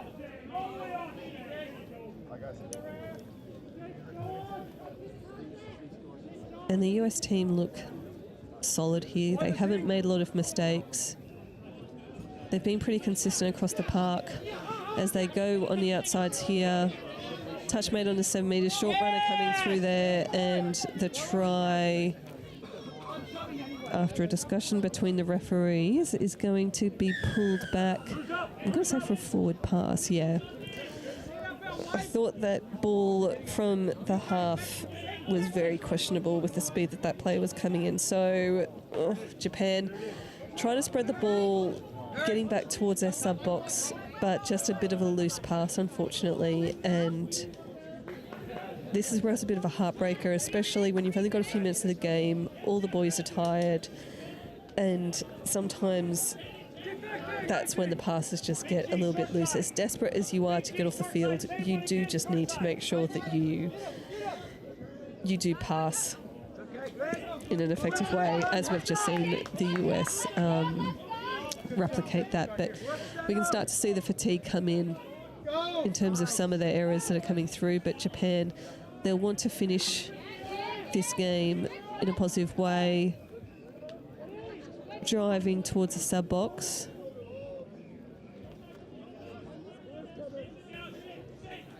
Good yards there. Pulling it into the middle of the box. Kashiwagi scored early this game, but caught at half. With 2 minutes on the clock, the US definitely have this game wrapped up.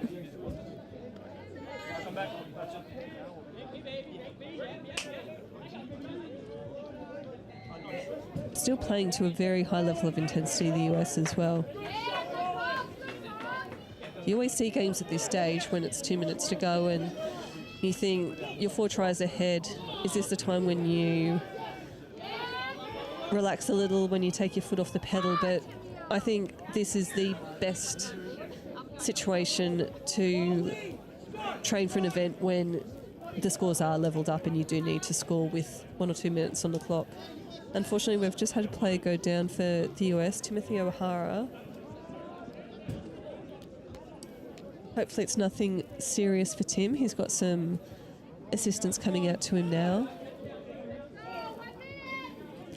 As Japan driving it into the US half, and this may be the last possession for Japan in this game, so they want to make it a good one. Throwing it back in, Mine taking off from half, but great covering defence from Flexman there on the inside.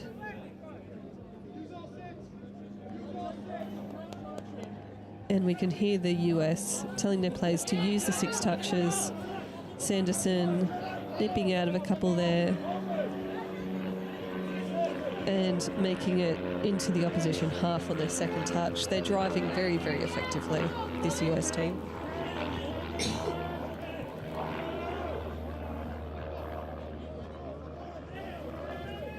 And picking up from half,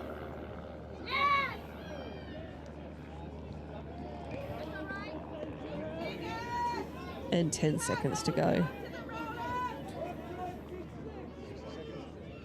So listening out for that final hooter, which has just gone now. Japan, are they going to finish in a blaze of glory? Passing it out to the right-hand wing. The sprint's on. But the US is not going to compromise this final score of 10-6. It's a little game on field one for the first one I've seen down here in Riverside. I think the US will be really, really happy with this game. I thought they were solid across the park. I thought their driving was excellent. Their defence, especially their defence of the Japanese midfield, was very, very effective. So they're going to be very happy with that score. And yeah, those key players, Craig Martin, Charles Sanderson, I thought Gregory Wilkinson in that second half was great as well. But Japan, they've got a lot to take out of that half.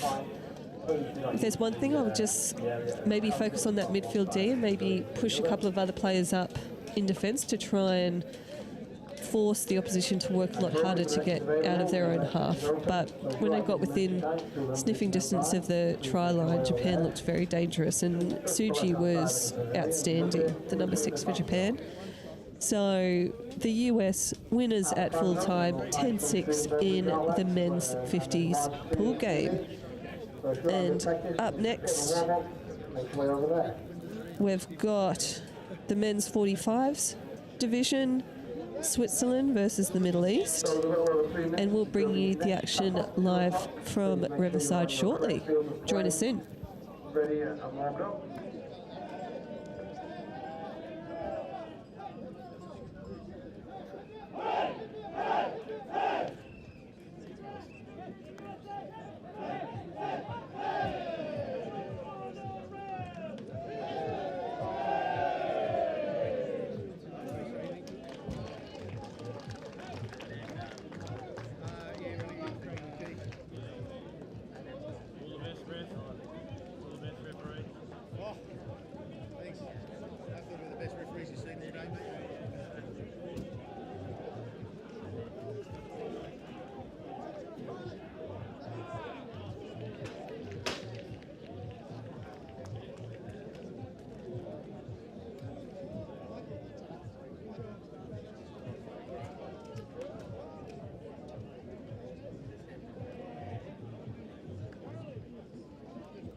I love Nottingham, the home of Robin Hood.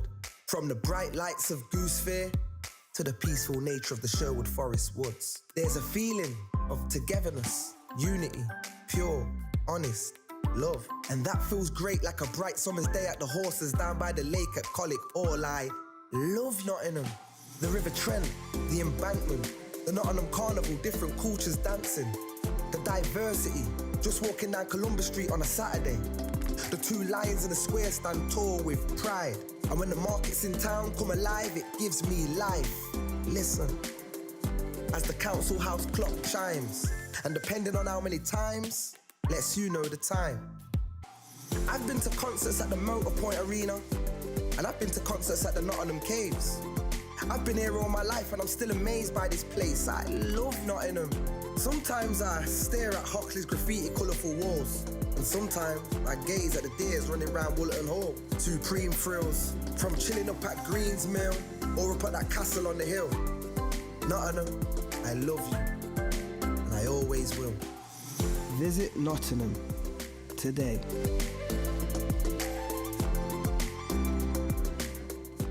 Nola, and I'm representing the Hydex programme, which is one of the sponsors of the Touch Rugby World Cup.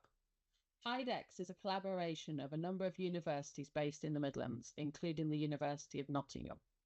One of Hydex's main aims is to support industry to innovate, developing new products and services.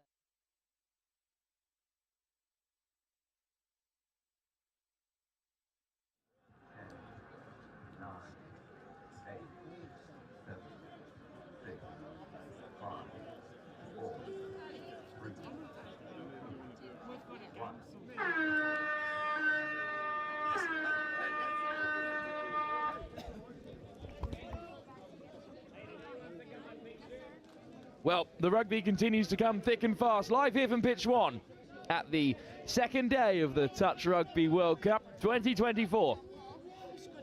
We've returned to the men's 45 division. Well, it's the first game of the day for the men's 45 division, and it's Switzerland taking on the Middle East here.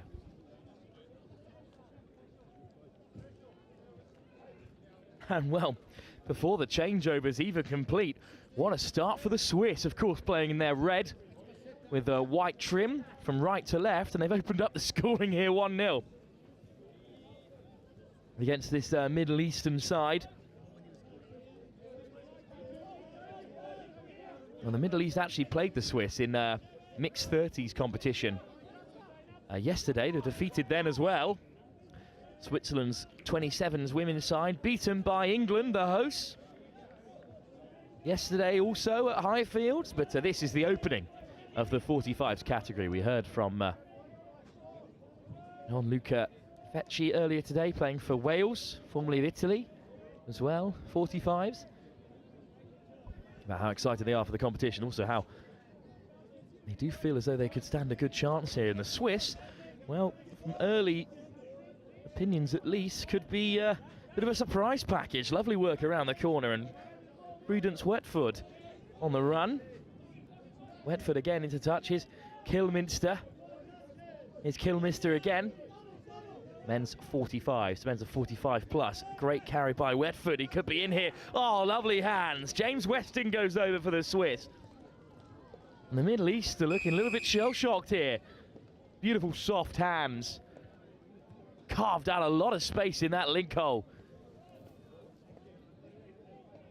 Placed that wide for the winger as well. Didn't need it.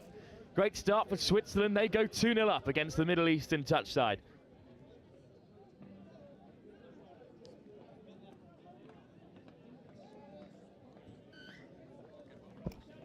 Men's 45 is a large category, actually. It's 2 separate pools today, which isn't the case for every age group here. This is action from Pool B, which also includes Portugal, Ireland, France, England and New Zealand. Top 4 go through. France, England, New Zealand will be fancying themselves here. Perhaps the Swiss could slip into 4th place. Over on Pool B, the likes of Australia, Wales, Fiji, Chile, Jersey and Spain face off.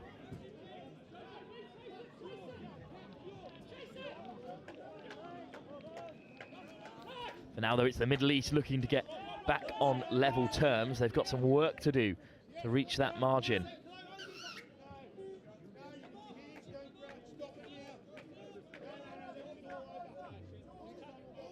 Well, referee having some stern words.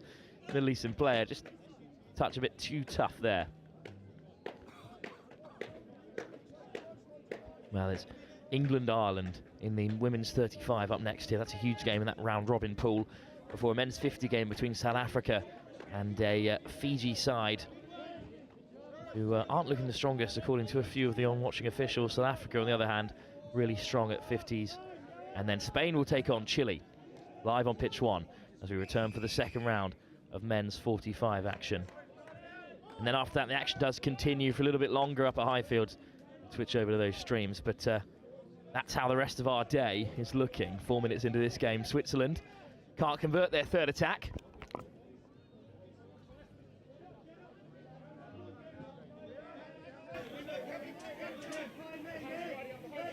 So here come the Middle East. Crossing over the Swiss halfway line, into touch goes Spencer Dando.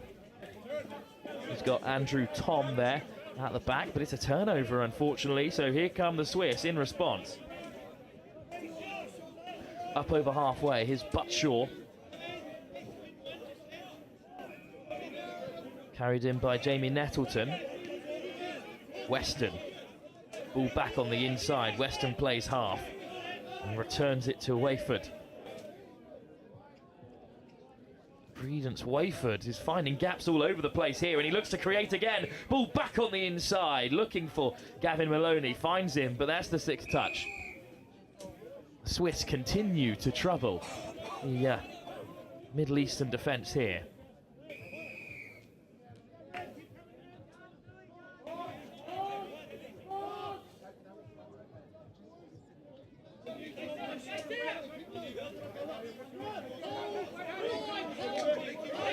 Well, Middle East up over the halfway. A shoulder in there from Gregory Boucher. From Andrew at 9, playing the traditional role. Big carry from Nathan Stanley.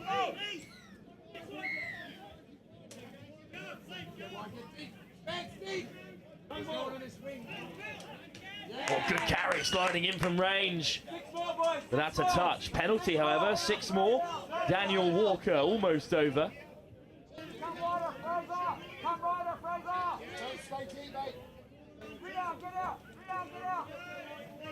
And here they come with touches to play with. Nice step off the right from Walker. Stanley, Walker again. Another touch, they've got a few more in the locker, but Stanley will strike. Over he goes, and this time,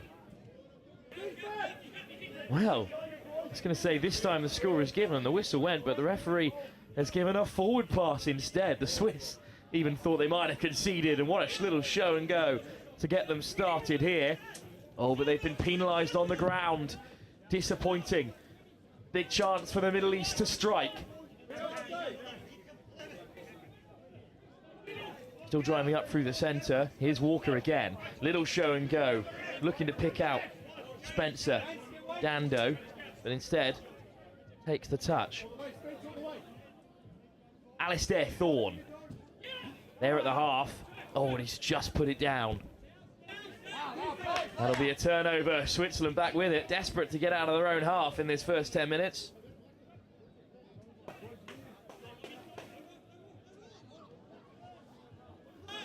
Here they go, the Swiss.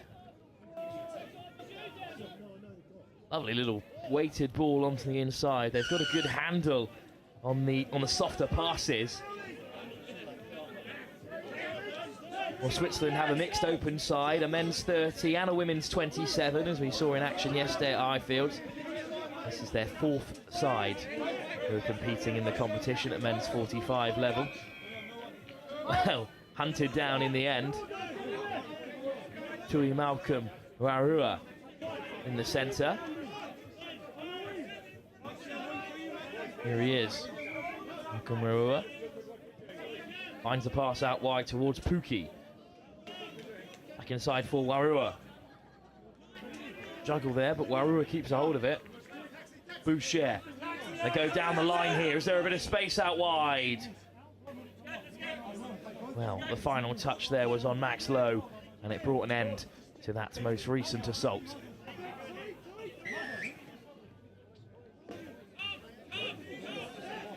A penalty there. There will in fact be 6 more touches for Switzerland. They've got a bit of time to assess their options. They're a long way out. They'll head box side.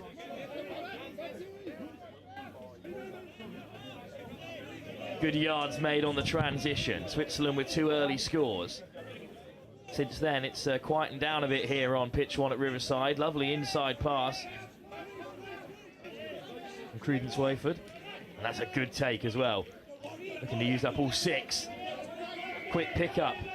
A final strike, perhaps. There's the ball inside. Wayford caught. Another touch in the locker. Maloney. Touch made, turnover, Middle East.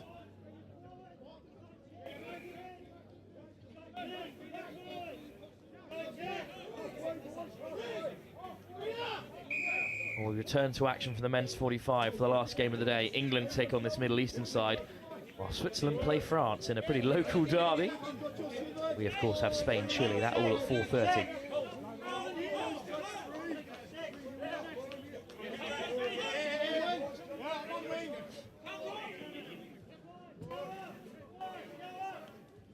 In a promising position here, the Middle East. Touch taken by Thorne. There's a short line back on the inside. But the touch was made. The Swiss protect their borders for now.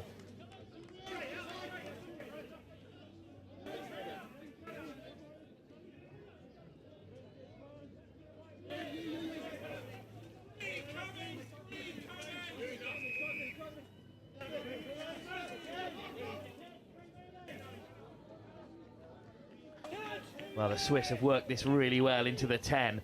Lovely little jinxing run, that time from Nettleton. Real live wire for the Swiss.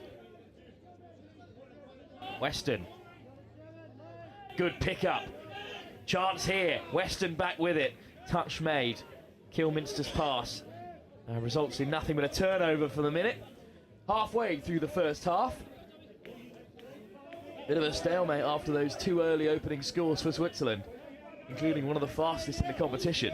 Still getting sat down when they opened up their accounts.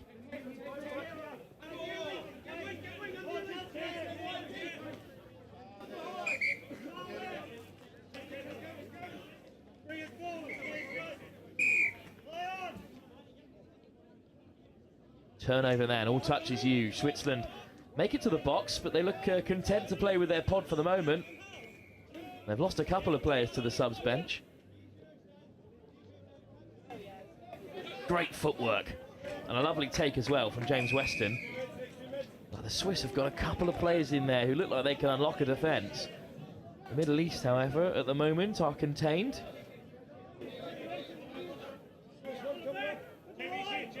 Sure how long that will remain the case. Here they come again on transition, carried on by Daniel Walker and Dando. Here's Warua. Warua again involved, gets the pass away on the inside to Gregory Boucher, and that'll be 6 touches up from the Middle East. Both sides hammering away at each other, unable to convert. This is a better transition from the Swiss, almost. The ball on the floor was just juggled. That's a nice pass from Maloney. Penalised again. Game is being hung out to dry at the moment. 2 early scores, and since then, neither side able to really take a hold of this game.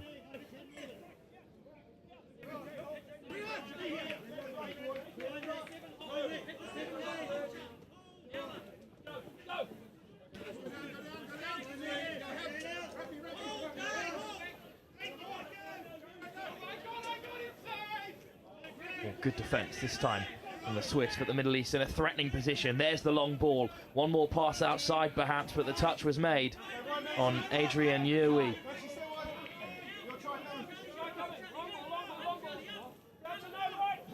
Looking for another ball. What a pass that it was to pick out Adrian Yerwi, but he couldn't hold on to it. He may have been touched as well by the Swiss defender. Regardless, the Swiss now transition. Can anyone unlock this game, really? Switzerland with 2 early scores, and they've settled on that lead since then. It's Kilminster playing it out wide. Switzerland, well structured, make their changes. Weston hands it off. Wedford on the wraparound. There's a little step off the left from Maloney. Turned over. Oh no, in fact the penalty has gone Switzerland's way. Adrian Yerwi went to claim back possession. 6 minutes to go, and this is the best opportunity either side has had in the last 10 minutes of this first half. Pick up from Weston, numbers up if they can use them. Oh, it's textbook. And it's a photocopy of their earlier try. Daniel Walker drifting into the link space. And that's a move that's borne them some fruit already today. Oh, well, hang on a moment. The score hasn't been given. And the Middle East all of a sudden are breaking away. Great run from Yerwi. Well, the referee gave the call not to give that try after the Swiss had already retreated. They thought it was textbook, but struck off by our match officials. Now the Middle East, perhaps, with a chance to punish the unaware Swiss defence, who have got themselves into a good shape now. But here's Dawson, caught at the 7. Nathan Stanley looking to draw in defenders. Great line. Could be one more pass out wide, but well, the winger was not in the position that the link wanted him to be. It's quite an ambitious ball over the top. Switzerland escaped that scare. They feel like they should have another on the board.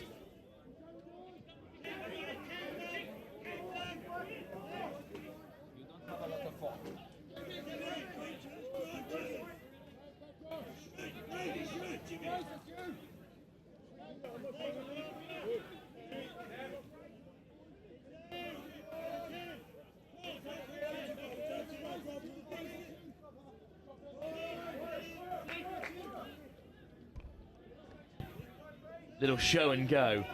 Swiss looking to turn the screw, but Carl Dawson makes another touch.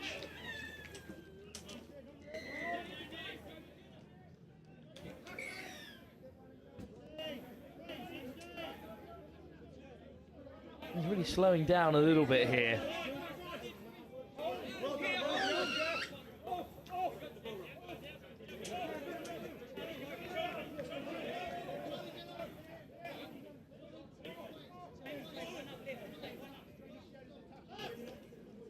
Switzerland then with 6, just inside the 10 as the rain begins to rear its head a touch here on Riverside.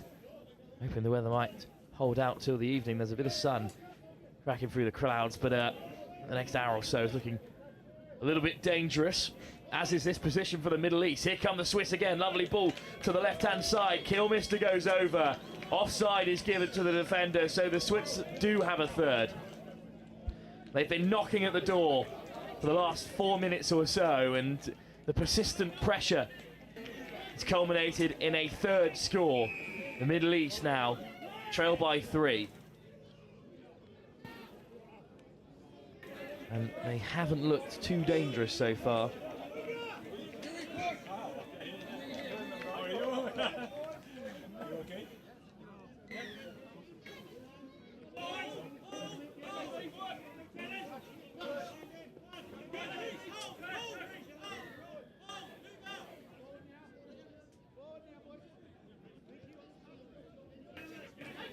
Well, the Middle East here, desperate for an opportunity. Good ball out to the right. Dawson caught.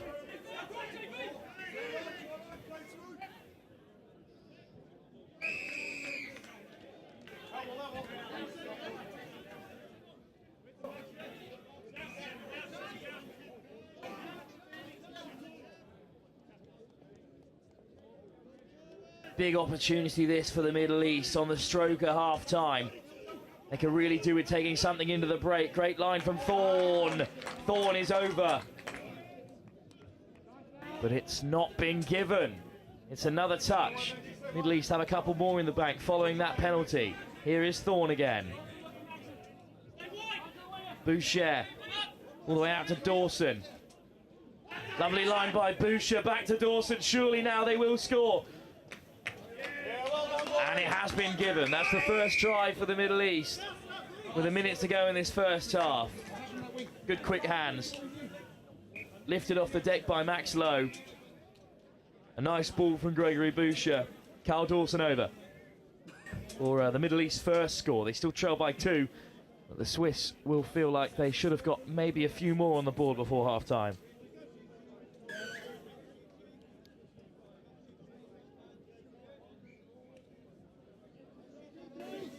And they've got a chance with a minute to go to right that wrong.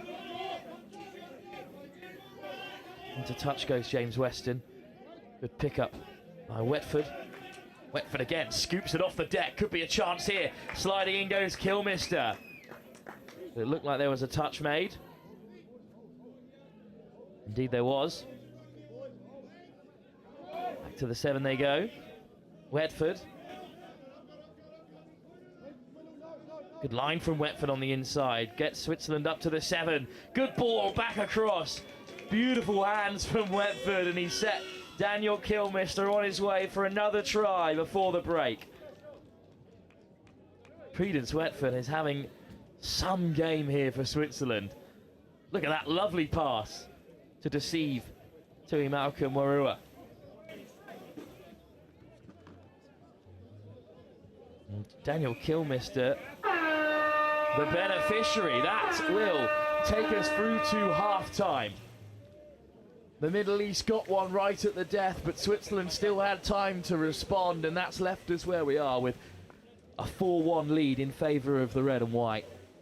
20 minutes still to play as the heavens begin to open here we'll see how that affects play. With 20 minutes still to come in this men's 45 encounter live from the Touch Rugby World Cup in Nottingham.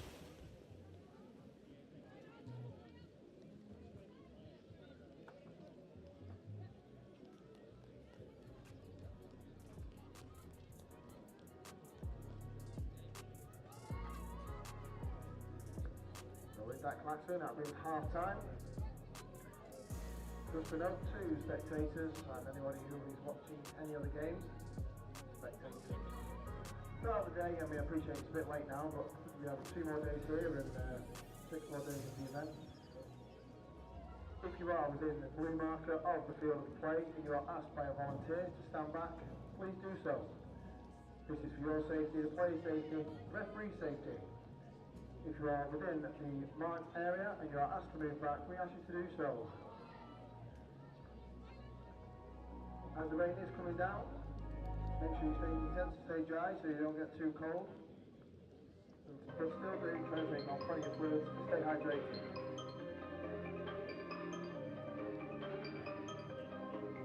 If you have any questions regarding the final games of the day, please do make your way to either the information tent or forward control.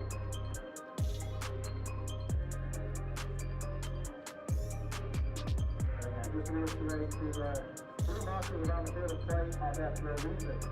If you are outside, a member of the volunteer team, the event team, or referees or staff, please move back. Your safety, player safety, and the referee safety.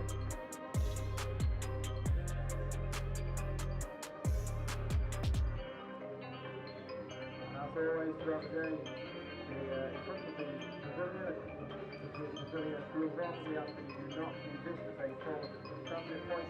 Just make your way to the left of the building and around the road. This is to preserve that space and also not to interfere with any of the equipment as using the toilet.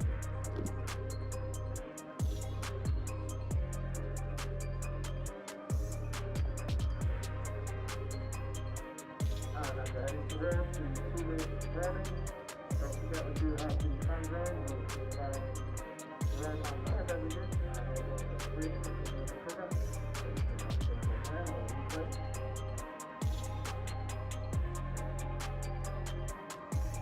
Next, transfer your purchase to the merchandise tent. You are wanting to grab some items from this year's event. Ladies and officials, this is your 2-minute warning. Players and officials, 2 minutes.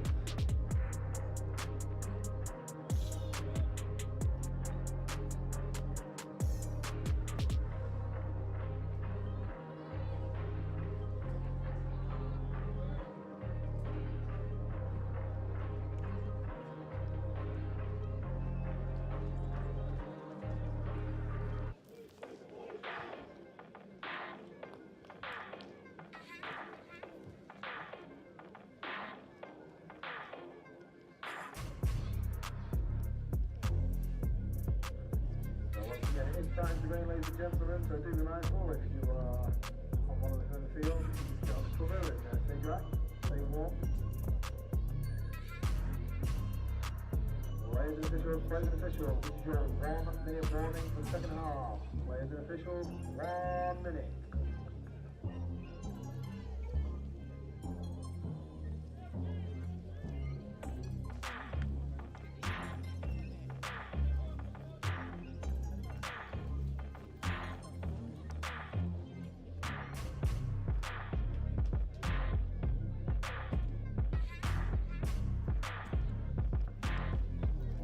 Officials, 30-second warning. 30 seconds.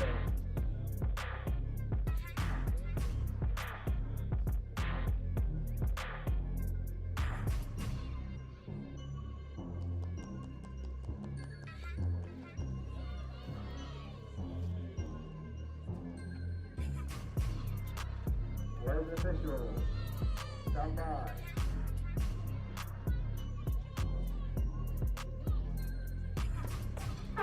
Here we go then, the second half is upon us and the Middle East trail by 4 to this impressive Swiss 45 men's side, live here on pitch 1 at Riverside at the Touch Rugby World Cup. If the first half is anything to go off, the Swiss are in for their first victory in the very first round of men's 45 fixtures. As we've spoken about previously, it's a double pool action here at the men's 45s. There's a lot of teams competing for that quarter-final spot, which will go to the top 4 teams from the 2 pools. This pool, Pool B, includes New Zealand and England, as well as France. So a really tough way to enter the group. Switzerland here need a win, and then hopefully see off a couple more, the likes of Portugal perhaps, maybe Ireland. The rain is pouring as well. I had a chat with some of the camera crew here with NextGen at the half-time interval, who suggested that I think the rain's going to come in a few minutes. I said, what do you mean? The sun's just come out for the first time today. And then as soon as we went live again, it is pouring it down. Just after the US game, of course. Big win for the USA against Japan in the men's 55s. There'll be a bit more action from the men's 50s later when South Africa play Fiji. And we return to the men's 45 when Chile take on Spain. Before both those games, England take on Ireland in the women's 35s. But it could be Switzerland sliding in. Gavin Maloney out on that right wing. It's a really well executed try. Right from the tip off here, they took their time, Switzerland. And that's a long ball. And in fact, can't take it off Rob Milnes, who's the scorer. Just entered the field of play. Freshly on in the white cap, which is a part of the Swiss uniform, as you might be able to tell. Back come the Middle East then. They did score close to the end of that first half. It was confounded by another Swiss try immediately after, and well, they started strongly here as well. Here's Warua, there at the half again. But options inside and out, floats it out to Tom Andrew, who is caught at the line.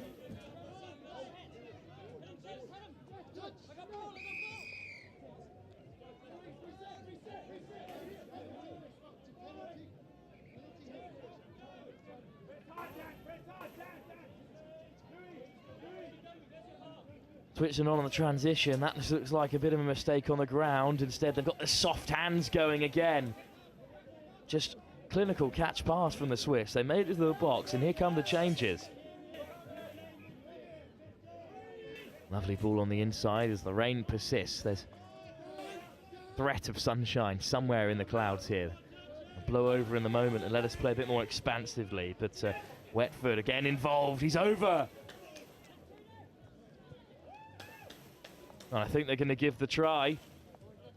Daniel Walker was the closest to him, but it's another score that Credence Wetford has had a big part of here.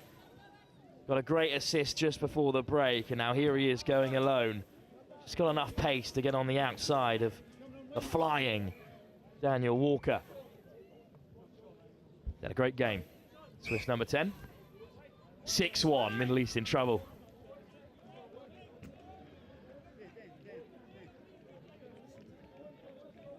They've got some real work to do here. I like to keep things a bit tighter here on Riverside pitch 1, but unless they switch on here, we could be in for a bit of a rollover. Only had a few of those today. Oh, and that's been put down, an unforced error. The rain playing a part, perhaps. Oh, but a penalty, I think. It's gone the Middle East way. A bit of respite for them. They could do with a try here to get the second half on track. An early score, and well, who knows? Comeback could be on as well. The rain has just picked up in intensity. It'll blow over quickly, one hopes, as the Middle East are on the attack through Fraser Hudson. To the wing they go. Lovely footwork, looking to get on the outside. But Carl Dawson is caught. Middle East's sole try scorer so far. Thorne, Walker. Max Lowe there, off his wing to help out. It's Thorne and Walker through the middle. And then lifted by Lowe, bit of pace into the attack. Alistair Thorne is caught. I think he's going to lose another 10 yards here. A bit of back chat, but the referee just explaining his decision, which is Valiant of him. He could have well just sent Alistair Thorne on his way. Penalty Switzerland.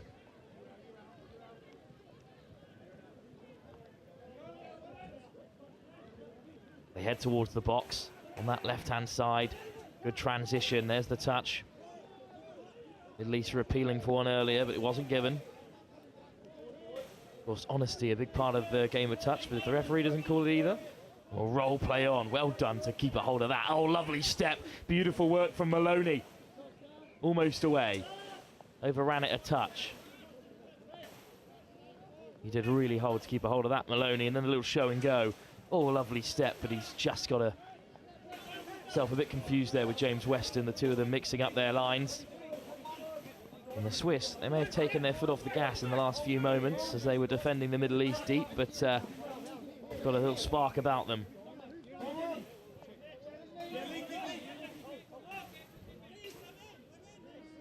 Middle East up to halfway. The big question about these sides in this pool is, you know, can they challenge the likes of England and New Zealand, and Wales as well?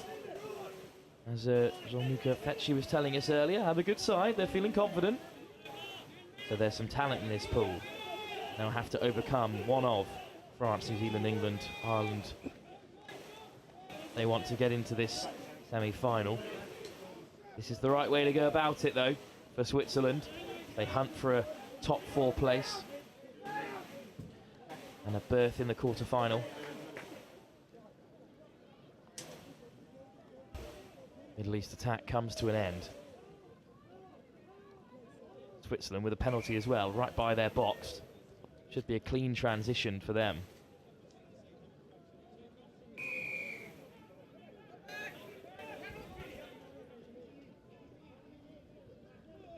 And they're up to halfway. They ring in a few changes.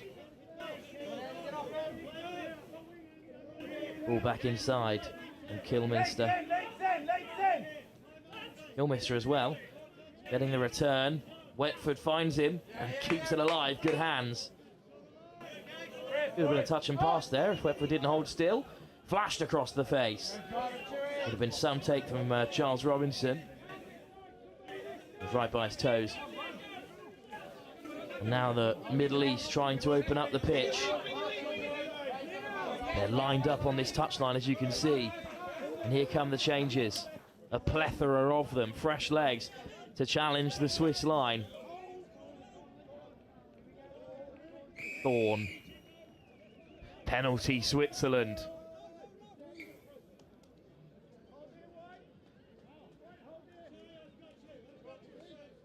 Touch and pass, I believe.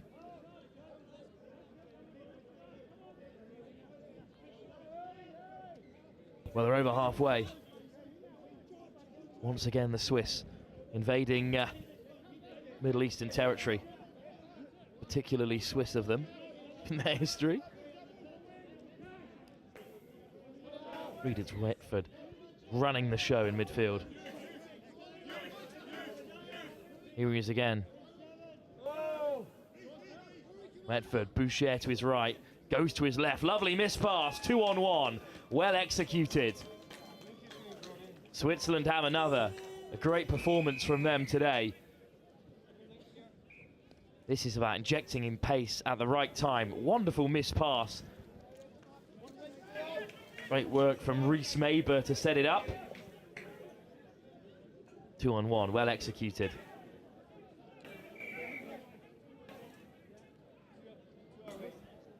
Middle Eastern tap off to come. Rhys Maber, who gave the pass before the try.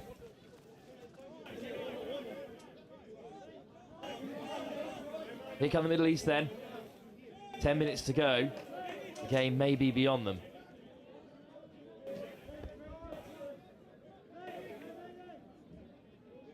But this in their opening game, they want to take a bit more away from it. Dando. Walker. Walker back with it, getting on the outside. Good run. Daniel Walker. One more to come then for the Middle East. From Andrew, getting away. Andrew with a great run. He touches down. The Swiss appeal. Up goes Kilmister's hand, and well, no try in the end.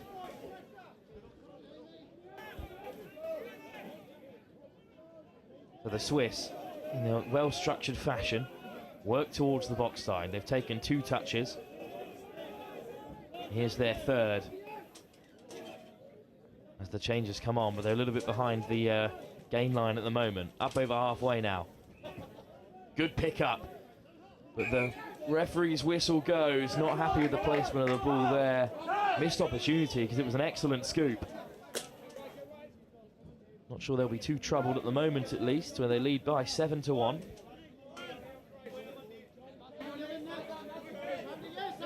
Oh, the Swiss, the dark horses in this men's 45 competition. Who knows?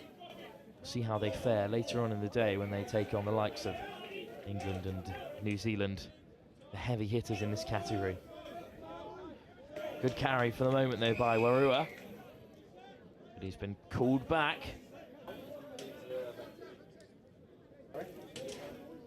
Penalty in favour of the Middle East for now.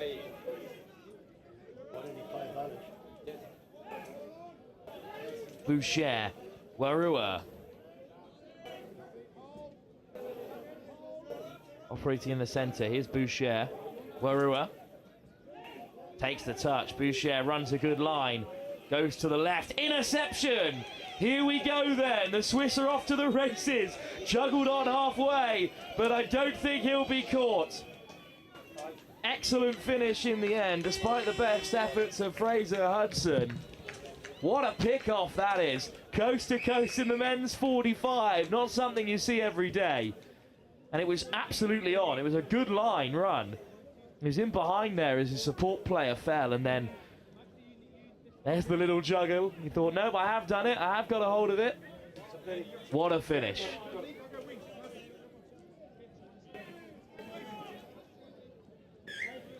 I believe it was Gavin Maloney who went all the way there. Well done, sir. It was crucial for one of the earlier scores as well in the first half, and a good game, Gavin Maloney. Looked bright.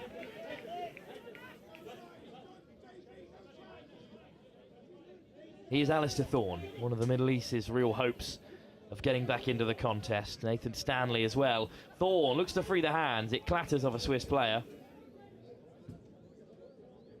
So the referee will give Switzerland possession. Touch and pass. A little bit slow to get moving there. That's one touch burnt. That's a better carry, but again, the dump is a little bit slow. How about that then, to get Switzerland rolling? Fortunately, a turnover. I don't believe there was a touch in the end from Spencer Dando.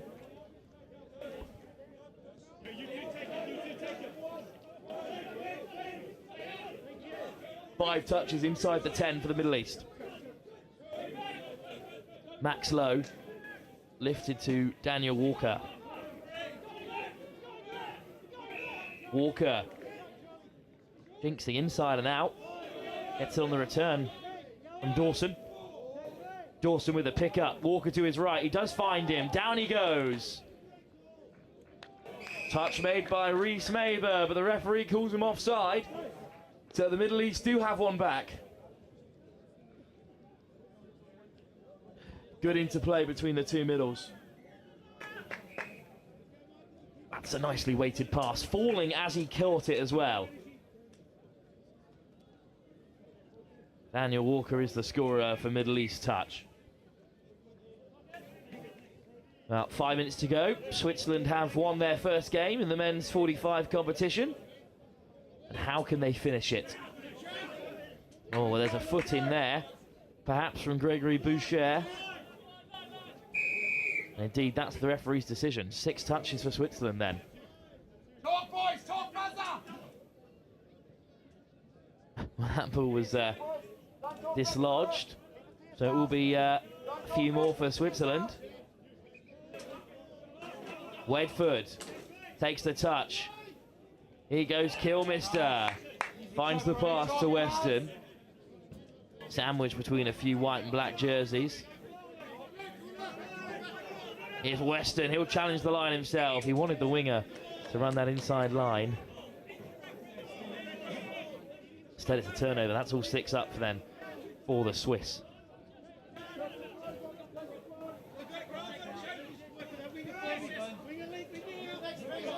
Here go the Middle East then.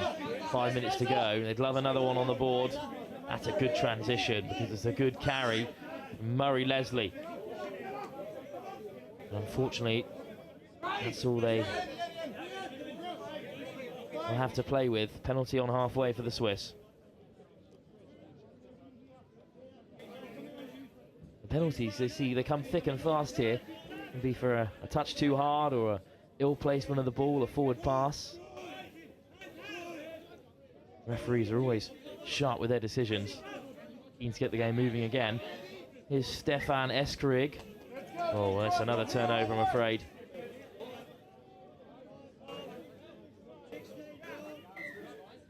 Just the 6 touches all up for Switzerland.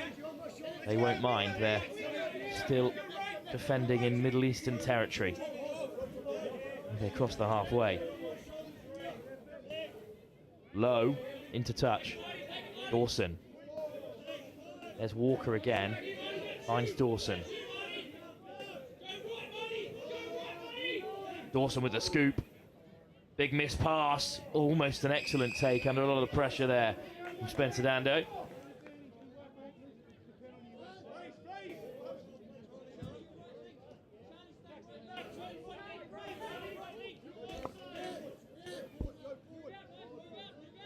Hudson. Still time for the Middle East to grab a couple more. Hudson's over. Drops down low, but he's been caught. Touch called. Middle East with one more crack at the whip. Carl Dawson. Daniel Walker all the way wide. Is it on here for Adrian Yerwi? Gets the pass away. Knock on. Alex Rideau almost in. Here comes the Swiss transition. It's been very clean today. Big part of how they've managed to rack up such a scoreline. 8-2. Another man who's been a big part of it in the middle there, Credence Wetford. Oh, inside and outside, quick hands, but touch and pass for the referee. Reese Maber thought he might have been in there.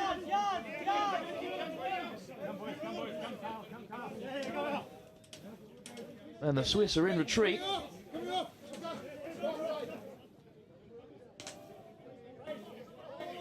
Good carry through the centre.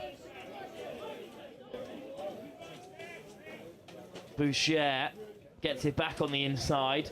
Great pick up. Stepping off the left, Alistair Thorne over the top and slips out of the hands of Arnel Pookie.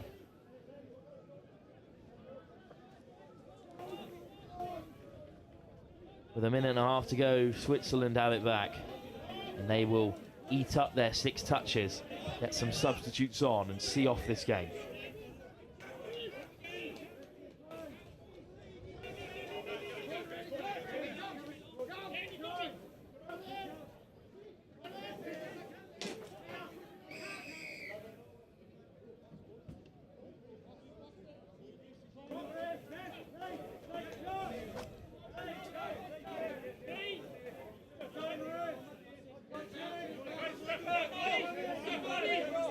Well, a minute to go. The Middle East defended well. That last attack of 6. They've got perhaps one more strike left in them. Nathan Stanley. Warua.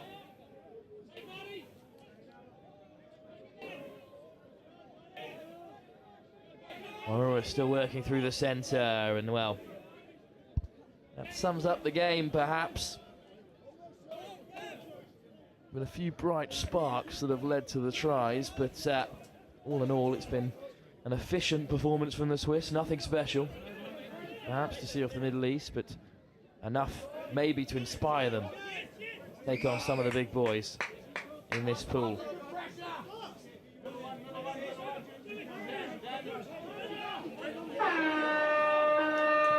Well, the hooter sounds bang on 40, and that will bring an end to this men's 45 encounter. Switzerland, from the very start, scored a frighteningly quick try, and from then they didn't let up. They went into the break in front and on top, and they'll That continued in the second half, where they looked very bright throughout, and perhaps they have a hope of qualifying through to the quarter-finals in this men's 45 competition if they can see off the likes of Portugal and others in their group. Well, leave you with a few of the highlights here as we look ahead to our next game. England take on Ireland in the women's 35. Mel will be back for that one, a 35 specialist that she is, and plenty of familiar names among the English side from the most recent outings in the club and regional finals. That intercepts the highlight of the game, most certainly. Well, we'll be back very shortly for another game live here from Riverside at the Touch Rugby World Cup 2024 here in Nottingham. At least 5 metres, but at least the blue marker at the side of the field. And we appreciate your cooperation with this.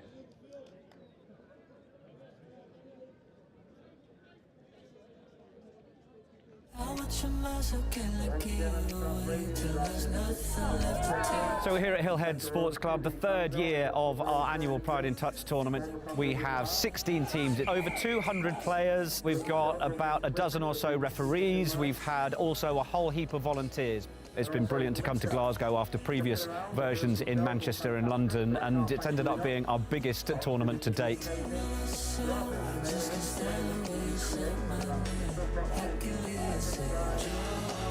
You get a lot of curious players that want to try out touch rugby for the first time, so they might be a bit nervous, but I think they come down, they hear the tunes that are playing, they see all the rainbows, all the smiling faces, and I think they realise that actually they can just have a good time.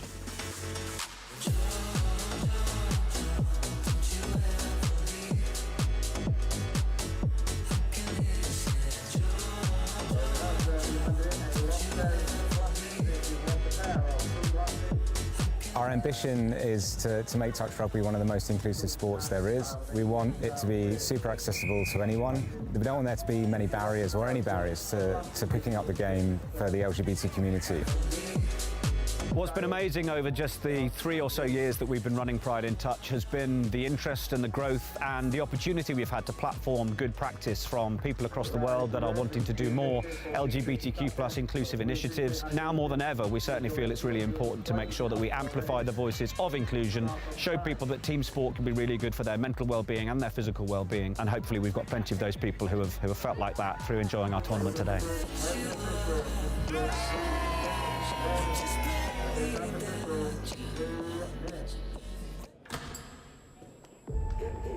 So what does it mean to you? The time. The sweat. The passion. The thrill. The determination. The support. The camaraderie.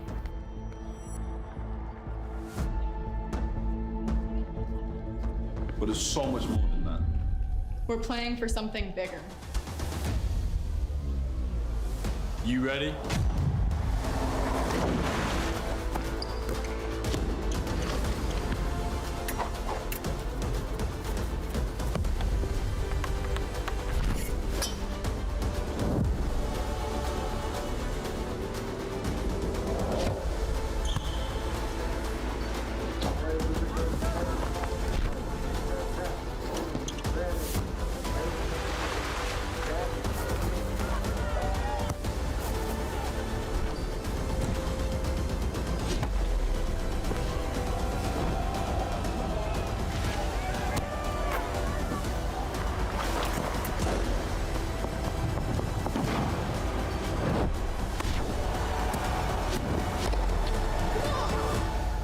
Question is, how are you going to leave your legacy? 30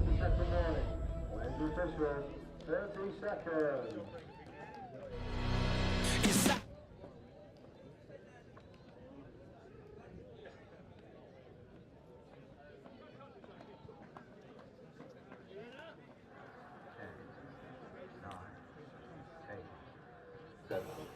Well, we've got a big game in the women's 35 category up next. England take on Ireland, both sides coming off a defeat in the first round of fixtures. Mel, back alongside us for this one. Well, you've got some real investment in this, not just because a load of your friends are playing, but also as a 35s connoisseur yourself. It's going to be a great game.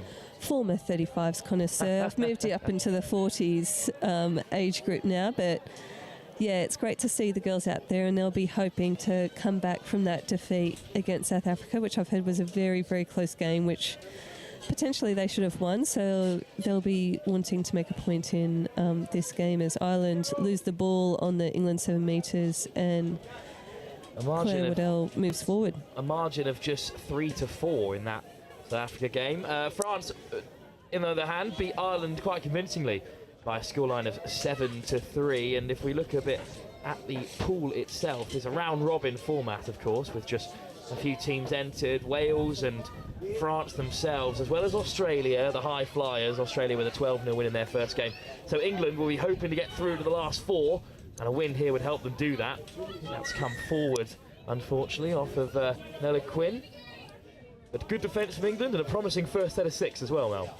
Yeah, it's great to see Ireland in this 35s division. The women's age divisions are growing year on year, and the last World Cup, the 35s from memory only had 4 teams, including a Eurostars team. So for Ireland, I believe this is their first World Cup in the 35. So it's really good to see the growth of touch, especially amongst a lot of these women who have probably been playing for quite a few years now. Well, it's Ireland on the attack, looking bright. That's a lovely ball over the top. And a good take as well by number 14 out there, Michelle Cohen. Yeah, Laura Edwards, the number 13 for Ireland, looks very strong out there. She was one that threw that long ball out to the wing, and you can see her chasing down in defence as well. So keep an eye on that number 13 for Ireland, Laura Edwards.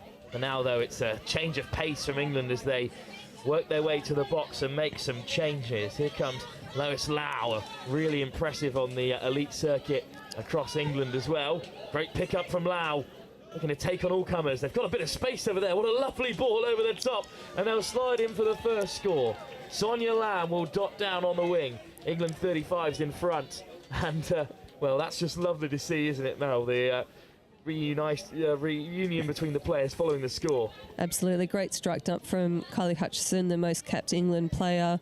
Lois Lau, dual international. She won a gold medal in tag last year. And then Sonia Lamb, I believe this is her first World Cup and her first tournament with the 35s. And she plays club rugby with my team Galaxy, and she's a great, great winger, exceptional finisher in terms of her try. So it's great that she finished one in this game.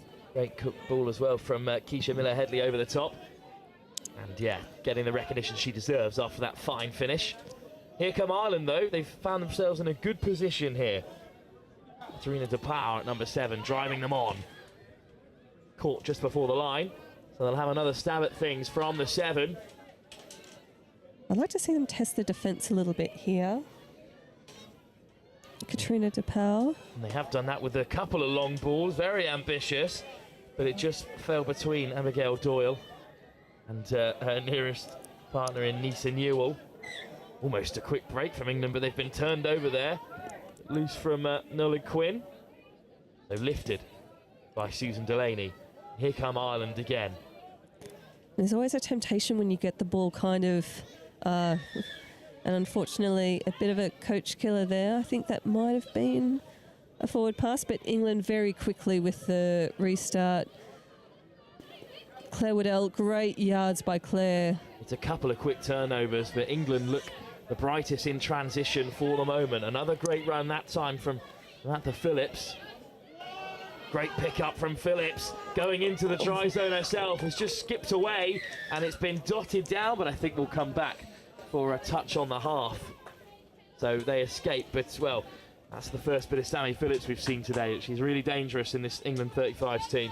Yeah, she's great from half picking up. She just seems to find gaps in the defence and skips right through. And here come Ireland coming down towards their sub box, making some good yards, but we can see England starting to do some piston defence and getting a couple of players up in that Ireland line.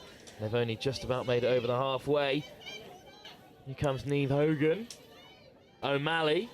A little show and go from O'Malley, but certainly caught by a combination of Lamb and Godder. And back come England then, having rinsed the Ireland 6 touches. Tight down the left-hand side. Oh, nice touch by the Irish defence there. Important touch as well, because England looked to be free-flowing, and that's gone a bit loose there. Carly Hutchinson. But England, good transition from them. to shore up the defence. Yeah, they definitely need to work on their roll balls, England, and tighten up that ruck. They've lost a couple of balls through drop balls in the ruck as... Well, there's another turnover, I think, there. Perhaps a penalty for England against England this time. I think Ireland will get a shot at the line. Here's Laura Edwards, handing it off to Newton. Edwards, good pace on the ball, inside and out, but shepherded by the red and white of England 35s. They still lead by just the one try in our opening 6 minutes here. Laura Edwards again. Good run up to the 7 by Camilleri, and then sliding in from close range. Claire Camilleri, driving given. No, it's a penalty here. Oh, another penalty. The cheer went up from the Irish bench to our left, and the subs went running on, but you're absolutely right, Mel, just a penalty. So their cheers will be subdued for the moment. 6 again is worth a bit of a shout, so good on the ladies. We've got Edwards directing play. They're just a little bit static with these plays. I'd like to see Ireland just get a little bit more depth and run at speed into this England defensive line. You can see their attacking line, you can see how flat they are.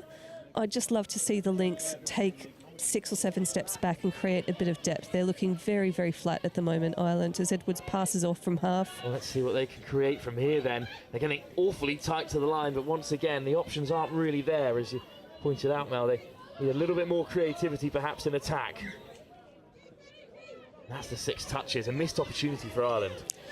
Yeah, they really, really need some depth, and obviously from the commentary box, we're always the world's best coach, but absolutely. You do get a very good view of the field from here as England now switching it up and driving away from their box. I like to see this from teams. At times you can make some good yards sometimes by not going direct to the box, as really Claire Waddell straight through the middle. Breaking through, great carry from Waddell, and then, well, just caught, unfortunately, there. Katarina Weir, but a really great move from England. Little show and go from Edwards. Ireland working their way towards the box, and now here come the changes. This is great D from England. That's 4th touch on the halfway, so Ireland, this is going to be their 5th touch. They need to set up a strike dump here, which they're not able to do, and they're going to be very static coming into the last touch. England are all over them and going backwards, unfortunately. A winding, weaving run from Adriana Depour, but big opportunity now for England. Inside the Irish half, lovely ball manipulation to evade the first touch. Jones has it on the return. Kat Jones, formerly 27s player. I think this is her first tournament with the 35s. And a fumble in the roll ball there. Unfortunately, the refs are on it for all money, spotting all of those little errors as Ireland are now driving up off their line. Well, here come Ireland then, looking to transition again towards the box side, hoping to make a few more yards than in their last attempt, and well, they have made up to halfway with a few more in the pocket, but another turnover, and it's just keeping Ireland contained in their own half at the moment. Yeah, both teams have been very messy with some of these errors. We've just had a downpour of rain over Riverside in the last 10 minutes or so, so that ball is going to be a bit slick and the ground is wet, so these teams just need to be very safe with their roll ball. As Sammy Phillips dumps on the 7, great dump on the 7. This player... sliding in from range goes Sue Ellen Goddard. I think there's a touch made just about, so England will have another stab at the line. That was very lucky, as those players were really struggling to make it onside, so they've just got to get these dumps right on the 7, and good play by England there. You could just see the Irish players not moving forward to make that touch. Good moment then for Jones, who taps off for England. Being directed by Phillips. Phillips picks it up, finds Jones again. Could be on here. There's a beautiful missed pass to pick out Quinn, and England will double their lead on the stroke of 10 minutes here. Halfway through the first half, and they've contained Ireland for the last 5 minutes or so, and eventually bore through. A lovely score, Mel. Yeah, Kat Jones, what an absolute pillar of a ball. out wide, and great vision to do that. And you'll see a lot of players do that, and they're not really looking at the player that they're passing it to. They're passing it into the hole, trusting that that attacker is going to be hitting that hole really well. So great work by the ladies. 2-0 to England, as Ireland unfortunately turned the ball over again. I think they're good value forward as well, England. You'd expect them perhaps to win this game. They were the favourites coming into it. But after that, pretty soul-crushing defeat to South Africa in the circumstances, you never know here in the Touch Rugby World Cup, but they're off to the start expected of them. Now, though, a turnover. Left it in Irish possession. Lovely ball over the top. Delay on the pass from Edwards. And a penalty in a promising position. Edwards taps it off. Newton. Edwards again. Once again, just very static. I don't like to see teams burning passes here. It doesn't look like they're really conditioning the defence to do anything. And I'd like to see them just drag the defenders and create some dynamic play running onto that 7-metre line. It just feels very static. You can see Edwards searching for options, finding herself a little bit underfunded for the moment, but now Edwards is off to the races and she's ghosted into the end zone, passing it back inside. Was there a touch before the score? I think there was, but much better from Ireland. Abigail Doyle eventually goes over, but as you pointed out, now Laura Edwards is the key creator for this Irish side. It's amazing when you can spot these key players very early in the game. From when she ran on, Laura Edwards, just things seem to be happening around her. She's really creating a lot of opportunities out there for the England team as they're driving up off their 7-metre line. Lois Lau. A drop ball, and that's allowed England to make their way up the field. Lau throws it across. It's well held. That's a lovely winding run from the try scorer, Sonia Lamb. Good change of pace from Waddle. Waddle back with it, options left and right. Takes the touch and wants it on the return. Switch inside, good ball for Weir, lovely evasion. She's through there. The acceleration to get on the outside of Doyle. Lovely little step back there by Katrina. She's done that on numerous occasions. You can see get the ball and just do a quick step back, evade that touch, and straight in, and a signature try celebration with a kick down to halfway line. I was really pleased with that score. Great footwork, and England go 3 up. Originally from Scotland, she has played some Aussie rules for a team in London, so she's tried her hand at a few different sports, has played football in the past, so showing that off with that try celebration. A few variations of footy in the locker. And Ireland, though, with their first 6 from halfway, have made it up to the 7. Look threatening here, but that final touch puts an end to the attack. And let's see what Ireland can do with their defence. You can see they're sending one player up at the moment, and England are using that offload just to get around them. That's a good transition as well, up to the halfway. Touch made again on Hedley Miller. Good ball back inside from Lau. And that's opening up the defence. Lau at the half. Lau scooping into the try area, lifting it over the top. Textbook finish there. Sonia Lamb with acres of room in the try area. This is an excellent scoop now. Oh, looks like there was no room through here, but somehow she's found some space just to get that over. Sometimes when you've got a scooper, the mindset of the defence is just to mirror, and I think when you mirror, you've just got to throw your arms out really wide and try and catch that player on their way through. But great work by Lois, signature Lois Lau. That's got an excellent scoop, Lois Lau, and well, that's the conditions playing a part, I think. Ireland in a bit of a rush to get themselves back into the game 5 minutes before half-time. Now England, whose excellent transition created that most recent try, once again head towards the box. A lovely little show and go to fight for some extra yards from Pamela Tiga. And unfortunately just misplaced on the ground, so 6 for Ireland at halfway. Important, Mel, that they get a score before the break. Absolutely, they'd love to work a score, and they've done the right thing, gone to their sub box straight away. They've got touches up their sleeve to get some fresh legs on. Lifted by Delaney, but not in the direction of Maria Ryan. So another transition for England. Far away from their box, but they'll move it from right to left. Burning a few touches in the midfield. And here's the change of direction, looking to get outside of Laura Edwards, but now a really important touch from Edwards. Great defence, and you know what? That's a confident player, eh? You're up there on your own, and she is just confidently making those touches. Great work by Laura. And now, though, Jones charging on for England. But pulled all the way back. A penalty goes against them as well. And this is where the Irish team, they need to speak to each other. That loose pass beforehand, usually that's a function of not speaking to each other. You can't hear that player's voice who wants the ball. So they just need to really use their voices. And unfortunately, another penalty after the halfway. And these over the marks have been the bane of many a team today. Had a slip there in the Irish defensive line, but England are up and running. Here's Jones. Lovely ball into the path of Godder. Touch there on Phillips. Jones again. Here's the pickup. Jones will have it on the return. Phillips to the left of her. And here comes Phillips, putting some pace on the attack. Lovely footwork.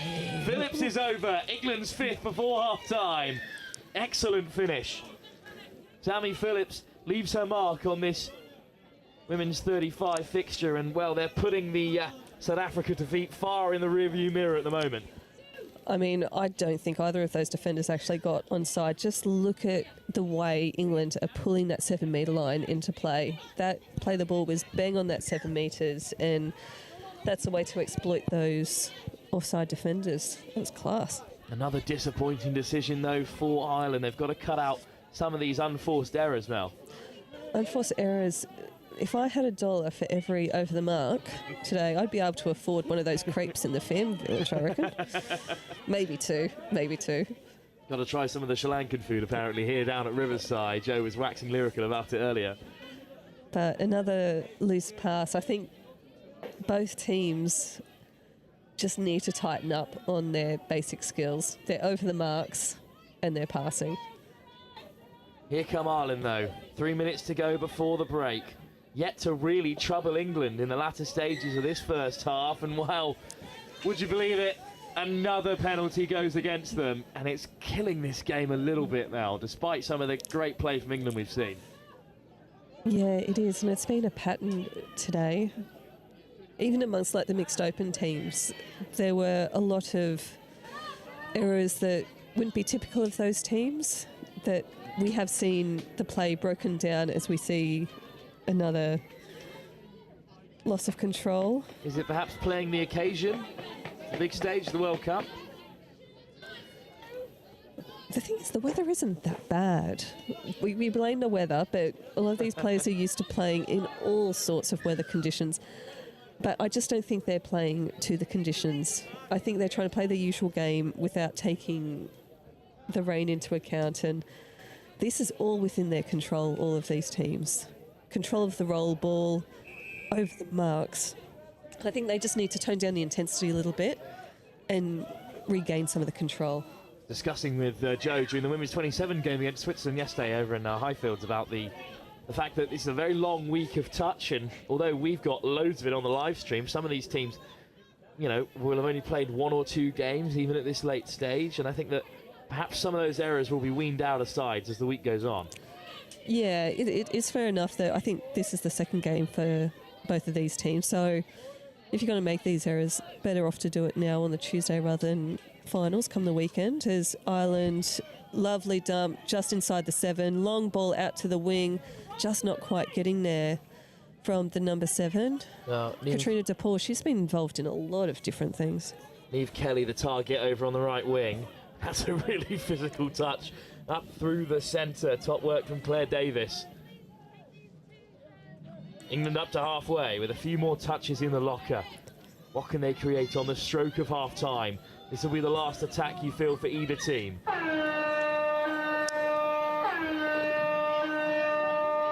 Well, I couldn't have called that much better myself, as this last touch here will bring an end to the first half. It's been what you'd expect from England, a side hoping to challenge in the latter stages of this category. Their women's 35s team are up 5-0 against Ireland in an error-ridden first half.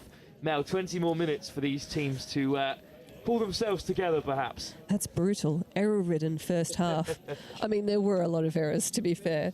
And I think both teams want to create a spectacle of this game. So they do need to clean up their plays. I'm sure both coaches are going to be speaking to their teams about the controllables.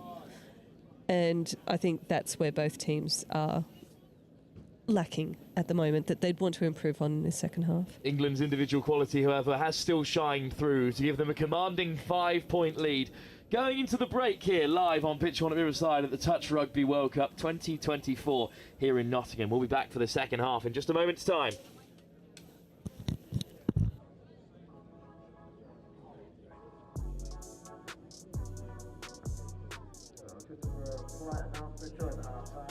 If you are entering the main clubhouse, we ask that you either do it no boots, especially no dirty shoes or boots, so I appreciate obviously the ground being wet and dirty. So if you are putting in the clubhouse, let's try our best to keep it clean, please.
Players and officials, your 2-minute warning. Players and officials, 2 minutes till the second half.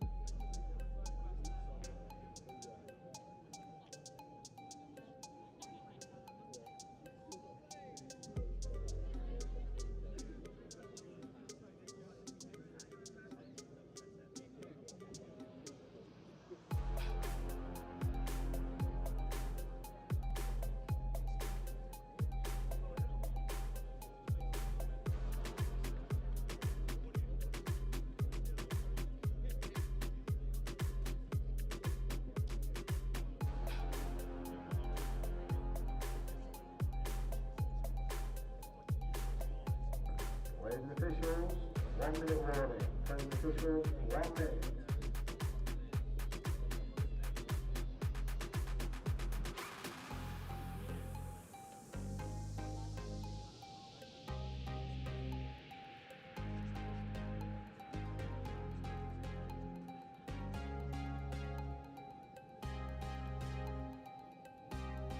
Players and officials, 30 seconds. 30 seconds.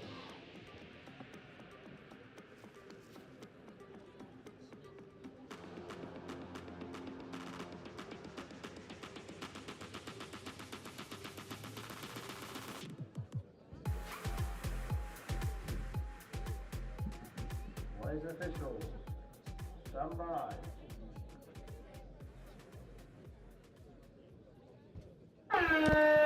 Second half to come then between England and Ireland. Now, there were parts of the game that England did really well, and both sides were at fault for a few too many unforced errors. We're hoping for a change come this second half. Absolutely, and a great tap-off here. What a bright start for England as well. Headley Miller touched on the 6. Oh, an offside, cool, so they'll keep playing. Sliding in. Yep, the referee giving them the opportunity to take advantage of that offside player, but grabbing the penalty at the moment. Great pod here on the field. Kylie Hutchison about to get to the ball now. The best women's touch player I think Australia's ever produced. As Lois Lau goes in for the dive. Did she get over the line? Indeed. Absolutely. She races back to halfway. Great start to the second half. That's what you want to see. Clean, skilled touch. Great line from Lau. We'll touch again on Kylie Hutchinson briefly as well, as you were saying, Mel. Yeah, 100+ caps. Has played through, I want to say, all age divisions within the women's game. Just an exceptional player. Still plays down under for state cups and everything like that, but... Now repping England. Yep, incredible leader within the team. And that's unfortunate. She puts on a very, very good New Year's Eve party as well. An all-round great athlete. That's definitely a category I'll start holding. Some of the other players do as well. Absolutely, as Claire Waddell drags it out. Katrina Weir getting to half. Well, here we go then. England on the offensive. They look the brightest in this second half. They've come out all guns blazing. Perhaps they did get a bit of a rocket from the coaching staff at half-time. Grimsley gets the ball across. Nice pass to keep it alive. Waddle. Oh, great pickup. Back to Waddle, sliding in.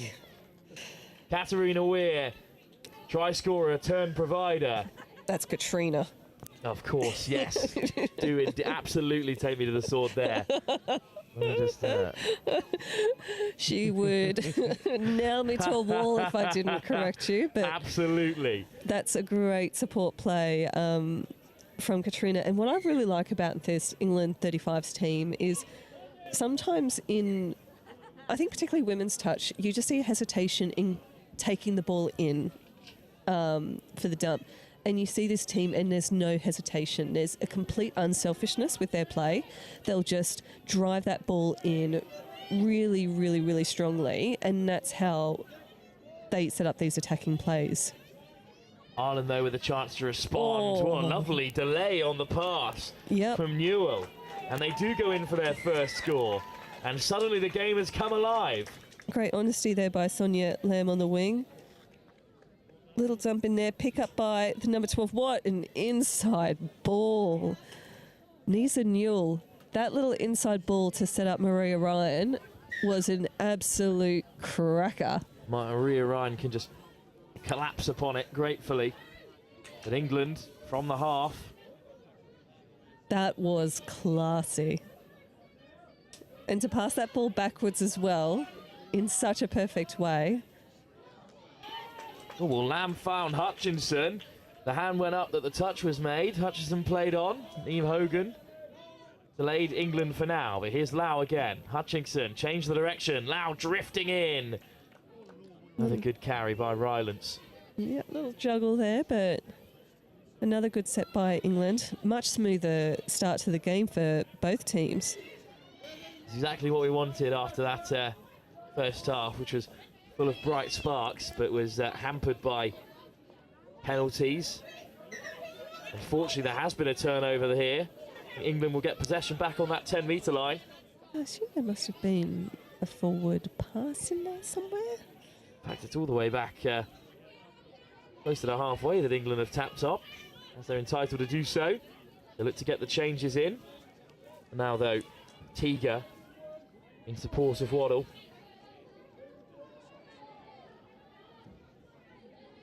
Katrina Weir wants the return. Instead, charging over is Teager again. And I think there might have been an offside player there and the try given. Well, Teager with a great line and played on through the offside, as all good touch players too. Indeed, Laura Edwards didn't make it back to the line. So England have another 8-1 now. A much brighter start, 5 minutes in here with tries for both sides.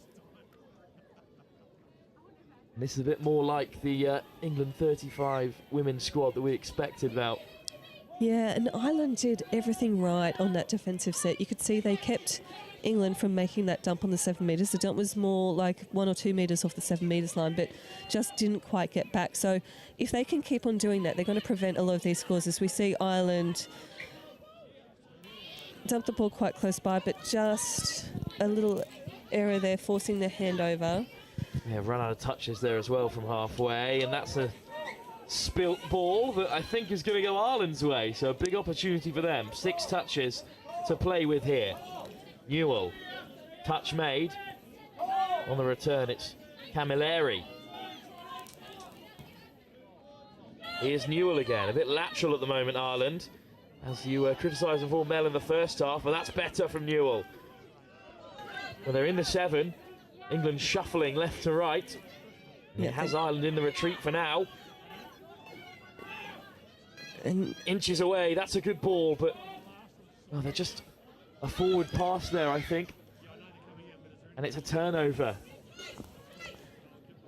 Yeah, there's maybe just a slight lack of composure in terms of their attack. When they get so close to the line, I think they get that white line fever.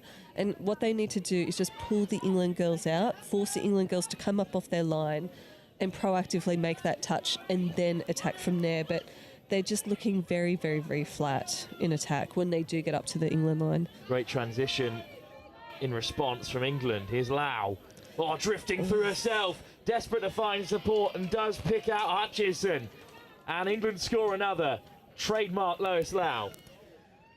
These two players playing together, just incredible. How Lois gets through those gaps in plays is just something else. Just gave Newell the eyes. Sent her the wrong way. Kylie Hutchinson is the beneficiary. It's so subtle. It's not even like a very obvious dummy. It's just like the most subtle dummy that Lois is able to just focus that defender on the outside and slip through. As Ireland, they just need to pull England out here, which they are. Dump on the 7 and just a handling error in terms of picking up that ball. Well, it was just spilt on the deck. 6 touches for England to play away from their own try line here. A lead by 9-1 as we approach the midway point in this second half. A much better performance for them. And, well, it'll quell all the troubles they may have felt about their loss to South Africa. If they can beat the teams they're supposed to beat, Mel, they'll be through to the last stages of this 35s category. You know, it doesn't hurt to get a positive score difference either, which they're starting to build up in this second half as Ireland going towards their box, but they've got some players coming on now. We've got Laura Edwards. The pace of the attack once again just a little bit slow. Here's Newton, back to Edwards. Edwards with the pickup. Good turn of pace, but well read by Katrina Weir. Penalty, however.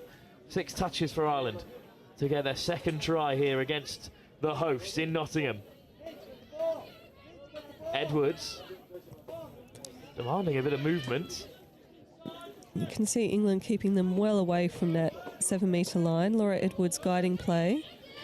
Anthony Newton playing it a metre or 2 off the 7. Edwards now turning on the afterburners, looking for the long pass, but it's off target. I almost thought when she started winding up for that, then the defender just started chasing out. I almost wanted her to hold on to that ball, and I thought she was through potentially behind the defence.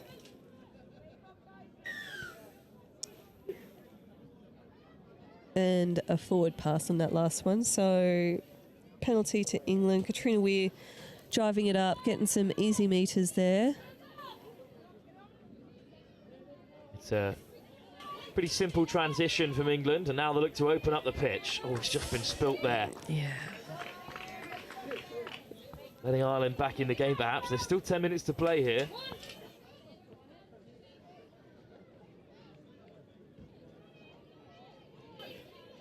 Good pick up from Edwards. Little stutter step as well from Claire Camilleri. Cohen hands it off. Well, another penalty against Ireland. But England yet to be able to break out of their own half for the last few moments. Couple of errors on the bounce. See if they can make it to the box here. That's great pace. Oh. Phillips has sorted out any issues England had with their transition by driving them away. Here's Hutchinson. Lau settling everyone down. Yep, you can see them pulling all of those defenders off the line. And here's Hutchinson. Oh, what a lovely ball. Lois Lau dives in, and the provider becomes the scorer. A reversal of their roles for England's previous score. It's a really nicely timed pass. Yeah, that's a lovely score. Just catching that defender, not shutting as tightly as they should be. And they've reached the double digits. 10-1 to England. Double figures up for England. See right now, it's been a great second half for them. In 10 minutes, they've already racked up their first half tally, even if they did concede the one try. A very pleasing second half. Ireland looking a little bit bereft of ideas for the moment. Here's O'Malley. Little show and go, but the ball is loose. Yeah, they've got the penalty here. They're playing in a very, very narrow channel. You can kind of throw a hula hoop around three of those Irish attackers, and I'd really like to see the Lynx stand really wide and just demand that the mids come to them, like drag the defence to them just to open up that England defence and get that defence moving. Delaney gave the pass and is there at the half as well. Ryan, well, the England defence right up in her face there, and they forced the error. I think that was only the second touch. Bit of a waste for Ireland there to drop the ball. Now England looking to make their way towards the box.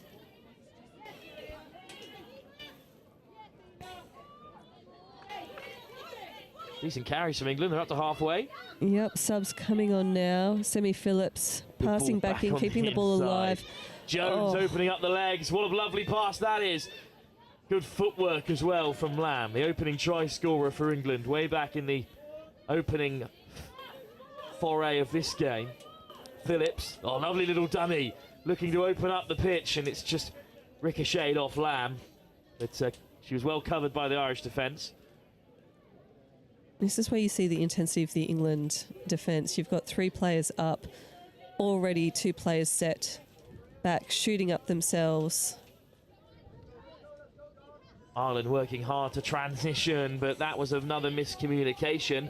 And England wasting no time. The Irish defence are in transition themselves. Little show and go from Jones, and the long pass.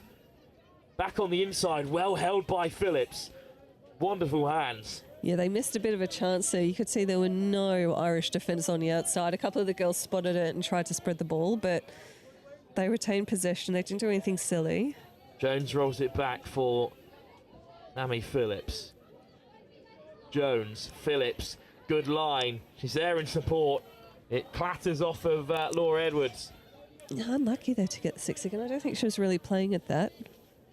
Alas, the six indeed were given. So here's Phillips running the show and wants it on the return. Little show and go. Well, it didn't sell the Irish defender this time. But instead it's been given. Well, an Irish hand went up in defence.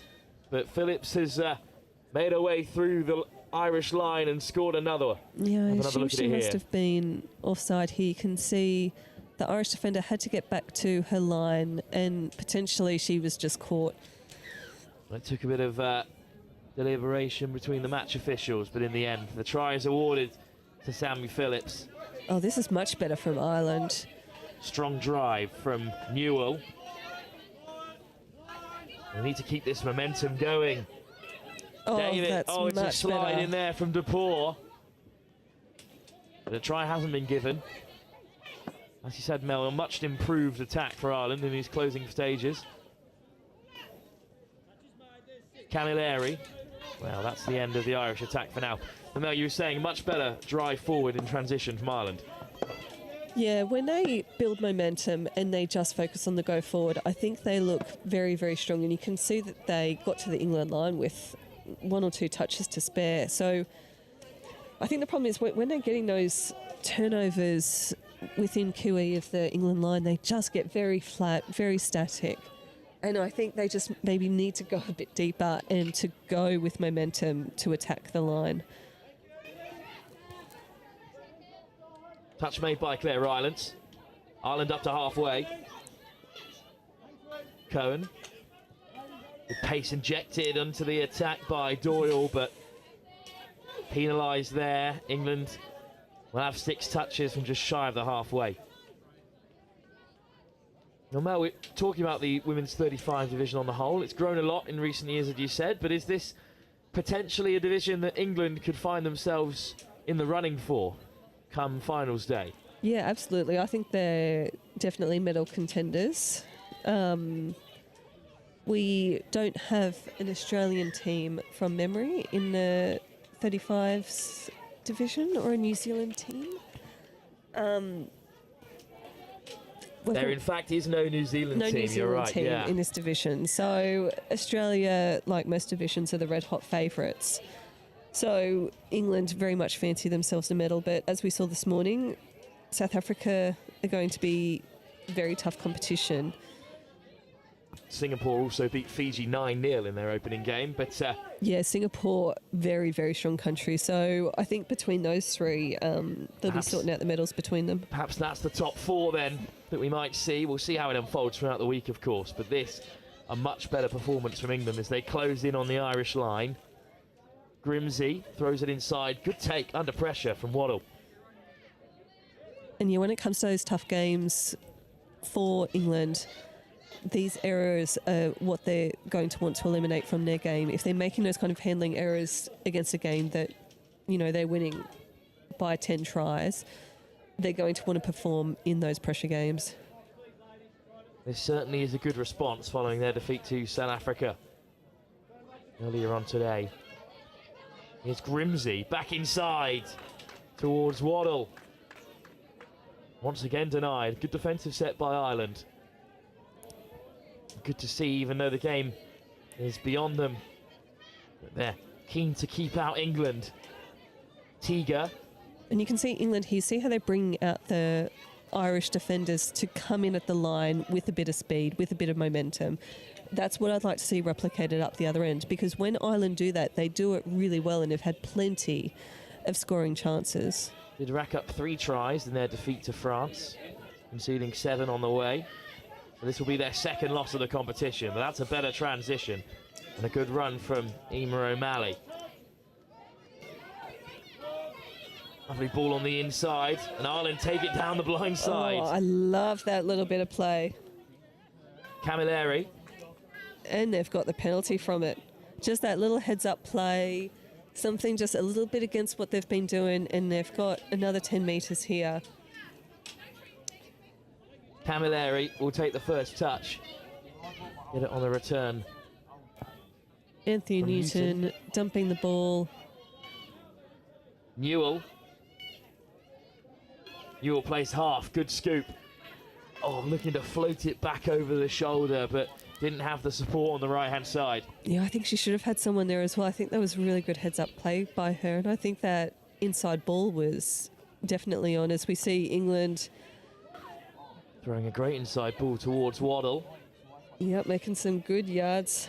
Coming up over the halfway line now. Phillips onto the field, and a darting run from Phillips to get on the outside of the first defender. Here's Jones. England looking threatening here with touches in the locker. Oh. Great soft hands, but then just beyond the final player. Nola Quinn looking for another try. Oh, I think she had a bit more time on that ball than what she thought she did as well. But then Quinn up in the defensive line to make the touch. And it's a turnover.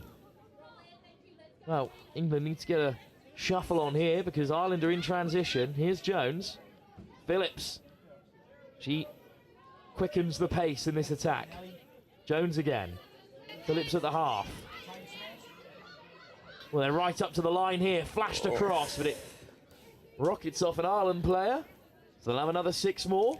I think that will be a turnover there. I think that player wasn't in the passing channel to play at the ball. I think it was just a poor pass So it's good to see the referees just awarding a turnover there. And with that turnover, it will be the end of this contest between Ireland and England. England women's 35s, who perhaps were not at their best throughout the fixture, still managed to rack up an impressive 11 tries. And perhaps, Mel, it's more promising to know that as England go out through the competition, even when they're not playing their best, they can put in performances like this. Yeah, I think they'll be happy with that. I think they played, barring a few of those roll ball errors, I think they played really well. I think their attack was very strong.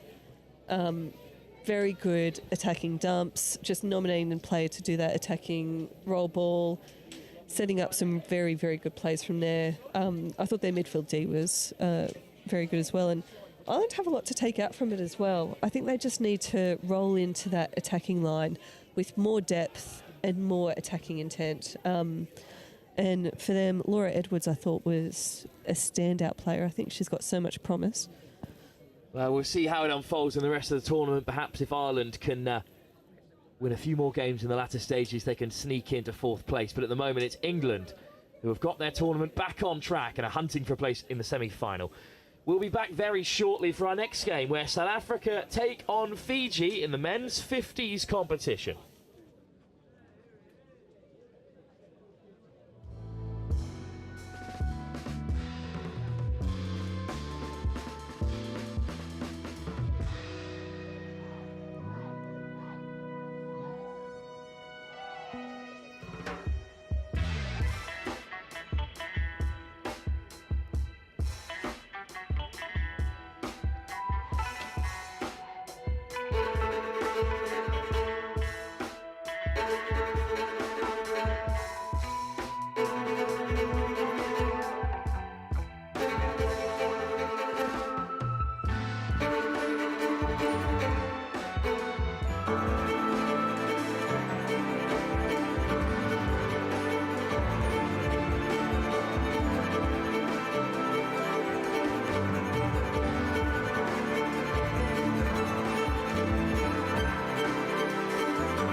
But it's so much more than that. We're playing for something bigger. You ready?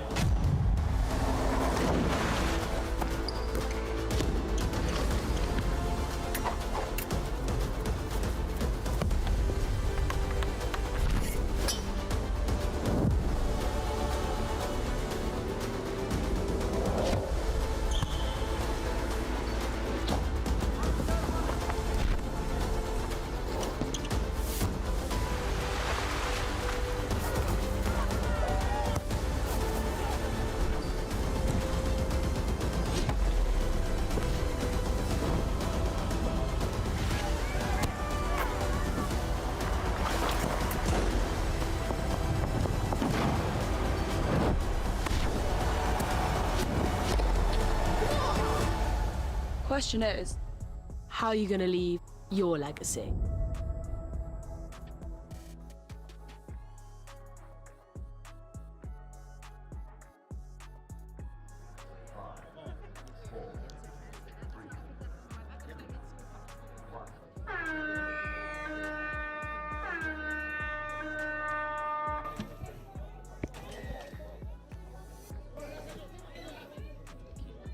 Well, here we are then, underway. Just received an updated team sheet for the game, which you love to see, with all the correct numbers and names as we're underway here.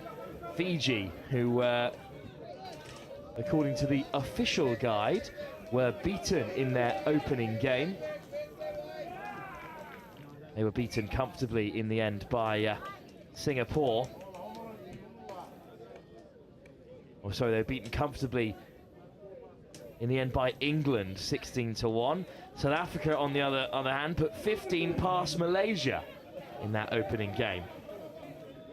So Fiji looking for a response, South Africa looking for more of the same. There'll be challenges in this division. Mel's still alongside me for this, and well, South Africa, one of the big hitters at this age grade.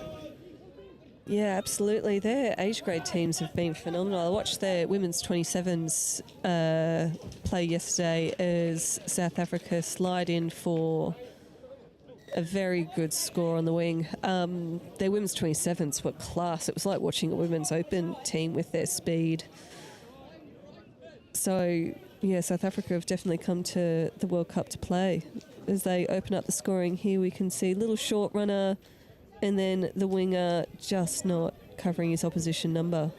Glenn Gamzee, the scorer. Set up by Kim Wammensley-Crown of South Africa. But Fiji looking to respond. They were beaten quite soundly in that opening game by Singapore. There's a big win for South Africa as well, as a Fijian player goes down. And I think that's unfortunately a turnover. Two of my favourite kits playing off against each other as well. South Africa, excellent kit at the World Cup this year. Lovely green, lovely little springbok, golden springbok on the side. Looks fantastic. And Fiji. What's not to love about Fijian strip? I think it looks wicked. Traditional patterns as well. If I was playing, I would definitely be seeking out a kit swap with one of these teams. We've seen some great ones. I think Belgium have got a pretty nice strip with them this year as well. The black, red and gold. Yep, Malaysia with their tiger stripes looking very sharp. They're certainly recognisable as well, as Fiji here in this men's 50s competition are off running for the first time, making it up to halfway. Good run by Rokosawa. I think it's a turnover for South Africa. Yeah, just an over the mark there. It was a lovely inside ball. They got 10 metres on that inside ball, but unfortunately just a little bit over the mark when the player took that touch. Nicholas Andrews. There's the first assister. Wammensley-Crown there in the centre as well, back on the ball. Finds a nice little pass, and he'll play half as well. And now South Africa look to get off on the races. Here's Andrew. Great pickup, 2-on-1, executed well. Barry Martin goes over, put in by Murray Shaban. South Africa have a second try. I'll tell you what, you wouldn't guess a lot of these blokes in the South African team were 50, the way they're running. Yeah, this is a great pickup by Shavans, and then he held his defender really well.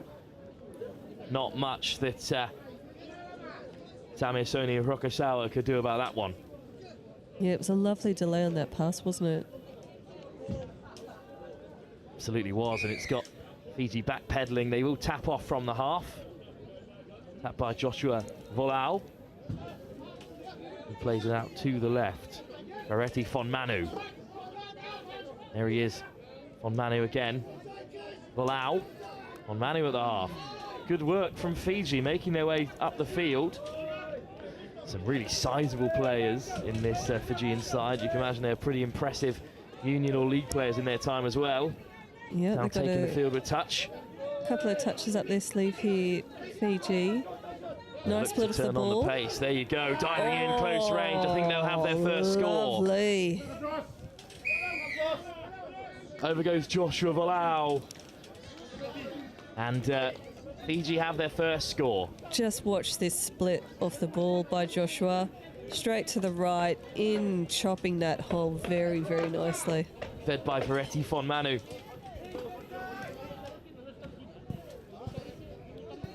So South Africa ped back, 5 minutes already gone in this game, and is given the form coming into this following the open round of fixtures. It's not yet been the blowout some could have predicted, but here come South Africa through William Duck.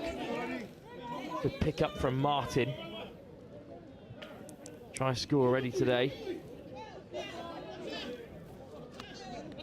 Levy. Oh, lovely miss pass, but it's inches away from the free winger. Barry Martin looking for his second. Then the ball went down. Fiji escaped, but South Africa do look threatening now. Yeah, we'll see how Fiji drive off their line here. The South African defence looks very, very solid. You can see them sending up a couple of players each time as we've got a handover coming. I want to say The referee seemed very adamant that it is a turnover. Yep. And that's all we play with here is that Barry Martin gets South Africa underway. And they're working their way through the midfield. Andrew on the pick-up. He's got Mohamed Crown on the inside. Great run, and then that final pass. They just weren't in the right position over there on the wing. So again, a Fiji escape. It's a couple times that South Africa have run out of room. Yep, they want to control this ball now, make sure they keep it for their set of 6 and make as many metres as they can up the field and keep South Africa away from their line, because South Africa are looking very dangerous. What a lovely, lovely drive from the number 16 from Fiji. An injection of pace from Hansel Whippy. Yeah, it's a pretty apt name, isn't it, for the diminutive runner. Some real wheels about him. That couldn't be more perfect, could it? It could not be. I can't believe we've got Mr. Whippy out in the field. Absolutely, with all the pace to match as well. A couple of changes for South Africa. Ryan Hooker on at 13. And a touch taken there by Willem Mostert. Here's Labib Levy. Mostert takes the touch. Levy at the half, scooping through. 2-on-1. Lovely soft hands. Great ball from Wayan Vujan. And in the end, dotted down in the corner. But not for South Africa's third. Well, a turnover instead. I think touch and pass is the call. Vujan just caught as Whippy's off to the races again. And then another touch and pass. There was a succession of turnovers. Lucio Bernard that time. Forced to turn it over. Here's Christo van Standen. Van Standen looking to play half, but a penalty goes against Fiji. For not moving up off the line. So Fiji are in their 7 metres, and at this point in the field, the defence team has to keep on moving forward and maintain forward momentum until South Africa cross that 7-metre line themselves. Viljoen, long pass. Mostert. Viljoen again moves out to the wing, so long ball comes out from Van Stanton. Great touch. I'm sure that touch was in there from that Fiji defender. Great touch on the line. Touch made by Nagatalevi. So South Africa with a few more touches in the pocket. Van Stanton, Viljoen, all the way to the line. Well, lovely ball. It was a 2-on-1. Willem Mostert found a good bit of space, but it was just too low for him. Round his ankles, couldn't keep a hold of it. Yeah, that was on for South Africa. They had the numbers, the mismatch, but just couldn't string together those passes. And I thought Fiji maintained control of that ball. Zakawisa Nagatalevi penalised, so South Africa back with 6 touches in a dangerous area. We can see them bringing some fresh legs on. A key part of the 50s division is rotation. But Mostert flashes the ball across. What a take that is on the slide. South Africa will keep hold of possession. Quite brilliant work. It was Glenn Gamsey who scored the first for South Africa. Malmsey Crown throws it out wide. Great shutdown defence by the Fiji team there. I think Murray Shabant there was just caught. I think that was the winger coming in to make that touch on the length there, stop that pass going any further. But a penalty, so 6 more for South Africa. South Africa are asking a hell of a lot of questions. Labib Levi. But Fiji is standing strong in defence so far, but I think just not quite getting onside there, unfortunately, the number 8 for Fiji. So Levy's just drifted through to score in quite unsanctimonious fashion, their 3rd try. Not much fanfare about it, but a good finish regardless. Just opened up for him, really. Took it on the return, and then, well, unfortunately, just a Fijian player offside. Joshua Volau never got back. So that's the 3rd try.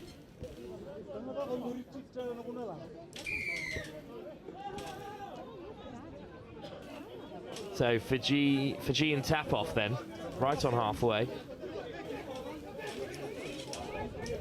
Suturaga there on 19 on the left. Well, a couple of number 19s, would you believe it? It's our job a little harder, I believe. But regardless, here come Fiji. Kunakata. I don't know what this penalty is for. I assume it might be a forward pass. Yes, referee's signalling a forward pass. So Nicholas Andrew drives South Africa out of danger. Wyneville Joan. And another good carry, this time by Marius Lowe. Here's Levy. Mostert drives South Africa on. Oh, a little flick, change of direction, a lovely disguised pass from Levy. And then the miss ball as well to spread Fiji. Mostert's found his way onto the wing. Fiji just kind of letting the attackers come to them. They're not really getting up very aggressively in defence, and it's worked for them. They've forced an error. I kind of compliment the defending team by saying they forced an error. An error has occurred. An error has occurred, and Fiji will profit from it. That's the first touch as they make it towards the box. Fiji forcing the touch themselves. Here is Kavakoro. Well, they just keep driving all the way. The touch was made, so I think it's going to be a turnover. Yeah, and over the mark here. Away went Rokosawa, but South Africa with it. Mostert flicking the ball inside. Bit of a shoulder charge there. And the penalty will be South Africa's. We'll have 6 more to play with from here. Labib Levy. Once again, not the most fluent of games to watch. But in the men's 50s, I think you'll give them that compared to one of the 35s games, perhaps. Yeah, a lot of them, once again, it's things within their control in terms of roll balls and over the marks. Good ball from Levy to put in Van Standen. And I don't have a problem at all, Mel, of your opinion that with these kind of penalties they should know better at this stage of their touch careers. Here's Levy. Mind you, it's great to see a lot of players coming into these age grades, discovering touch for the first time, having a background in rugby union or rugby league, and their body telling them, and lovely score there. Good heads-up play by South Africa, seeing the offside player, running in for a nice, easy score. That's twice now that Labib Levy has drifted into space occupied by offside Fijians. He's done really well there. And that's a great line picked out from him for his second try. But as you're saying, Mel, it's good to see that this area of touch, specifically the Masters category, is growing as quickly as it is amongst the younger generation as people find it for the first time. Yeah, a lot of ex-rugby players are coming into the sport, and we notice it playing touch down in London. A lot of clubs will appeal to players who maybe have had one too many head knocks. I think that ball was down there. Lovely score. Great eyes for the line from the Fiji attacker there. I'm looking forward to watching this replay. Excellent strike dump. I love a good dump like that being rewarded. He gets the ball back, ball straight down. Orisi Kunakata crashes over for Fiji that time, and it's good play between the two middles. Yeah, he's got 2 defenders on their backs. Great play by the Fiji attacker there. 4-2. They're staying in this game, Fiji, but yeah, great to see players coming from other sports, discovering touch. It's lesser impact, obviously no tackling, and sometimes contact or heavier contact sport can really ruin your body. So we do see a lot of older players coming in their 30s. And here come South Africa there in the men's 50s competition. They lead by 4-2. A quick response from Fiji following the score of the South African fourth has left us at this point. Fiji chasing the game with 5 minutes left in this half. Good pick by Mostert. Levy off again. Good take from Van Stanton, who is caught with a flying touch. Tavo Sorovakatini makes the touch there.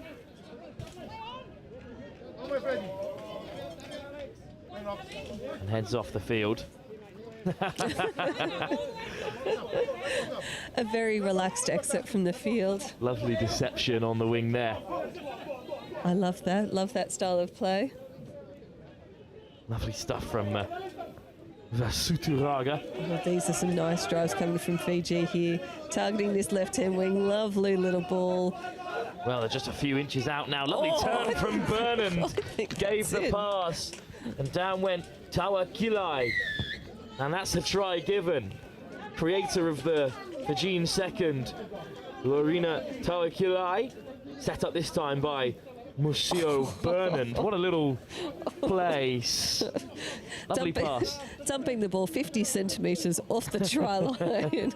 And I think the defenders were just expecting them to go to the open side, thinking that there was no space to do much of anything. And just a lovely little ball behind them.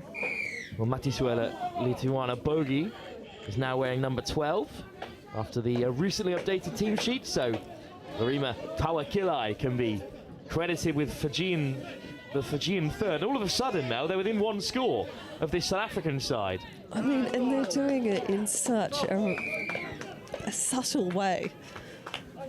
It's almost like this style of touch that's like super relaxed, and I think it's just lulling South Africa to kind of lose a little bit of intensity in their defence. Bit of a false sense of security as they went 4-1 up. They've gotten a couple of tries from it, so they know what they're doing, these Fijian over 50s. Running it down the left towards the box. Here's Apisai Vasuraturaga. Vasuturaga there, hit the deck. South Africa back with it. And there's a bit of space opening up on the left if they can find it. Lovely wrap around this time from Andrews. Lovely ball inside. Great connectivity. There's the switch. Surely now Ryan Hooker goes over. Wonderful team try from halfway. South Africa have a fifth. You know what, if there is a try that deserves to be on the highlights reel from today's play, I think it's got to be this one. The men's 50 showing it how it's done. Love to see a men's open team try and carve open the opposition like that. Great passing play. That was lovely. Old enough to be their fathers. Wonderful play from South Africa. But Fiji done really well to keep a hold of it there after giving a bit of a tumble. Soravakatini there at the half. Just over a minute to go in this first half. Fiji, I think, would love to get one back and put them within one try of South Africa going into the second half. Lovely little phase play from Fiji. Lovely. Wonderful. Oh, they're going to call this back for a forward pass. Well, Fiji struggled in their opening game. I was chatting to one of the volunteers who watched it, and they weren't particularly impressed. They were beaten quite comfortably in the end by England, 16-1. South Africa, on the other hand, who put 15 on Malaysia, have struggled so far to break them down. Fiji, on the other hand, have bagged 3 tries of their own. Mel, it's still all to play for Fiji in the second half. Yeah, I like their style of play in that first half. I thought they were unlucky with that last try as well. So they're within distance. I'd say Fiji need to increase the intensity of their drives, but I think that just kind of goes against their style of play. South Africa, I think, are playing well. They just need to be a little bit more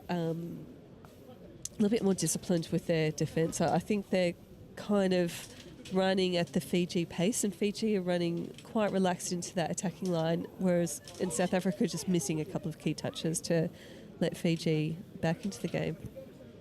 Well, with 20 minutes still to play, can Fiji hold on against this talented South African team, tipped to do very well in the men's 50 competition? We'll find out in just a few moments' time here at the Rugby World Cup, live from Nottingham.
officials, 2 minutes.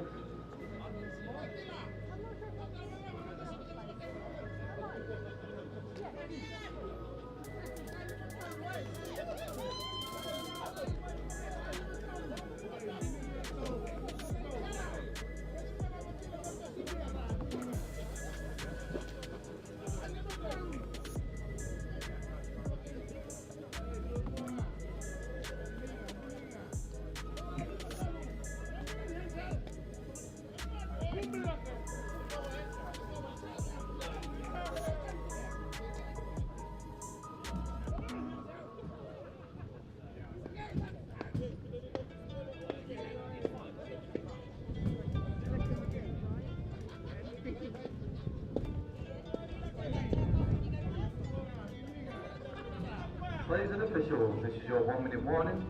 Players and officials, 1 minute.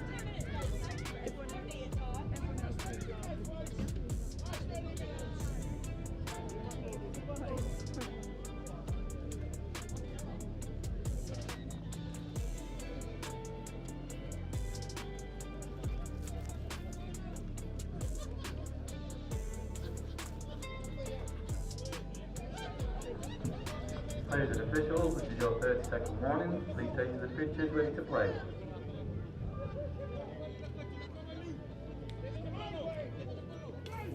"20 minutes still to play here as Fiji take on South Africa. Fiji well within the game, just trailing by the 2 tries, 5-3. And Mel, we were just chatting in the break about what this game could mean for the pools, and you were pleasantly surprised that there are in fact 2 pools of men's 50s teams. So there's a plethora of nations in this category. It's one of the better supplied one here at the Masters competition. It's great to see. Yeah, there are loads of men's 50s teams. I think we were expecting it to be around robin, but there's... Much like the men's 55s or the 35s, which are both round robins, but no, 2 separate pools. This one also includes New Zealand, Japan, Italy, Portugal, Scotland and Wales. That's the other one. And then this pool is Singapore, Chile, Fiji, France, Malaysia, and of course the 2 teams playing here. So Fiji with a good chance of getting out of this pool if they get a win. They share it with Australia and France and England, of course, the big hitters, but it should be known that a top 4 side from each of these pools will be through to a men's 50s quarter-finals. Yeah, it's extraordinary to see so many countries in this division, especially because this is the very first year that we've had... Oh no, we're in the 50s, aren't we? Indeed, so it's... Oh, sorry, I was thinking about the 55s, but the yeah. 55s still has a good number of teams as well in its first year, but I understand your point, of course, Mel. There's a load of players playing 50s this year, which is great to see. But it is perhaps surprising. Yep, they've got a lot of potential in them. The 50s today are the 55s of tomorrow. So we'll see continued expansion. But it is great, and it's great to watch these players play. You can see that they've got the touch smarts happening, and a lot of these players are going to be the coaches, you know, the club leads of all of their clubs back home. They're the guys who are developing the younger touch players coming through the opens category. So it's just great that people still, you know, maintain involvement and passion for the sport well into their 50s, and we can provide a World Cup that brings everyone together from opens levels through to the 55s division. And a couple of turnovers in quick succession, one for South Africa, but they got it back after Fiji have made an error. 6 touches for South Africa to start the second half, as they'd like, with a try. I know one of the aims of this World Cup was about inclusivity, and as South Africa, lovely try on the wing. Barry Martin just about keeps a hold of it. He knew I was going to be on a spiel about something and wanted to interrupt me with a classic bit of touch on the outside. What a lovely ball and great finish. Pass from William Duck, but a great take by Barry Martin for his second try of the game. Yeah, that was classy, but yeah, we talk about inclusivity with the sport in so many different aspects. We talk about in terms of gender, in terms of mixed touch, men and women playing together, but also in terms of age groups. And I struggle to think of a sport that would have its World Cup and have so many teams playing and include every single age division at a single World Cup. And it's just brilliant to see. And you see the sidelines, so many people supporting fellow nations, and yeah, it's just lovely to see. And every age group is live, of course, with us on the YouTube channel, brought to you by NextGen. As always, here with Touch Rugby in the UK. Growing area of UK sport domestically, as this World Cup is a testament to. Yep, 70% bigger than the last World Cup. And kudos to the teams for coming over, as South Africa once again targeting the outsides of this Fiji team. Oh, wonderful hands. There was even the extra man over for Viljen to put in for another score. South Africa have come flying out the blocks here, but no, forward pass. I was thinking it looked forward from here. I think it was just that last pass on the end that went forward. But kudos to a lot of these countries for coming over to Nottingham, especially countries like Fiji, Samoa, Cook Islands in the Pacific. They've had a lot of flights to make their way over to Nottingham, so it's great to see them come over and play. And the Canadians and the Americans as well, they've come from all over. Yep, Cayman Islands, Chile. All the way down to South Africa as well. Every corner of the globe covered by the Touch Rugby World Cup 2024 here in Nottingham. Yeah, and we've got a voluntary roll ball. Fiji player adamant there was no touch in, so they've got the possession. Nice drive up as well after getting that penalty. Lovely little dummy. Rokasawa all the way through, and he's looking to free up Sarova Katini, who gets another pass away. But unfortunately, just caught there Hansel Whippy. He is rapid. I'd love to see them get the ball in his hands. Absolutely. A lot more. He just looks dynamic every single time he gets it, but he kind of looks like he's on that far side of the field. I don't know, potentially waiting until he runs around that wing, but I'd love to see him get into the middle and use that speed a little bit more. Here's Aseseli Navorisi looking to roll it back, but in fact it's a turnover instead. The dismay of himself and Apisai Vasuturaga. So South Africa can break down the right towards their box, and that's a good drive to get things started, but another mistake. Another turnover, unfortunately. Good pickup from Vasuturaga as well. Here is Whippy opening up the legs. That's it, get him in the middle. Suturata getting involved as well. Lovely little show and go, and draws the touch as well out of Walmesley Crown. Yeah, nice heads up just to slow down the play there. Rokasawa. He's done his role, subbing off, but another hand over here. Well, it's a turnover, and Fiji look a little bit short. Whippy's right. getting across. There's the ball inside. Whippy's defending 3 players on his own. Look at him go. Oh, and he's done it. Oh, and he's forced the turnover. Whippy, play of the day. Hansel Whippy just defended a 3-on-1 all on his lonesome. He's got his hands on his head. What an amazing little defensive effort by Whippy on that far wing. Now I can see why he's on that far wing, to basically defend 3 players on his own. As Fiji are in transition, so they have got their substitutes on. Looking to make their way up the field. Touch and pass, I believe, but well, a wave on. It was a good delay on the touch. Into contact goes Tawa Kilai, and has it back here. Fiji got a bit of a roll on, but the pass from Burnand just a bit low. some smiles from the intended recipient of that ball. Yes, and good vibes all day from the Fijians on their bench. We've had the men's 35s, the women's 35s, now the men's 50s. They've brought some real energy to Riverside. Touch made on Ryan Hooker, try scorer in the first half. Levy. Viljoen at the half. Levy will have it back. Fiji get onside. There's the touch made, but they race away to score. Just got on the outside of Nagatalevai. And South Africa have another, and that's a hat-trick. The most nonchalant hat-trick you'll ever see from Labib Levy. Every single one of his tries has been exploiting the space so well.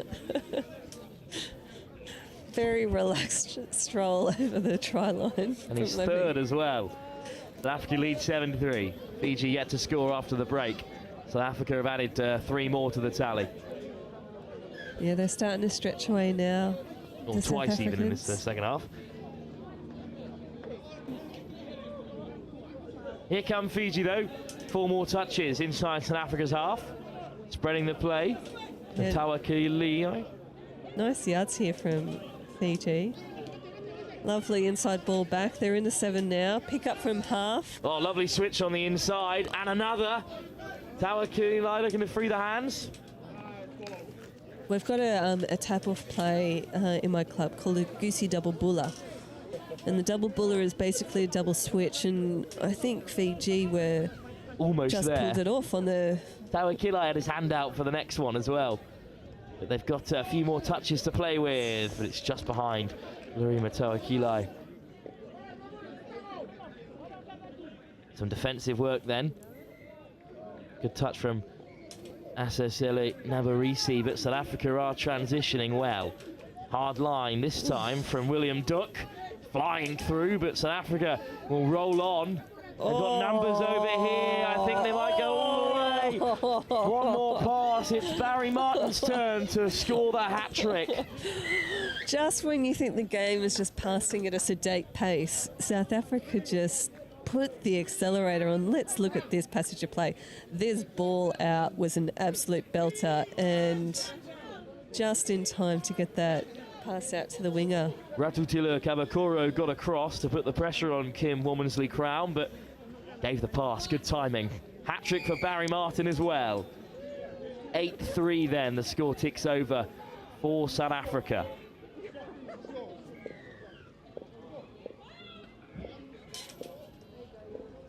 Vasuturaga.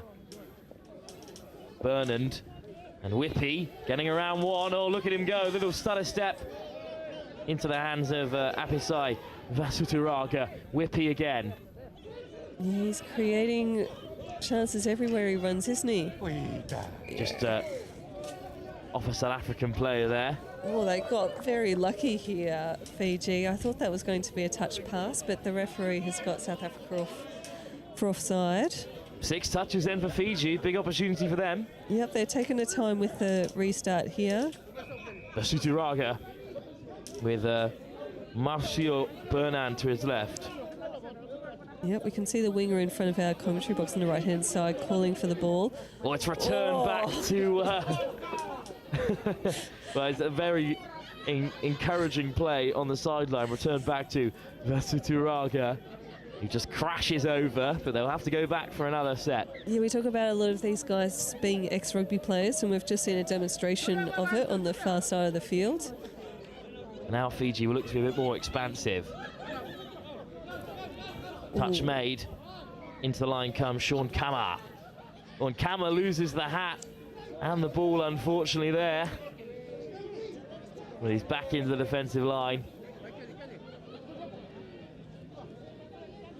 South Africa then racing away down the right. Momentum stop for a good touch. Yeah, when they get some open space on the field, South Africa are just showing their speed, but... Just a foot in touch there, I think. Yeah, it did look like it from this side. Marius Lowe, caught out by the match official. The Fiji back with it. A good period of possession in South Africa's half. Nothing to show for it so far.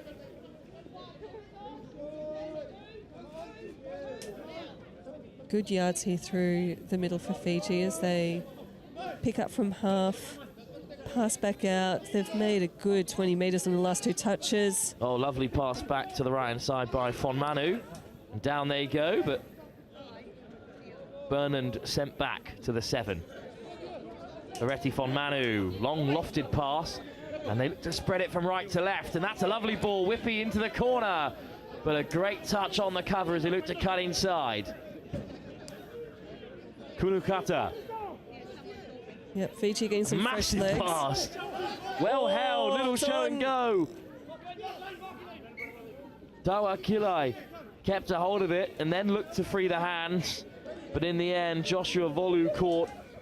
Joshua Volu forced to turn it over. Back comes South Africa. Through Wayne Viljoen. Here he is, Viljoen again. Just squaring up, per se, with Sean Kama. Wouldn't be my first choice. Who to square up to on the Fijian side. Great carry from William Duck once again, and takes another tumble on transition. Big fan of those. Yeah, William Duck has been great in his South African team. Every time he's been on the field, he's injected that pace over on the far side wing. That pass through the hands of Barry Martin, but he's perhaps school enough today. Hat-trick to his name.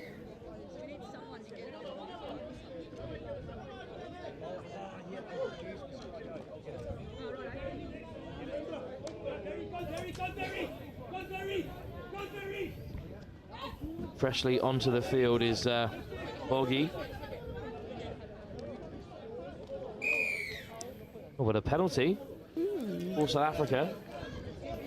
Yeah, very delayed call on that penalty from the referee there. But It it's did given come from the touchline.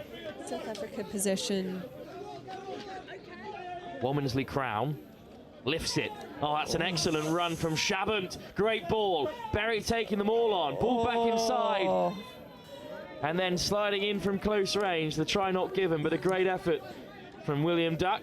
That is some class Fiji defence to keep them out there. The ball was fizzing around.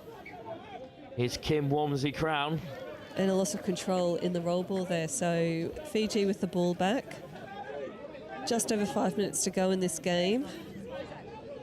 That's the first touch as Fiji head towards the box.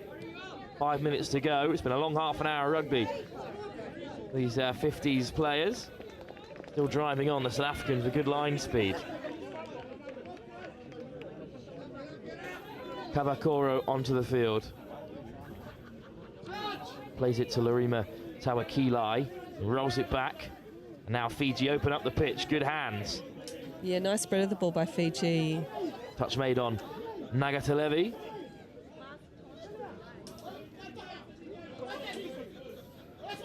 Oh, nice footwork, but caught by Berry Martin.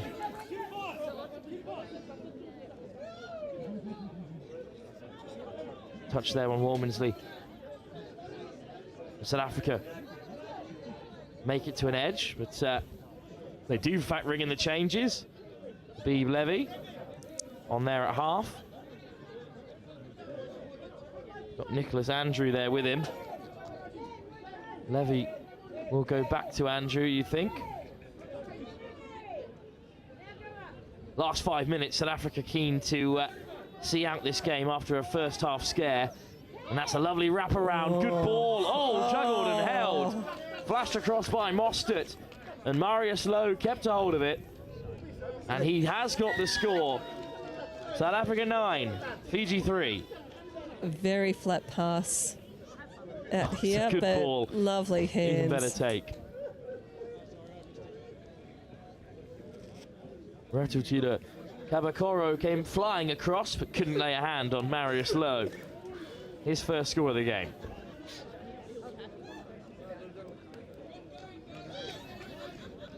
A pleasing performance from South Africa, who in this second half are much improved. 4 unanswered tries with 3.5 minutes to go. Yeah, they're starting to show their class now, aren't they, South Africa? As soon as they have that injection of pace, particularly when they come through their subbing area, it really does make a difference, and it set up a lot of their tries. Good drive, though, from Fiji. Oh, lovely little no-look pass. You could see the idea. And on the follow-through, Asesele Nabarisi was just caught. Didn't look too comfortable there.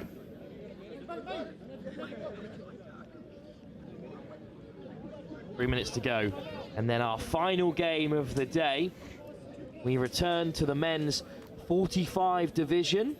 And this time it's our two Spanish-speaking sides as Chile take on Spain themselves.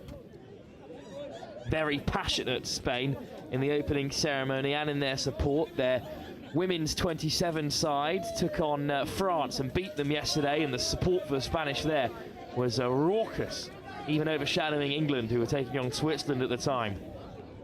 Should be an exciting fixture. Chile, part of one of the biggest shocks of the tournament so far, when they were beaten by Jersey over on pitch 1 yesterday. Yeah, I've watched that game and it was an interesting one. I thought Chile were the better team, to be honest, but once again, just errors creeping into their game. They just let a couple of chances go and, yeah, let Jersey into the game to beat them by 1. The second biggest shock of the tournament in my book, after the Cayman Islands beat Samoa in the mixed 30s. Yeah, Cayman Islands, I think they play the US Touch Championships every year now, and I've spent a couple of years at the US Touch Championships playing and reffing, and I think that is just such a great tournament, not only for the US in terms of selecting their players, but for teams like the Cayman Islands and some South American teams to come over and play some good quality touch. For now, though, in the remnants of this men's 50s games, South Africa searching for double figures. Levy, great ball out wide. Oh, through the hands they go, but the call came before. So there'll be no 10th try as of yet. Unlucky. That would have been a lovely try to finish the game on, as they pass it back into the middle. Let's see if Fiji can create something in the last minute of the game. They got a lot of ground to make it up to the South African try line. But if anyone can do it, it's Fiji. Touch there. Lakawisa Nagatalevi. We're looking for Nagatalevi again, but he's lost his hat. Appetite, Mashituraga. There he is, back on again, back in the play. Well, actually, it was Kunukata that time. I think this will be, yep, final touch. So I think this is South Africa's last chance to crack double figures here. They've certainly taken the victory. Here's Levy. Look at his 4th try. Goes a little longer for Womersley Crown. Kim Womersley Crown. There goes the buzzer. One last strike at the try line then. Might as well throw the long ball, but it can only find the Riverside deck. So the end of our penultimate game, as the announcement has bellowed across the field. It's a win for South Africa, as expected, against Fiji. A second win for South Africa as they hunt for a place in the top 4 of this pool, which will see them through to a men's 50s quarter-final. Final game of the day across the pitches here on Riverside. Up next, we return to the second round of fixtures in the men's 45 competition. Spain take on Chile. Beyond that, will not be allowed into the clubhouse.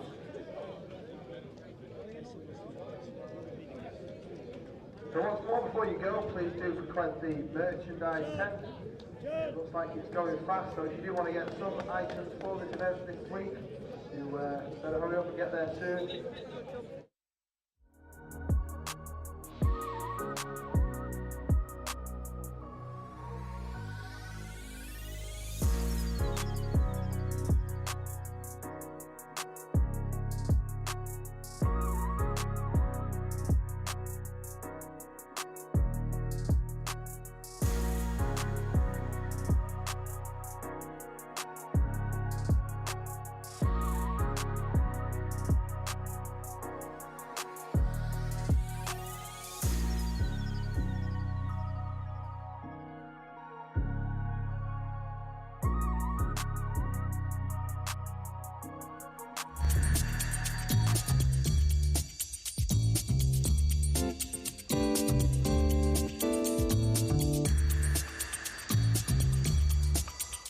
I love Nottingham, the home of Robin Hood.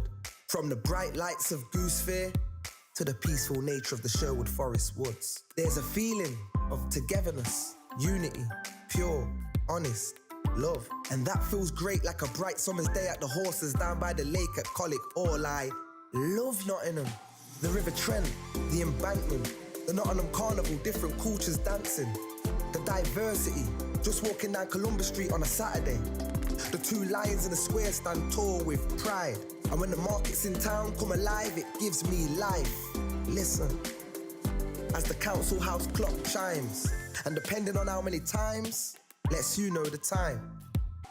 I've been to concerts at the Motorpoint Arena, and I've been to concerts at the Nottingham Caves. I've been here all my life and I'm still amazed by this place. I love Nottingham. Sometimes I stare at Hockley's graffiti colourful walls, and sometimes I gaze at the deers running round Woollerton Hall. Supreme thrills, from chilling up at Greens Mill or up at that castle on the hill. Nottingham, I love you, and I always will. Visit Nottingham today.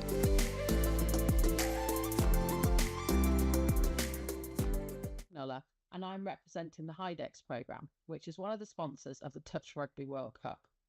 HIDEX is a collaboration of a number of universities based in the Midlands, including the University of Nottingham. One of HIDEX's main aims is to support industry to innovate, developing new products and services in the hydrogen economy. We decided to sponsor the Touch Rugby World Cup, particularly in relation to energy use, so that Geopura, a locally based business, can provide hydrogen to be utilised at the event, making the event more sustainable and improving air quality for visitors and competitors alike. We hope this support will encourage others to look for more sustainable ways to run similar events in the future.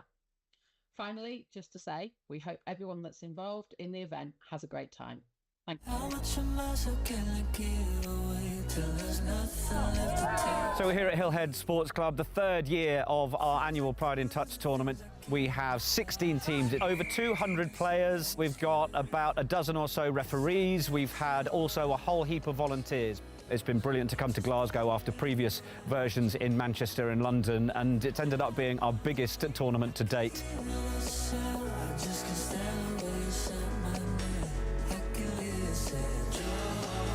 Get a lot of curious players that want to try out touch rugby for the first time, so they might be a bit nervous, but I think they come down, they hear the tunes that are playing, they see all the rainbows, all the smiling faces, and I think they realise that actually they can just have a good time.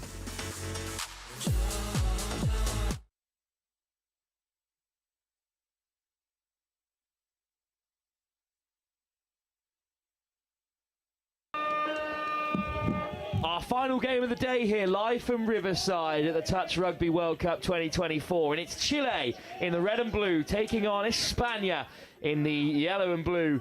And that's a wonderful start. How about that for a ball across the face? Victor Masjuan touches down, and the try is eventually given after a conversation by the match officials. Mel, what a fast start for Chile. Yeah, they took their time awarding that, but it just looked like a brilliant score. Great pass across. Chile will be well happy with that. Well, interestingly, in the first round of men's 45, Wales put 7 past Spain. We had Gianluca Fecci of the Wales team here earlier today. He'll be pleased with that result. We were talking earlier about Chile's loss to Jersey in dramatic fashion in pitch 1 on Highfields yesterday. Well, the men's 45s team drew with Jersey in their opening fixture here on Riverside. So both sides searching for their first win. Building up quite the arch nemesis between these two countries. The brand new touch rivalry everyone's talking about, Jersey on Chile. Yeah, two traditionally countries at loggerheads, aren't they? Right. Jersey and Chile. We're doing nothing for Jersey-Chilean relations today on Riverside. But it's a turnover that will benefit Spain, and they'll be on their second attack here. Cara Muir, or Muir Cara even, touchdown for the first time there. Gonzalo de Juan wants it on the return and gets it. Down goes Gonzalo Iturria de Juan, and he has scored, and Spain go level. And we could be in for an excellent game here now.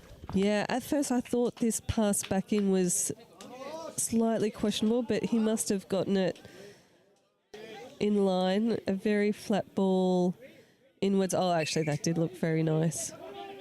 Lovely score. Gonzalo de Juan, Spain's first scorer, and Chile are off to the races with 6 touches, wasting no time in piling on the pressure. There's the towering Juan Manuel, the towering Roberto Schnack there at 13. Good pick-up for Schnack. Livingston, oh, great ball. They're in again. Cristobal Green Diaz touches down for Chile second. And, well, if this continues with 3 tries every 2 minutes, it's going to be a crazy game. But this was lovely work from Diego Livingston. Yeah, lovely spit off the ball. Got it straight back and straight out to the winger. End-to-end touch.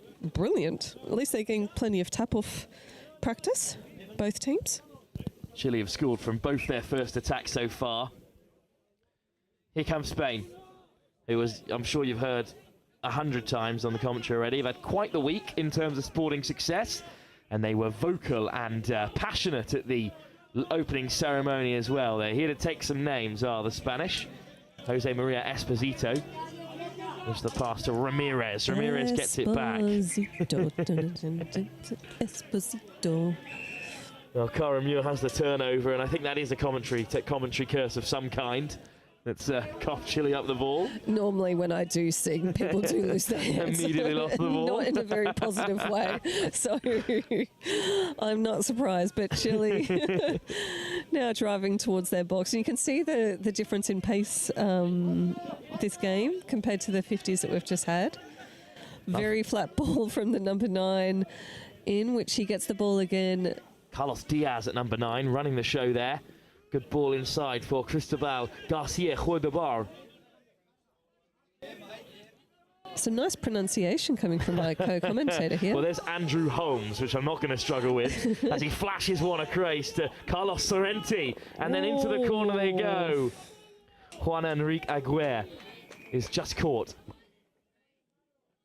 But looking forward to this one all day, Mel. Love a Latin name. Spain then on the transition. They make it to the edge. Easy meters here. I'd like to see Chile just set in their defense a little bit and come up a little bit more aggressively to stifle some of this Spanish attack. Miguel Ruiz lays it back for the try scorer De Juan. De Juan almost through the hole, flying across to make the touch. Carlos Diaz.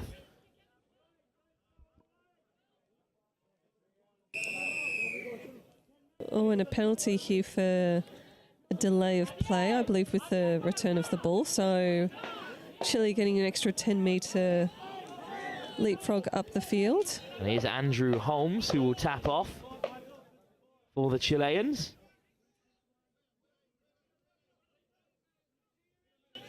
Holmes again, now on the switch around, looking to get some substitutes onto the field. In goes Roberto Vasquez Schnack, Oh, 13. lovely ball out. Great way to pass. Aguirre in behind. Oh, and just a miscommunication, but once again swept up by Juan Enrique Aguirre. Martin Santamaria. There's Ivanovic with Santamaria. Ivanovic now. Touch on the 7. And I think they've run out of time there, the Chileans. They're 2-1 up against Spain at the moment, chasing a first victory after a draw with Jersey. Spain beaten by Wales in convincing fashion in a very confident Welsh team when it comes to qualification from the men's 45 pool. Oh, nice intense driving here by Spain. You can see that Spanish player impatient with his team, wanting a half in place. I like that. I like that intensity. Well, here comes Spain down the left. A change of pace from Jesus Alonso. And it will be a turnover. Chile in possession. They've got some work to do to break out of their own half. The frantic pace of the game to begin with had just slowed down since.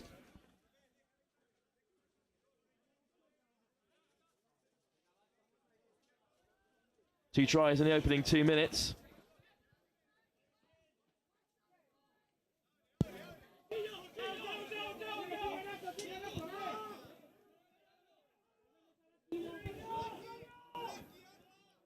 And nice inside ball by Chile here. Good phase play. Touch made, and a popular one there on Diego Livingston. But Chile will have another go at it here.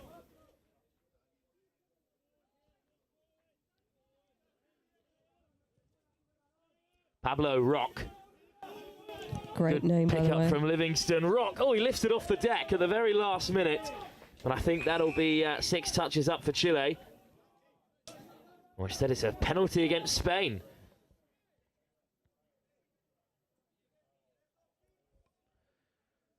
Well, Chile, you think, must score from here. Rock, Livingston.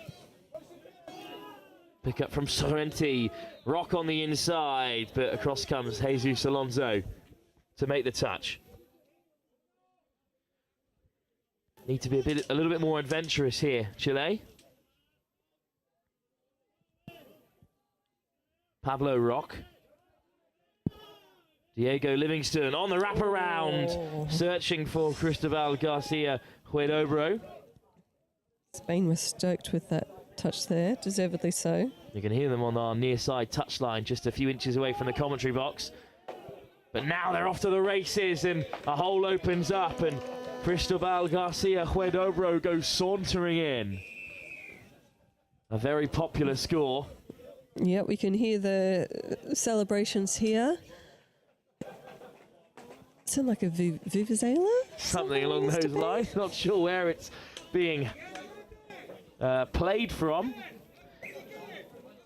But try for Chile's number one. They go 3-1 up against the Spanish. Christian Rodriguez there in support, looking for the lift, but he's just spilt it, unfortunately, there. A big missed opportunity for Spain now. They're in a really promising position.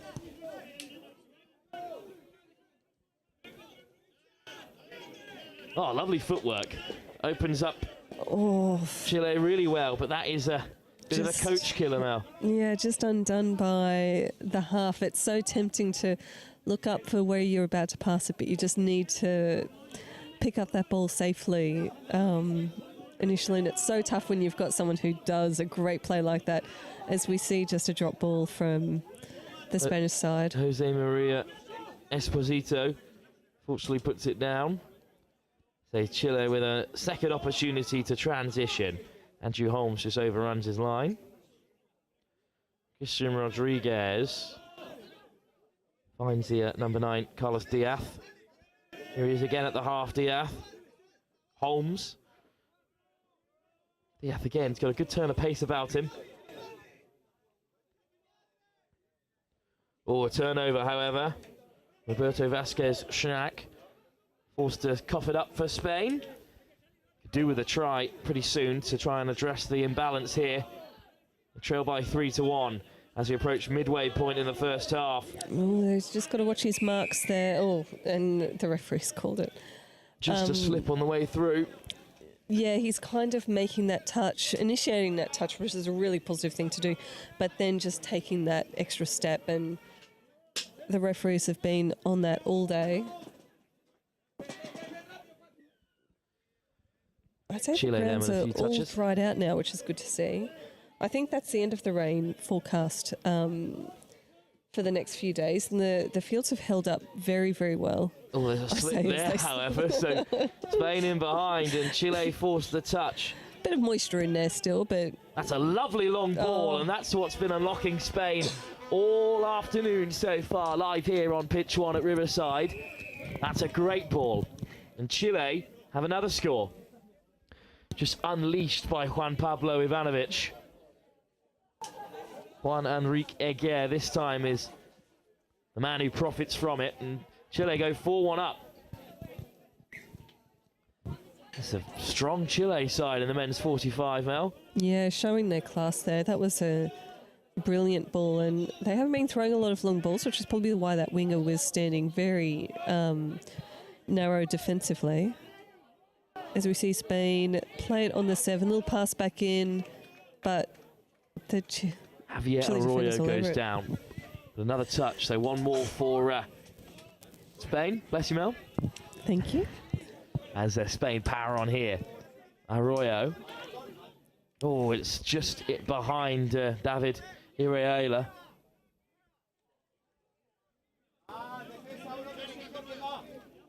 Instructions from the Spanish bench. I can't translate them, I'm afraid, but let's see if their words are heeded as the Chileans look to transition. Good line speed to begin with from Luis Sanchez. Yeah, great offload there as well. Got them another few metres. Nice, smooth. Oh, and Sanchez again makes the touch for Spain, denying the Chileans. He's turned it over as well. Good work from the Spanish number 12. Yeah, over the mark here. I think so many teams, especially today, would just have benefited running into that ruck and just taking 20% off their speed and regaining some of the control, because the number of ruck penalties, as we see another turnover happen, has just been Yeah, a huge amount of volume of penalties today. I feel like I'm going to go to bed tonight with just that whistle blowing consistently in my head. I hope that teams can clean up their act a little bit as the tournament continues. I've got no doubt with dry weather overnight and some sunshine tomorrow, we'll see some improvement in that department. Chile up to the 7. Diego Livingston want to make things happen. Lifted over the top. It's come off a Spanish hand and been regathered, however, by Christian Rodriguez. They're back at the 7 again with one touch fewer. Victor Masjuan. Livingston. Rock. Livingston again. Now they'll keep it going. Here's Shank. Good ball to Rock. Livingston. Oh, one more pass would have done it. I think that's going to be 6 again there, I think. Yeah, the Spanish player in a try-saving move threw his hand out. He was the last defender on the line there, so... That'll be 6 more then for Chile. They must score from here, you think. They've been really impressive, and they've made it to the 7. Little show and go, diving over. Christian Rodriguez. Referee's in conversation. I think the touch was made. Yeah, they had a player out in the wing that was free. Just didn't quite have the time to pass him the ball, but he's staying nice and wide, as you can see. Oh, and it's just a fumble on the deck from Pablo Dinamarca Rock.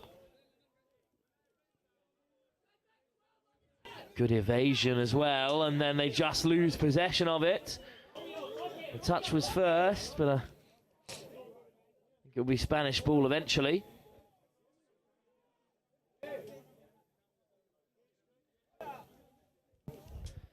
Good defence though, Mel, from the Spanish. Not to concede there, already 4-1 down. They couldn't really afford to.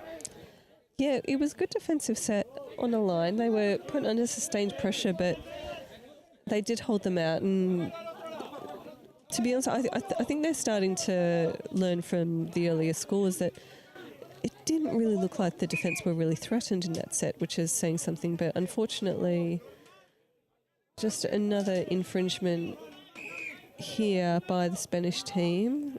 Looked like a forward pass. It just takes the sting out of their attack that they can't use all 6 phases. Good footwork from Livingston. They make it to the Chilean box. Here's Carlos Diaz. Gets a good ball away, and Diaz with a pickup. Oh, it's just, once again, it's stuck in the deck here at Riverside. This pitch has held up well, but it's had a lot of rugby today throughout the rain. I have no doubt that my nightmares, it's not going to be me walking through public places naked or having my teeth falling out. It's going to be the referee's whistle and a ruck infringement of some kind. Maybe it'll be me infringing the ruck whilst having my teeth fall out and being completely naked. You would never. I'm not sure about the other things, but you'd never infringe at the ruck. No. Ever. Everything else well within the realms of possibility. Now, this first half has taken a bit of a turn because both sides stuck in a stalemate after a few Chilean scores. Spain trying to change that as they rumble on, but suddenly just ran out of options in the transition. Yeah, and the half then looking for a play. He was very lucky he didn't just roll did a that full forward. 180 and couldn't find a man. Here is Fernandez. Yep, good to see Spain spreading the ball here. Lovely short runner coming through here at speed. Oh, this has been one of the best attacking plays from Spain in a very long time, and it was built on the speed of a player running from depth, running a really effective short line. Pablo Fernandez got them going, but it's only Chile back in possession. That's a good pickup from Andrew Holmes. Got good control of the ball. Away goes Garcia Huidobro. And here come the changes for Chile. Touch made. Santa Maria at the half. Looking to return it to Ivanovic. I think that might be a penalty for Chile.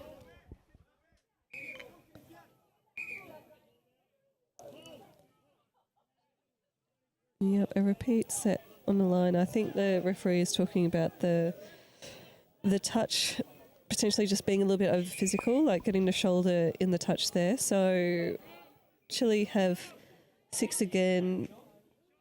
And here is Ivanovic at the half. Oh, it's a good ball. Oh, just a great line of running out wide as well. One more ball from Roberto Vasquez-Schnack would have done it. You do well to find a pass that he can't reach. And they're lucky they've been given a penalty for offside because they just threw the ball away on the first touch. And a real coach killer. Joe was talking about it all morning. Joe Wright, of course, who was here earlier, that a real coach killer to give it away on the first touch as Chile go sliding in. Martin Santamaria denied this time.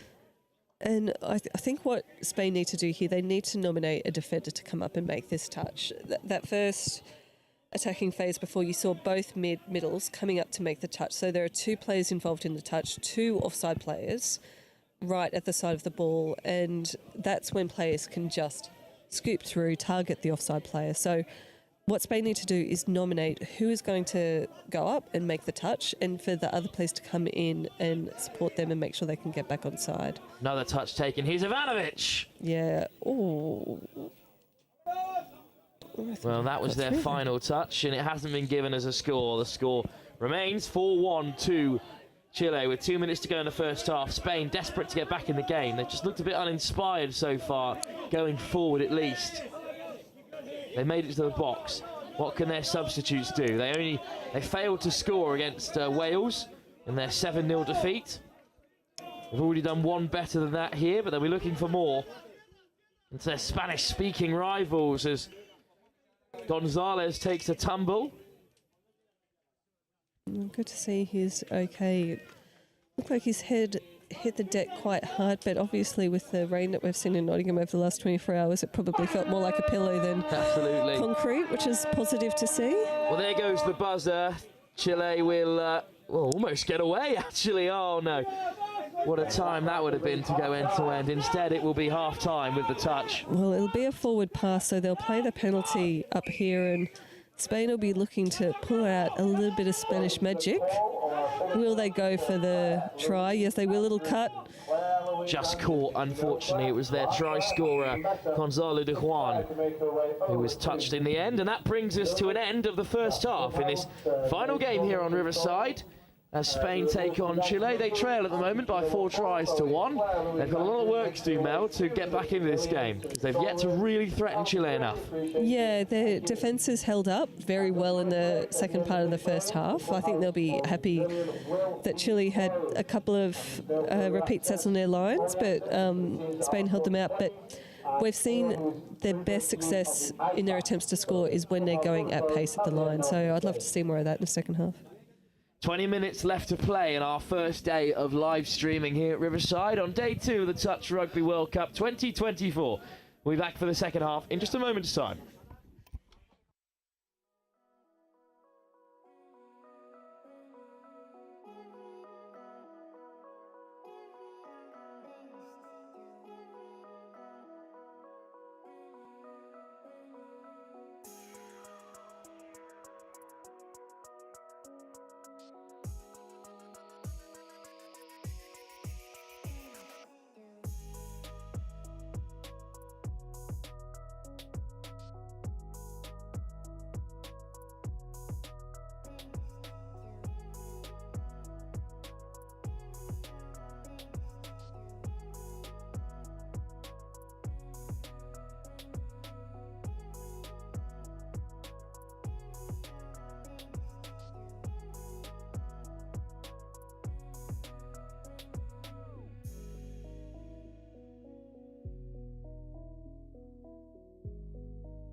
Well, Spain have got some work to do in our final game of the day here, live from Riverside in Nottingham at the Touch Rugby World Cup. They trail by 4-1 to their rivals Chile.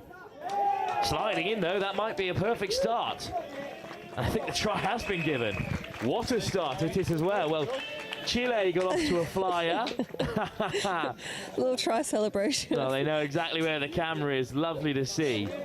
It's a great line as well. Flying over goes Jesus Garcia Alonso.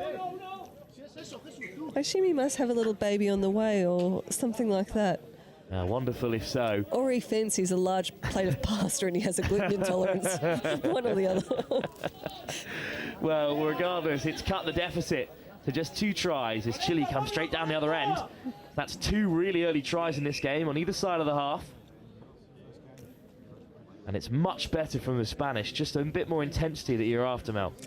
Yeah, and you know what, whenever you score a try, one of the mantras that you do as a team that's just scored is make it count, and it's all about keeping the other team out of making, you know, a comeback try. You want to make it count by holding the other team out, which is what Spain are trying to do at the moment and doing fairly effectively at the moment. And commentators curse, I apologise.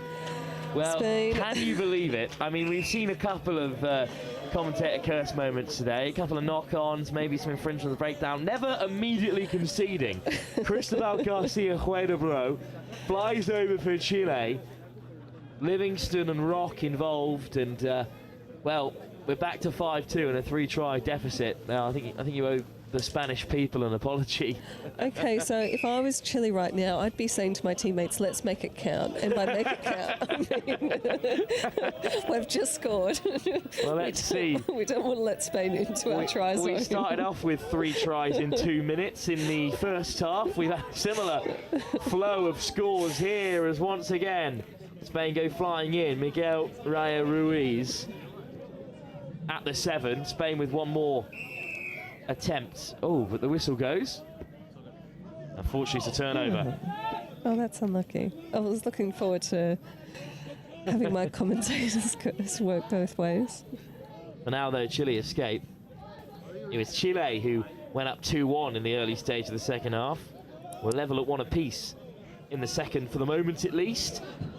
As on come the substitutes from the Chilean box. Andrew Holmes. I do like the Spanish colours. They always look like Team Little. You know, like the supermarket. Yeah, of course. I thought Little with a flash of red. is German, isn't it? It is indeed. Okay. For now, though, Chile go darting through. Carlos Diaz onto the field, but the 6th touch is his. Spain back with it. Yeah, Little and Audi, both German. Team Deutschland, though, in the white and black strips this tournament instead. A hint of yellow in there. Their mixed 30s side had a really good day yesterday. 2 big wins, 1 over France and 1 over Hong Kong as well. And Chile bang on the halfway line, making some solid yards up the middle of the field, but they're going directly to their sub box to get some fresh players on. Oh, that's a really high line, but a missed touch, and now Chile in behind perhaps. Here's Juan Pablo Ivanovic. Through the hands, the try scorer, Garcia Huedebro. Touch is made on Santa Maria. Yeah, great touch there by the Link, coming in, supporting his mid by making that touch. I'd love to see that from Links. Santa Maria could go alone, floats one over the top. It's just a few inches too high. And Spain escape. And Spain escape for now. Got a fingertip on it. Cristobal Green Diaz.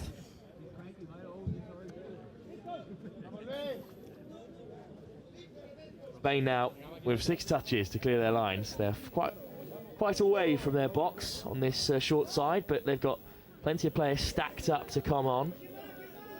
Esposito and Lorenzo lined up on the touchline to our left. Yeah, I tell you what, they look keen to come on, don't they?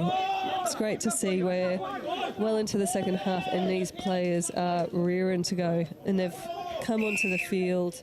Well, here they do come, the changes, but it's still a turnover. They'll be right into defence. On comes Pablo Fernandez and Jose Maria Esposito. Chile all the way up to the 10 to tap off. Garcia Huidobro, Ivanovic, Santa Maria takes the touch, and Chile now make a few changes. Short of support there is Santiago Secundo. Livingston, Rock and Livingston back together in the centres, and they skip out Rock this time, straight to the link. But actually it's Christian Rodriguez out there who's caught. I believe that was Quattro touches, according to the Spanish box. I needed to create something here. It's a short ball into Pablo Rock. And that's the turnover. That is 6 touches. Counting for the Spanish. And now charge up, looking to transition. Once again, they make it to the box, and this time maybe they'll be able to launch an attack from here. Oh, they look good driving down in front of us here. They are going at some intensity. Unfortunately, no half in place for that last play the ball. Here is Ruiz. And on the wrap, there's a long ball. Oh, it could be in behind. A race to the line. But Juan Manuel. Yeah, pick up from half. Long pass. They found their man on the wing, Pablo Cornejo Robinson. Yep, touch was in. Oh, no. They've given the score there. Oh, well, they have with a Spanish high five. They thought, yeah, we've done it. We've kept them out. But actually, he's gone over to score. Holmes with the long pass. Robinson diving in and... Oh, good shout by the referees there. They couldn't be closer, the assistant on the right. Mikel Anguier Gonzalez unable to hold out Robinson. So Chile goes 6-2 in front, and the game is getting beyond the Spanish with 12 minutes to go. They need to respond quickly. They're driving up through Irula. And the little dummy run. They take it to that right edge. Good line. In for his second try. Jesus Alonso.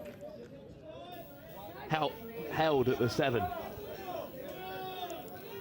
Yeah, they want something to show for this half of touch, because they're playing incredibly positively. Great little tap on, just didn't reach the player on the wing, but their driving has been so good in this second half. But they just need to make sure that they keep track of their touches and set up that attacking platform on the 5th. Even if that 5th takes place 10, 20 metres out from their line, I'd just like to see them nominate that 5th touch and scoop or something like that off the touch. At the moment, they're just kind of fizzling out of touches, if that makes sense. It does indeed, just not clinical enough. They don't look dangerous enough on their 6th touch. 10 minutes to go. Spain have it back though, through their try scorer, Jesus Garcia Alonso. Lifted by Valles. Valles again there at the half as Spain ring in the changes. Lorenzo. Sanchez caught. Here's Lorenzo again. Fernandez. Take it in by Esposito, and then the ball goes down. And once again, as he just said now, they haven't really struck off the 6th touch. No, but they've got themselves up there to set up that platform. They are getting within 10 metres of that Chile line. They're playing very, very positively, Spain, and I'd love to see them convert some of this field position into a score. Chile, though, in response, driving through Rock, Livingston, great hands, and they could be in behind here, and wheeling away for another try. Cristobal Garcia Huidobro, a second score in this half for him. Chile make it 7-2. Doing what their country does best. These blokes aging like a fine wine. Absolutely racing away there with a swarm of yellow shirts in pursuit.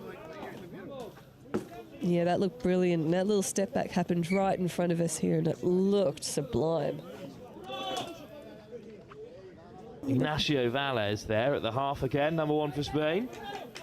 And my eyes may be deceiving me, but I spot a little bit of sunshine coming through the the clouds here down at Riverside. Perfect timing with 9 minutes to go for the entire day. They've weathered the storm well here at Riverside. Ahead of tomorrow, where of course the action continues. We're back live here at Riverside with the continuation of the Masters format. I'll be back here as well for those games. Got a packed schedule on day 4 of the Touch Rugby World Cup. We start with the women's 35. We're moving on to the men's 50s, 40s and 45s.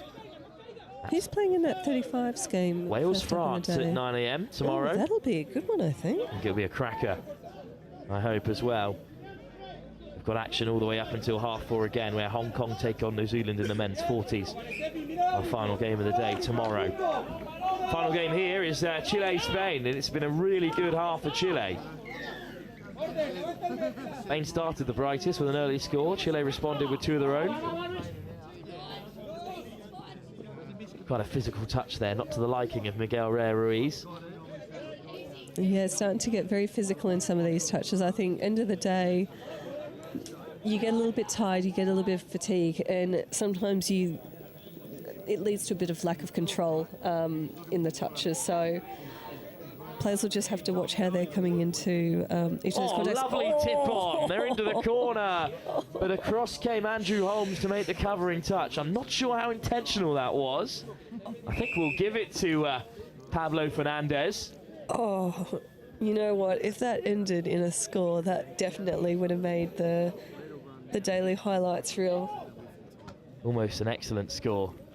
Opens-esque tap on that one was. Absolutely. Unfortunately, Opens-esque wing defence by the opposition to prevent the score. Oh, and just a lapse of concentration there from Chile. Allows Spain in for another strike at the line, something they've just lacked a bit in this second half. Great running from Alonso. Arroyo at the half again. Nice work keeping the ball alive from these plays in the middle.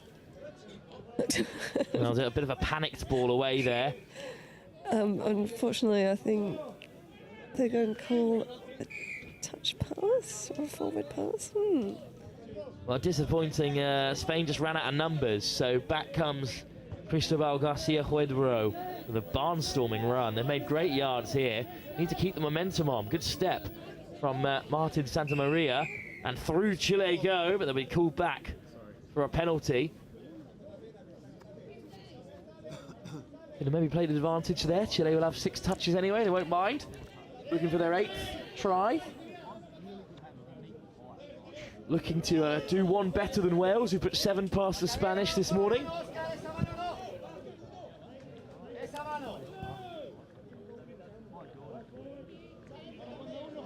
Diego Livingston. Schnack. Oh, well touched, and he just kept rolling there. He'll be back to play it back for Juan Enrique Aguirre. 2 tries for him today. Plenty of space on the open side to their left. It'd be nice in this target this right-hand side again and then spread it to the left. Juggled by Rock, but that's the long pass. Aguirre for the hat-trick. Down he goes. But he's all wrapped up by Ignacio Estevez-Valles. Yeah, great defence by Spain there. Juan Enrique Aguirre will lay it back.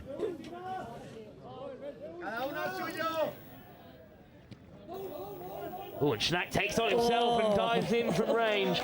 It's a long way down for Roberto Vázquez Schnack.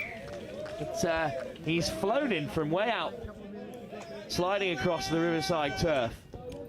Yeah, lovely heads-up play here. Great footwork from Livingston as well on the way through.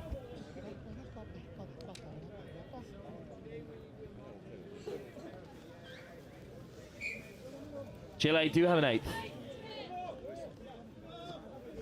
And the Spanish with 5 minutes to go, playing for pride now, which they certainly have a lot of with their performance at the opening ceremony yesterday. I tell you what, they were definitely the MVPs at the opening ceremony, weren't Them they? or Sweden with the Flares, I've yet to decide.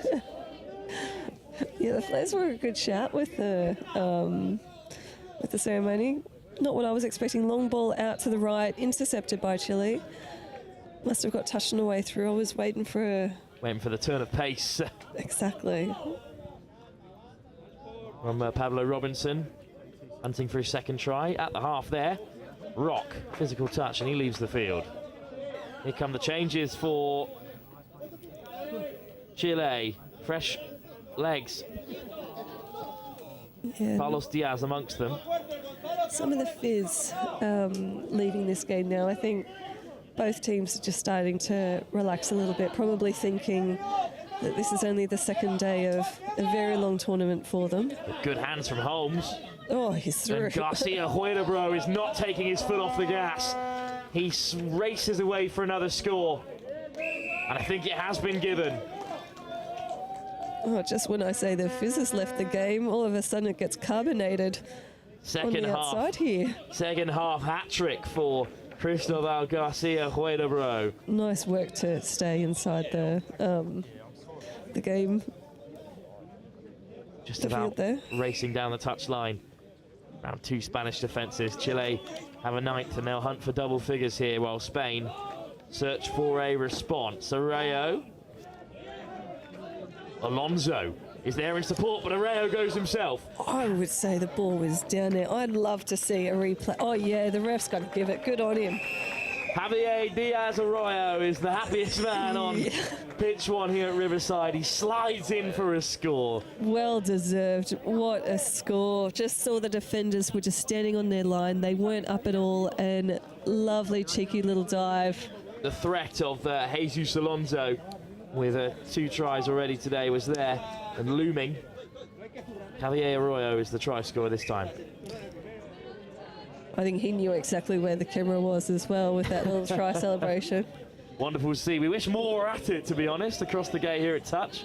It's well and truly in the spirit of this World Cup. As Chile on the repeat, looking to respond and crack the double figures for today.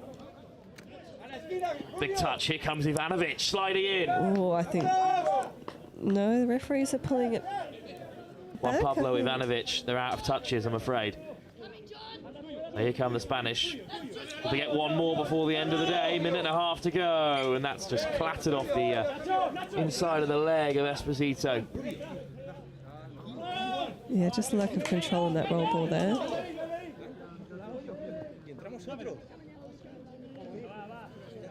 Good change of pace from Chile. Schnack goes for it. Already scored 1 in this second half. Juan Pablo Ivanovic. Santa Maria. Ivanovic again. Linking up together the 2 middles. Down goes Martin Santa Maria. But he'll have to retreat for another set on the 7. Yeah, great covering defence by Muakara, the Spanish link there, coming in and making that saving touch. Santa Maria, Ivanovic, Schnack, long ball, picks out it, yeah, he steps in off the wing, but is caught by Valles. And this looks to be the last possession of the game if they maintain it for their 6 touches. Spain driving with intent down their sub-boxes. They have all game, but just like all game, there's an early change of possession. A frustrating one because when they do get their momentum up, they've just looked very, very good, Spain. So I think that'll be one of the key things that they discuss. Chile, one last attack then as the buzzer sounds. Happy to take the touch. They are victorious here in their second fixture, a draw with Jersey earlier today, followed up by a big win over Spain. Spain, on the other hand, still chasing their first win after losses to Chile and Wales, respectively. So the men's 45 draw well and truly open, with plenty of teams in the running for the semi-final berth later on in the week.